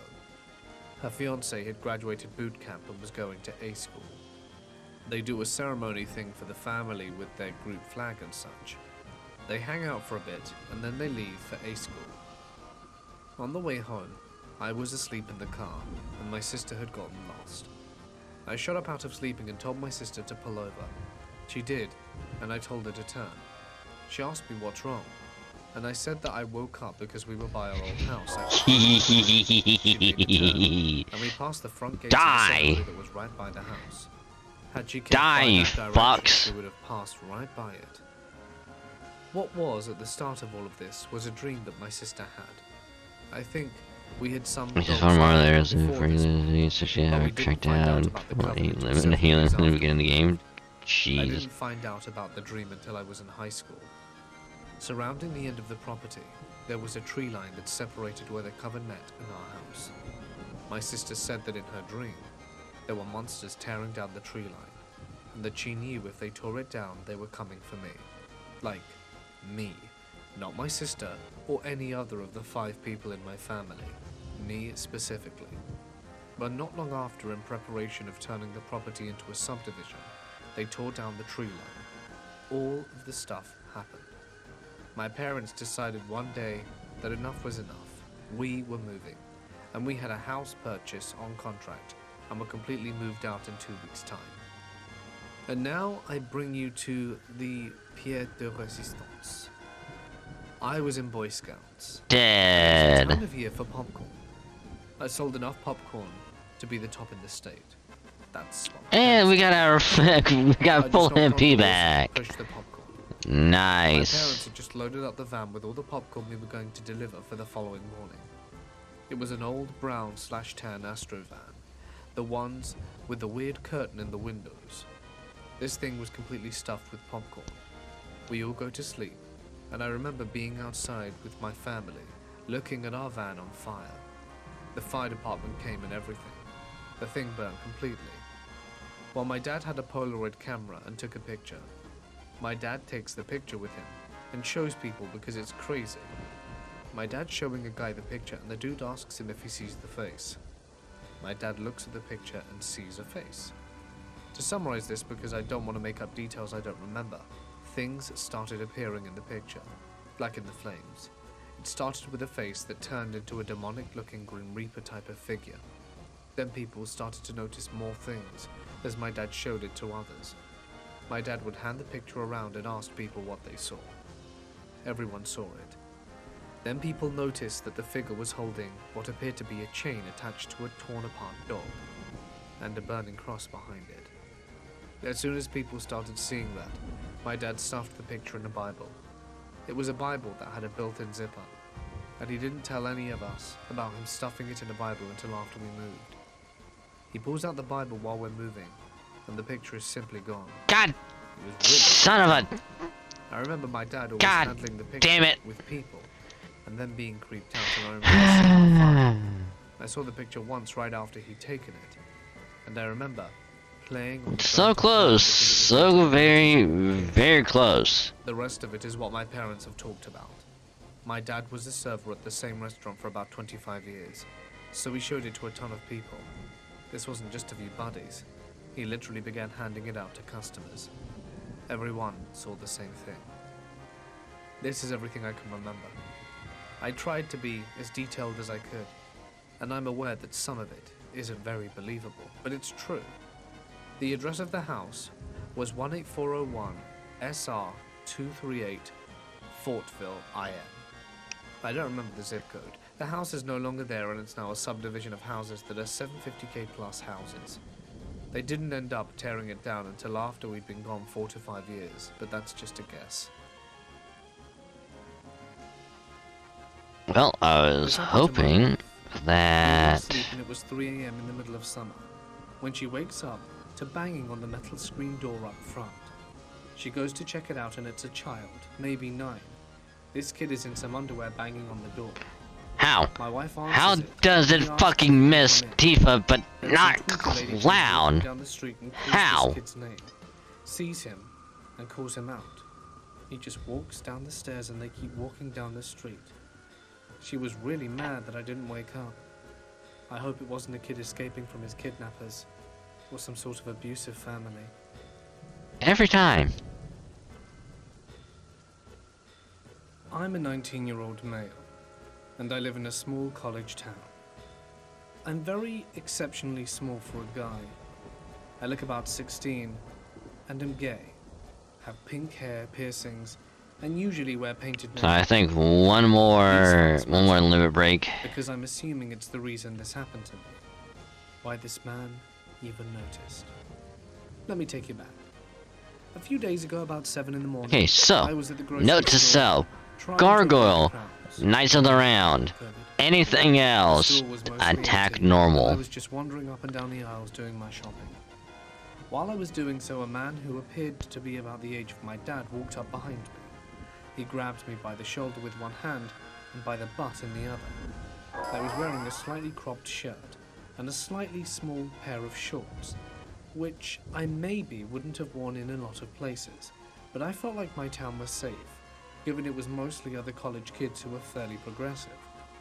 I suppose the clothing choice may have been why I stood out as well. I guess I keep mentioning this because I partially blame myself, even though I know I shouldn't. Anyway, he grabbed me and I immediately jumped out of my skin, craned away from him as hard as I could, and gave him what I assumed was a horrified look, and rapidly scurried away. I actually left the grocery store and went straight to my car, and decided I would go to another grocery store about a 5-minute drive away to do my shopping instead, and felt more relaxed to do it there. When I step outside the doors of the grocery store though, my heart dropped to the pit of my stomach. The same creepy man from the previous grocery store who had grabbed me was waiting outside it. I immediately panicked and reached for my short pocket knife, which regrettably wasn't in my pocket. No one else was in the parking lot, because it was still very early, and the store had just opened. The man then came over, approached me, and said he was sorry to bother me, and he didn't mean to offend me, but he just wanted to tell me I was very attractive, and was wondering if I could talk to him about it in his car. I said no, Motherfucker! in an extremely panicky voice. He attempted to reassure me. Can you so that I please just stop I was killing terrified he was going to Cloud? kidnap me. In the time it took me to get my door unlocked, it was either the grocery store for help or my car. I was so filled with panic and felt so exposed and afraid that all of a sudden I just wanted to leave. So I decided to run for my car even if there was a risk. I ran around him because he was between me and the I parking don't lot, understand running how by me. everyone So else close I was terrified keeps he'd grab me. somehow But being he able to didn't. stay alive. I ran as fast as I could, unlocked it as fast as I could, jumped inside and drove away. I drove around a while before going home, keeping an eye out if I could spot someone following me, but couldn't. After about an hour of driving around No town, fucking trying to shot. get rid of the bad feeling of being followed, I went home and locked myself in my apartment. There's no way in I've not hell go shopping alone without my boyfriend since. it's And because of haven't that. to wear shorts or crop tops outside the house either. Not that I should have to feel that way, but it is just how I feel now. Moral of the story for me was to never forget the knife at home, and if someone does anything weird like that, it might be a good idea to keep an eye out to make sure you aren't being followed.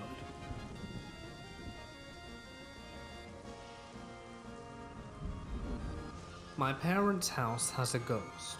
When my sister, who's now 42, was 5, she started talking about the Green Lady.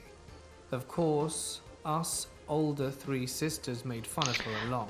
Okay, so She continued for several now years talking about the Green Lady.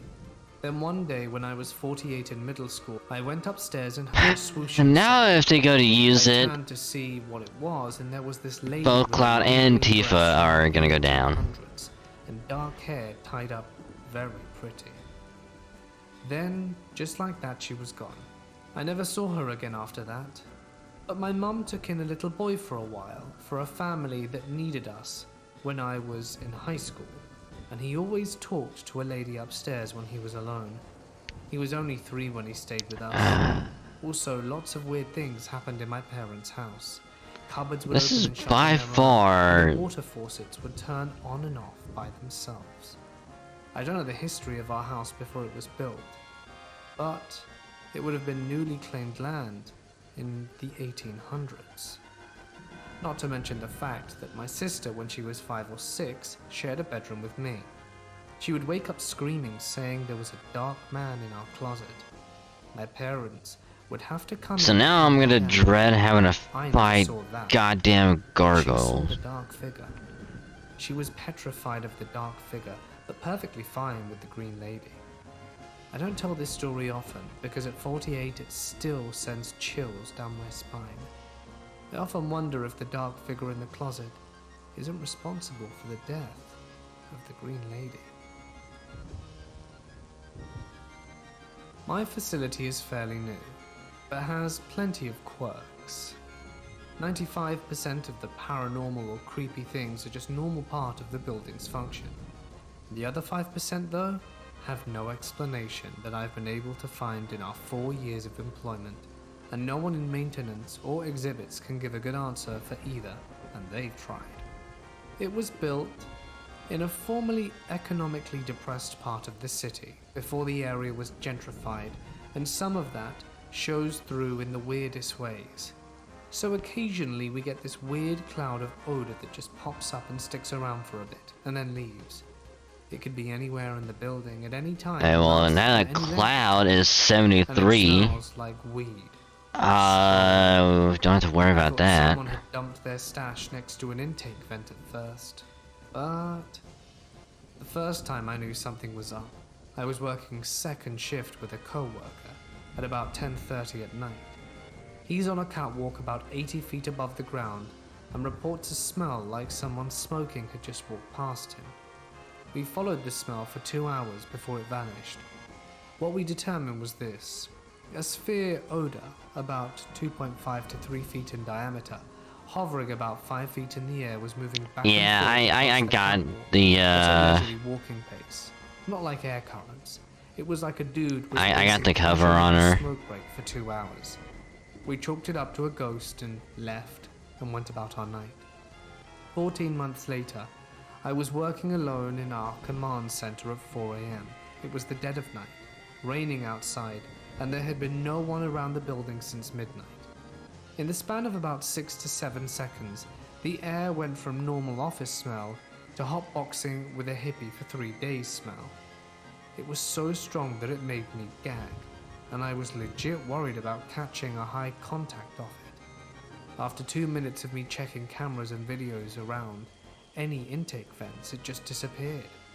Not like the air ducts were cleaned out, or like a filter started working again, just like it showed up 3 or 4 seconds between me noticing it and was letting up, and it was totally gone, like it had never been there. It happened a few times since then, but these are the most memorable events.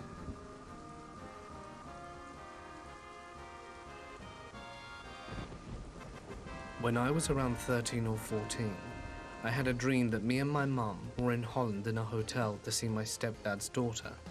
And when they were checking into the hotel, I saw my mum, but in the dream I couldn't see my stepdad John. I mean, from the back it looked like him, but when he turned around there was someone else there when I woke up. A few weeks later, me, my mum and my stepdad John I would went like to Holland think see his two maybe daughters. one more So we time. checked into the hotel. If Bearing you in mind I could, told no one about the so- dream because I didn't want people to think I was crazy. So we were checking into the hotel. I mean, here's the thing, and I where was don't know standing, how to I run. saw everyone. It was exactly That's the same the as my thing, is dream. I don't know how to run from I thought them. I saw John, my stepdad, but it wasn't him. And when the guy turned around, it was the same man from the dream. I got the biggest chills, and it was the most surreal feeling of my life. Me and my friend were at a Chinese restaurant. We ordered a General Tso chicken and a shrimp lo mein. When we sat down, we took out our boxes and set them on the table about 2 feet apart. My friend opened the first box and sees a shrimp lo mein dish, It had all the things in there: noodles, shrimp, fried rice. He closes it and opens the other box. Inside is another shrimp lo mein dish: shrimp, noodles, fried rice. Oh, I think they must have mixed the order. I was just about to say this when my friend says out loud, Both "Look, they bumpers made a are mistake triggered. and gave us two." Okay. He opens the first box again. Inside is a General Tso chicken dinner order: white rice, egg roll. He froze it I will and try that. and I We sat there in silence. It took us 5 minutes or so to collect ourselves. Neither of us Okay, had any next idea encounter, how the hell- we'll try it. I was sitting in my living room watching TV, and my mum walks by, and I say, "Hey," and she just walked into her room. A few minutes later, she walks through the front door with groceries, as she had just gotten home from the store. Someone please tell me what the hell just happened. There's no way my mum was there 1 second and arrived later. I just can't get my head around it.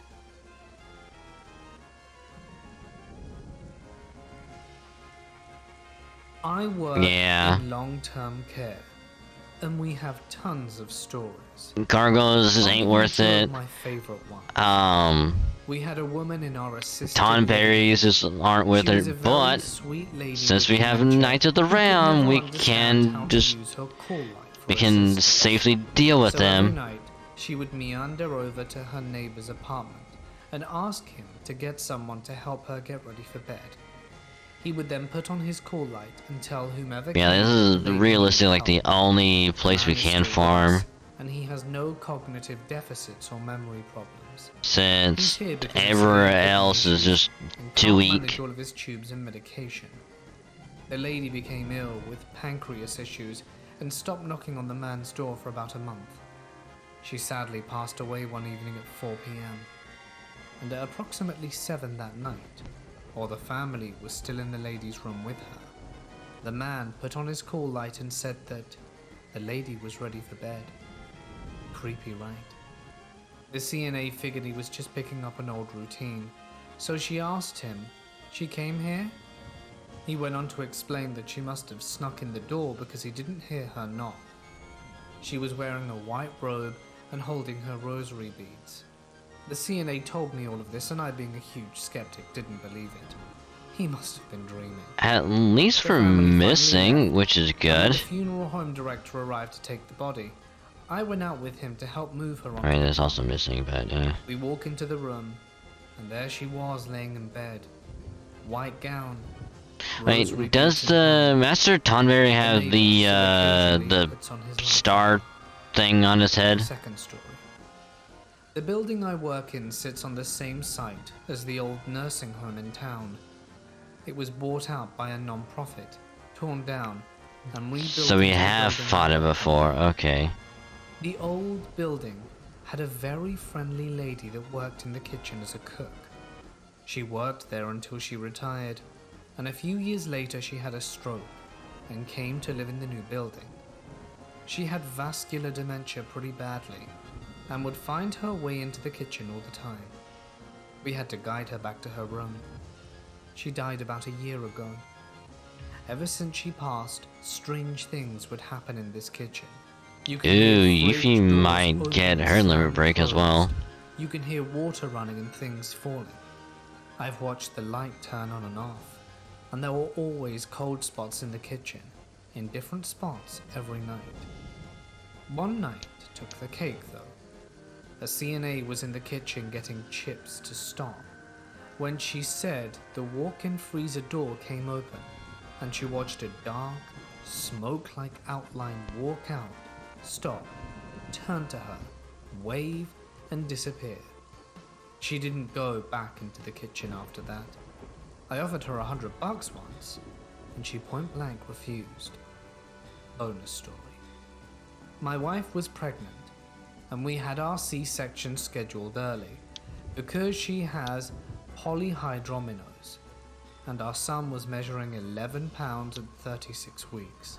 Holy huge alien. He's wondering baby. what's really good at He was only the... born 10 pounds though. The hospital we decided on was only 2 blocks away from our house. but very old and very institutional looking. The OB unit was one very long hallway with rooms on either side and a nurse's station in the middle. Our son was born, and we Alright, spent so we had to the next just hold 3 down the days in bumper for a unit. while. Okay. When we came up to the unit, we noticed another couple was in one of the birthing suites at the opposite end of the hallway from us. We heard that babies crying every day at completely appropriate intervals for the duration of our stay. It would cry for 3 to 4 minutes every 1 to 2 hours like clockwork. When we were being discharged home, we asked the nurse if the other couple on the unit had a boy or girl. The nurse gave us a puzzled look and told us that we were the only couple on the unit. The other couple was discharged before our son was born. We're going to another hospital if we have another child. Okay, another bonus. My wife has had 2 miscarriages since our son was born. This last Christmas Day we took our son to the site of the cemetery where the unborn babies are buried. It had just snowed the night before, so the whole ground was covered with fresh snow. We couldn't even drive into the cemetery yet because it hadn't been plowed, so we parked on the road. This is a very rural cemetery with maybe 100 plots. When we walked into the cemetery, there was a single set of very small footprints, a child's for sure, that led through the gate and weaved through the gravestones directly to the spot where our babies were buried. Time to fucking pile drive another dragon. Or go back or lead anywhere else in the cemetery. They simply walked to that burial spot and stopped. The second we got to the spot that our babies are buried at, it started to snow the biggest, most beautiful snowflakes I've ever seen. We said a little prayer. My wife cried a little. And we walked back to the truck. It stopped snowing again by the time we got back to the truck. Crazy. Guess what?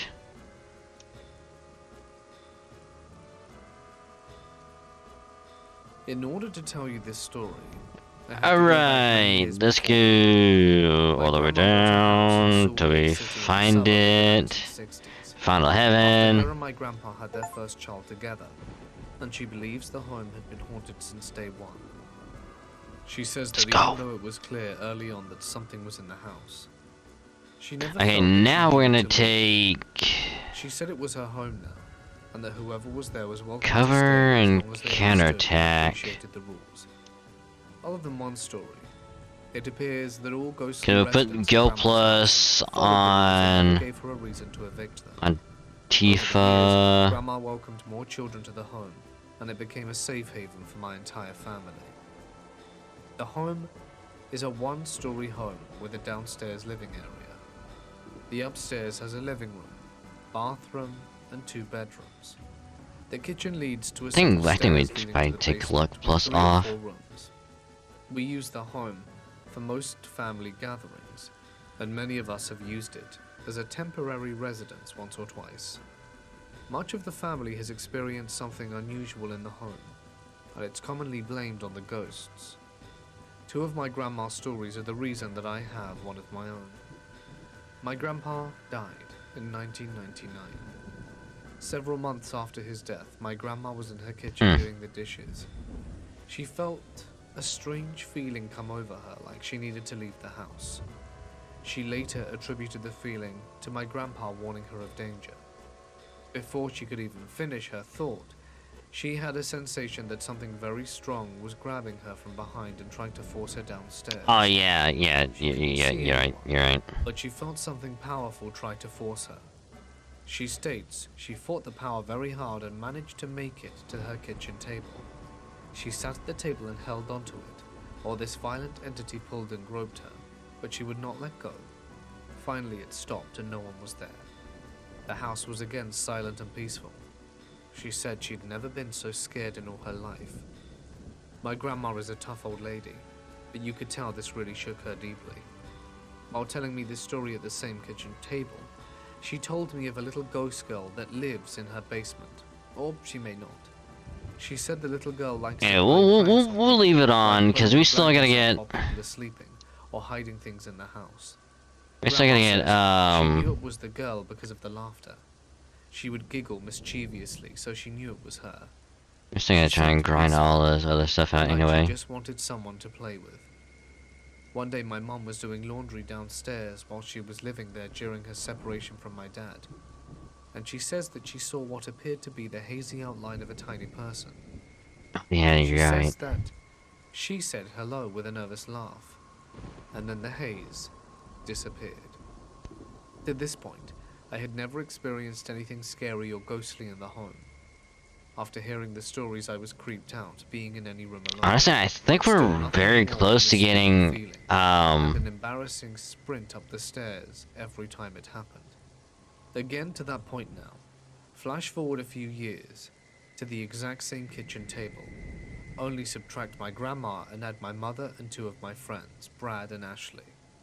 We're all sitting around talking and planning out our evening. My friends and I had no money, so we settled into an evening at Grandma's house with my mum. Not exactly my idea of fun. At one point we began telling ghost I stories, think, and my mum and I I think we decided need to like tell my one friends more about the house of horrors that we with were currently the sitting in. cloud. My mum told me about the little girl. She too had an experience with her, so it made sense for my mum to tell it. There's, The okay. girl's story was met with enjoying but disbelieving eyes. So when it was my turn to tell about Grandma's dishes incident with the little girl, I was not surprised to see the same reaction on my friends' faces. The I call BS look. Next, as if almost on cue, the cheap yet expensive looking chandelier $195. that hung Okay. above my grandma's table exploded. I'm not talking about a blown bowl. I'm talking about 4 light bulbs actually exploding. Glass It was went saving everywhere. it to be saved. After a few moments of looking around at each other, we all decided we needed to Save, leave. yes. After tripping Save, all over each yes. other in an attempt to save ourselves, we managed to make it What's outside the safely. Omni, comma? We all left the house within minutes. Yeah, My because mum we, went home, and my friends luckily, and I got intoxicated. The ghostly pyrotechnics were, the of course, battle destroyed. arena didn't take us Even that now, I long. recall this Well, this stream, it as didn't take being us that the long. spooked out I've ever been. So we As we managed to discussed what happened with some other do, friends we met up I want with to say that like night, I began to 7, notice 8 that runs of it. BS look on their faces. But needless to say, Brad and Ashley believed. And we managed to get, 32,000 points. Technically, it's like 33 something, but So I had this patient, mid-30s, think it was like 33, female, 5. perfectly healthy. We get chatting and I learn a little bit So we about got her. that She one. had just moved in with her fiancé. According to this fiancé, A part of me their kind of new wants to house was try and 100% get movie hall. the Stuff being W moved summon and materia, missing, doors slamming but that shut, one's 64,000, strange and that's gonna sounds take at night, way longer. the works. He came home one day from work and found her crying in front of the bathroom mirror. He asked her why she was so upset, and she said she couldn't remember, just that she felt tired and wanted to go to bed. When she woke up, she said she couldn't breathe, so he took her to the Oh, ER. excuse me. One emergency surgery, an ICU stay later. And like I said I earlier, transfer her to television. slot Well, when we 1 transferred her to the floor, the first thing she is did gonna was be ask them to where cover up the mirror. after The we way their get, rooms are set up is that the bed is on you one know, end, Cloud, and the Yuffie, opposite Tifa, end Final of the Limit, bed is use the it, dresser whatever. slash sink slash mirror. Well, and then we'll use this If you slot, sat up straight beat in the bed, game. you could see yourself Just like in the that. mirror, and it makes a lot of patients But obviously before uncomfortable and we is not beat that the game, then uncommon we of a do all the request. limit stuff. So we Save it at happily both taped the bedsheet spots. up and left. Top one, The story use goes that to beat the one game. morning, the tech bathed her, Middle got one, her up into the chair. we'll just They swap do out baths other very early in the characters morning, so the and patient must just have come fallen back to this asleep in the spot, recliner. grind The out tech their left to get extra sheets to cover the the limit mirror, breaks, but got distracted and forgot all about and leaving then the woman in the room yeah. alone with the uncovered mirror. Well, the call bell goes off a little while later, But and after realizing her slip, uh, the tech goes to grab a sheet. When she entered the room, so she after found Landscaper, we her got Gauntlet. that the Gauntlet's gonna woman was take a dead on the while floor with to her get. test tube ripped Blade Beam, we're almost there. I think I was around 16-ish, and I was hanging out at a friend's house. It was normal for me to be over there hanging out, even if my friend and I weren't actually hanging out Alright, together. but we did So I was save, wandering around the back of the house, so and I found a little door behind a yay, set of hedges. yay, Not like we a tiny saved. fairy door, but like a So I'm clear space happy. access square. We'll pause that there.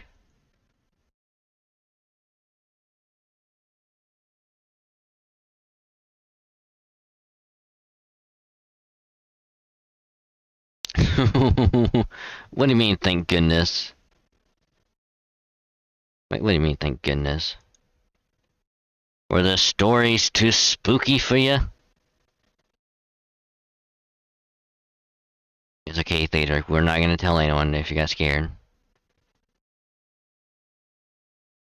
We won't tell anyone. Your secret is safe with us.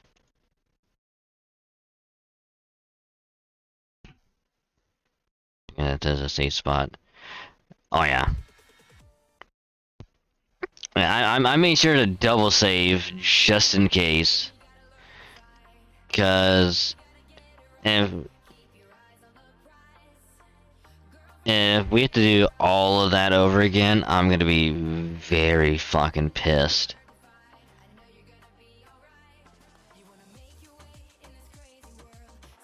You know what? Paranoia is getting the best of me, so I'm gonna just double check real quick. We're just gonna double check real quick. And my paranoia is substantial.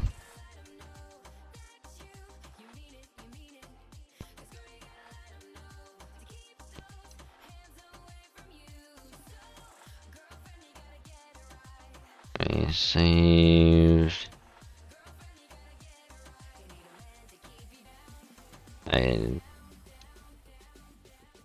Game has been saved, so we good. Anyone want to take any guesses as to what current playtime is on OG FF7?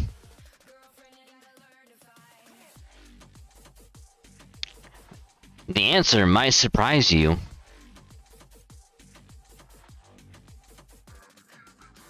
Almost 60 hours? Nope. Nope. Higher.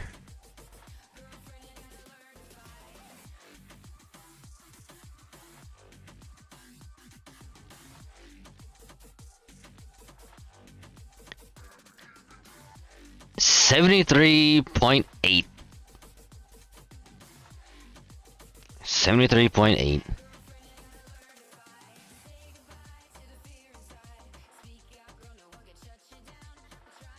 And we still haven't beat the game yet. I mean, am I trying to get every achievement? Eventually, yes.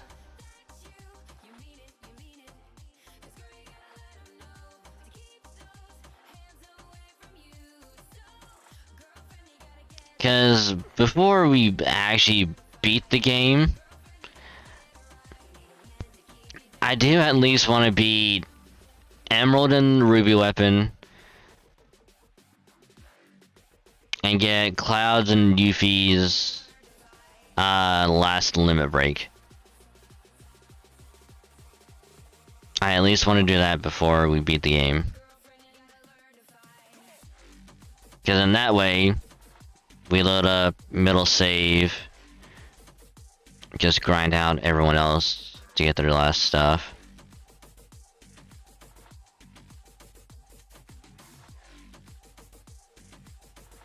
And then the only things we have left after that will be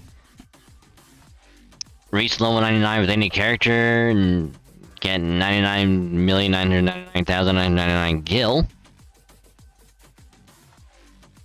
And get Eris's last limit break. So we're making decent progress. It's gonna take a while though. But yeah, so all in all, I'd say pretty eventful stream. Because not only did we get Knights of the Round, we got the Omnislash limit break, but we also got Tifa's final limit break unlocked. So when we resume grinding next week to get Cloud's last limit break, we'll see what Tifa's is, and we'll just keep grinding out everyone else. We'll We'll try and get Cloud first, and then I don't think we have that long to get Cloud. Well, we'll see the Omni Slash, and then we'll just kind of focus on Yuffie, because we don't need to do we don't really need to focus like anything else. We don't need to do any gold saucer stuff yet. Because here's the thing. When we get Yuffie's last limit break, we'll obviously save both slots, beat the game, reload, and then we'll just do gold saucer stuff. Get everyone to 99, beat the weapons. Or we might beat the weapons first, and then beat the game. Because if we get something good from beating the weapons, we'll do them first, and then beat the game. But we'll see what happens the next week, so look forward to that. We're in the home stretch. Finally, we're like, we just ran under the curve. We see the goal line. So now we just gotta go this last little bit, and then we cross the line. But again, thank y'all very much for joining. It was a pleasure to have y'all, so thank you very much. All of the support tonight was insane in the membrane, so thank y'all very much. You guys are awesome. So if you're new, you joined at the beginning, partway through, or if you stuck around from any of the race tonight, thank you very much. You're awesome. You're badass. But if you did stick around from the raid, you're awesome. Very much appreciated. And of course, if you are new, you like what you saw, had a great time chilling, vibing, lurking, all that good stuff, consider dropping a follow. It's the purple button below the stream. You hit that, you get a little notification that pops up on Twitch anytime I go live. It is also free to follow, so when you just hit that purple button, thing pops up in the corner, you just hit that. You want to come and chill out here for a little while, so be a pleasure to have you. And of course, you get some pretty cool follower emotes to use for free. Don't gotta pay nothing to use them. Totally free. All you gotta do is hit that follow button, and every little follow does get us closer to the good old 1K mark. So if you dropped a follow, much appreciated. Thank you. And if you want to follow me elsewhere, do have a Twitter, because I do tweet out whenever I go live. Stream schedule also gets posted there every week. So if you want to see when I'm streaming for the week, you can go there, check it out. Always going to be the pinned tweet. And of course, anything regarding streams or other random stuff, if I decide to tweet it out, will also be on Twitter, so you can follow for all that good stuff. And if you do, thank you. Much obliged. And if you want to support elsewhere, do have a YouTube channel for VOD, which I like to call the VOD channel. That way, if you missed a stream, or if you want to see what happened during a particular part of a stream, you can go there, check it out. You can watch all the VODs over there. Or you want to have it as background noise, it's totally a-okay with me. But if you do drop a sub there, it helps her go out a little bit. So thank you if you do, much appreciated. And again, thank you for the support on the VODs, much appreciated. And if you want to drop another sub elsewhere, do have a second YouTube channel for more original stuff, whether it be FGO, Halo, or Pokemon, or anything else. Will get put up on the second channel. FGO stuff is whenever there's a banner I want to pull on, that'll get made into a little video and put up on the second channel. Halo games from every Thursday will get edited down and slapped, made into a little highlight compilation, and put up on the second channel as well. And then of course the Pokemon Nuzlocke will also go up on the second channel every Wednesday. Currently it is the Pokemon Fire Red Custom Nuzlocke challenge that I'm doing. And that'll be uploaded every Wednesday. So, episode 14 that just got recorded will go up on Wednesday. So you can watch all the good stuff over there. And then, of course, any other random videos I decide to do will also get put up on the second channel when I have time to do it. So, yeah. And like I said, episode 14 of the Pokemon Nuzlocke will go up Wednesday. so you can watch all the other episodes and all the other videos as well on the second channel. So if you do watch it and you do drop a sub, enjoy all the videos over there. Or if you have it as background noise, the other one is fine with me. So thank you if you do. And again, thank you for the support on the second channel as well. Truly appreciate it. So thank you very much. And then, of course, last but not least, have a Discord as well if you want to join it.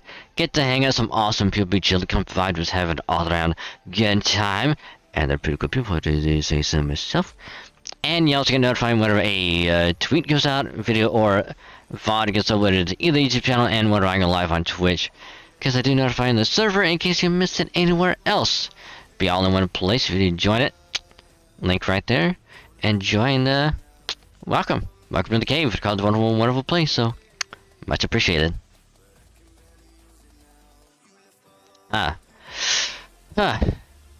So that being said, let's find someone to read, which I believe we have.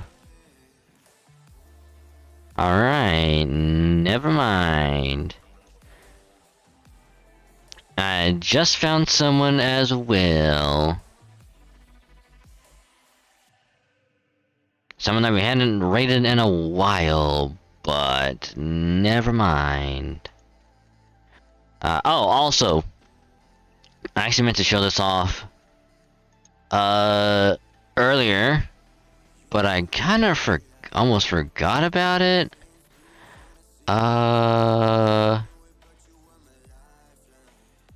But I'll probably also show it off tomorrow as well. But this is the Game Awards bingo card sheet that we will be working on and putting together tomorrow, or I guess later today. Work on putting this thing together, and then we'll just work on getting the Octopath grind going. So, still not sure what I'm going to be doing for the free space. We could just leave it, or we'll put something else there if we think of whatever.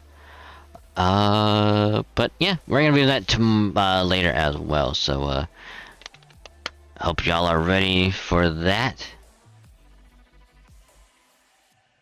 So, need to make predictions? Nah, I wouldn't worry about it. I wouldn't worry about it.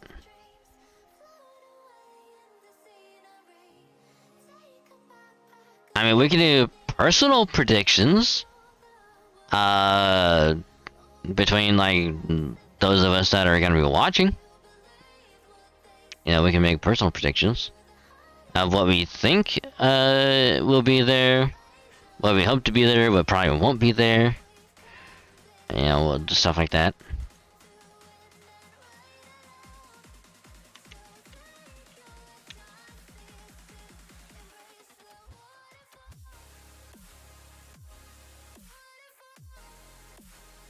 Alright, so let's get this raid underway. So as per the raid time redeem suggested by Thader, we're going to be raiding the one, the only Valor the Enigma, who is also playing some OG FF7. So if you want more Final Fantasy 7, and it looks like he's also at the beginning, or towards the beginning part of it, so he is in for a treat. So you're gonna drop by, say hi, wish him a good stream and all that good stuff. And if you are subbed to, you have 100 channel points, you're gonna be sending them some cheers and some good vibes their way. So just copy and paste that, and yeah. So again, thank y'all very much for joining. It was a pleasure to have all of y'all. Thank you so much for joining. Tuesday stream later. We're gonna be doing we'll fill out the bingo sheet and then do some Octopath grinding. So hope you're ready for a fun time. So yeah. But y'all have a great rest of your day and or night, and I will catch y'all later. Bye.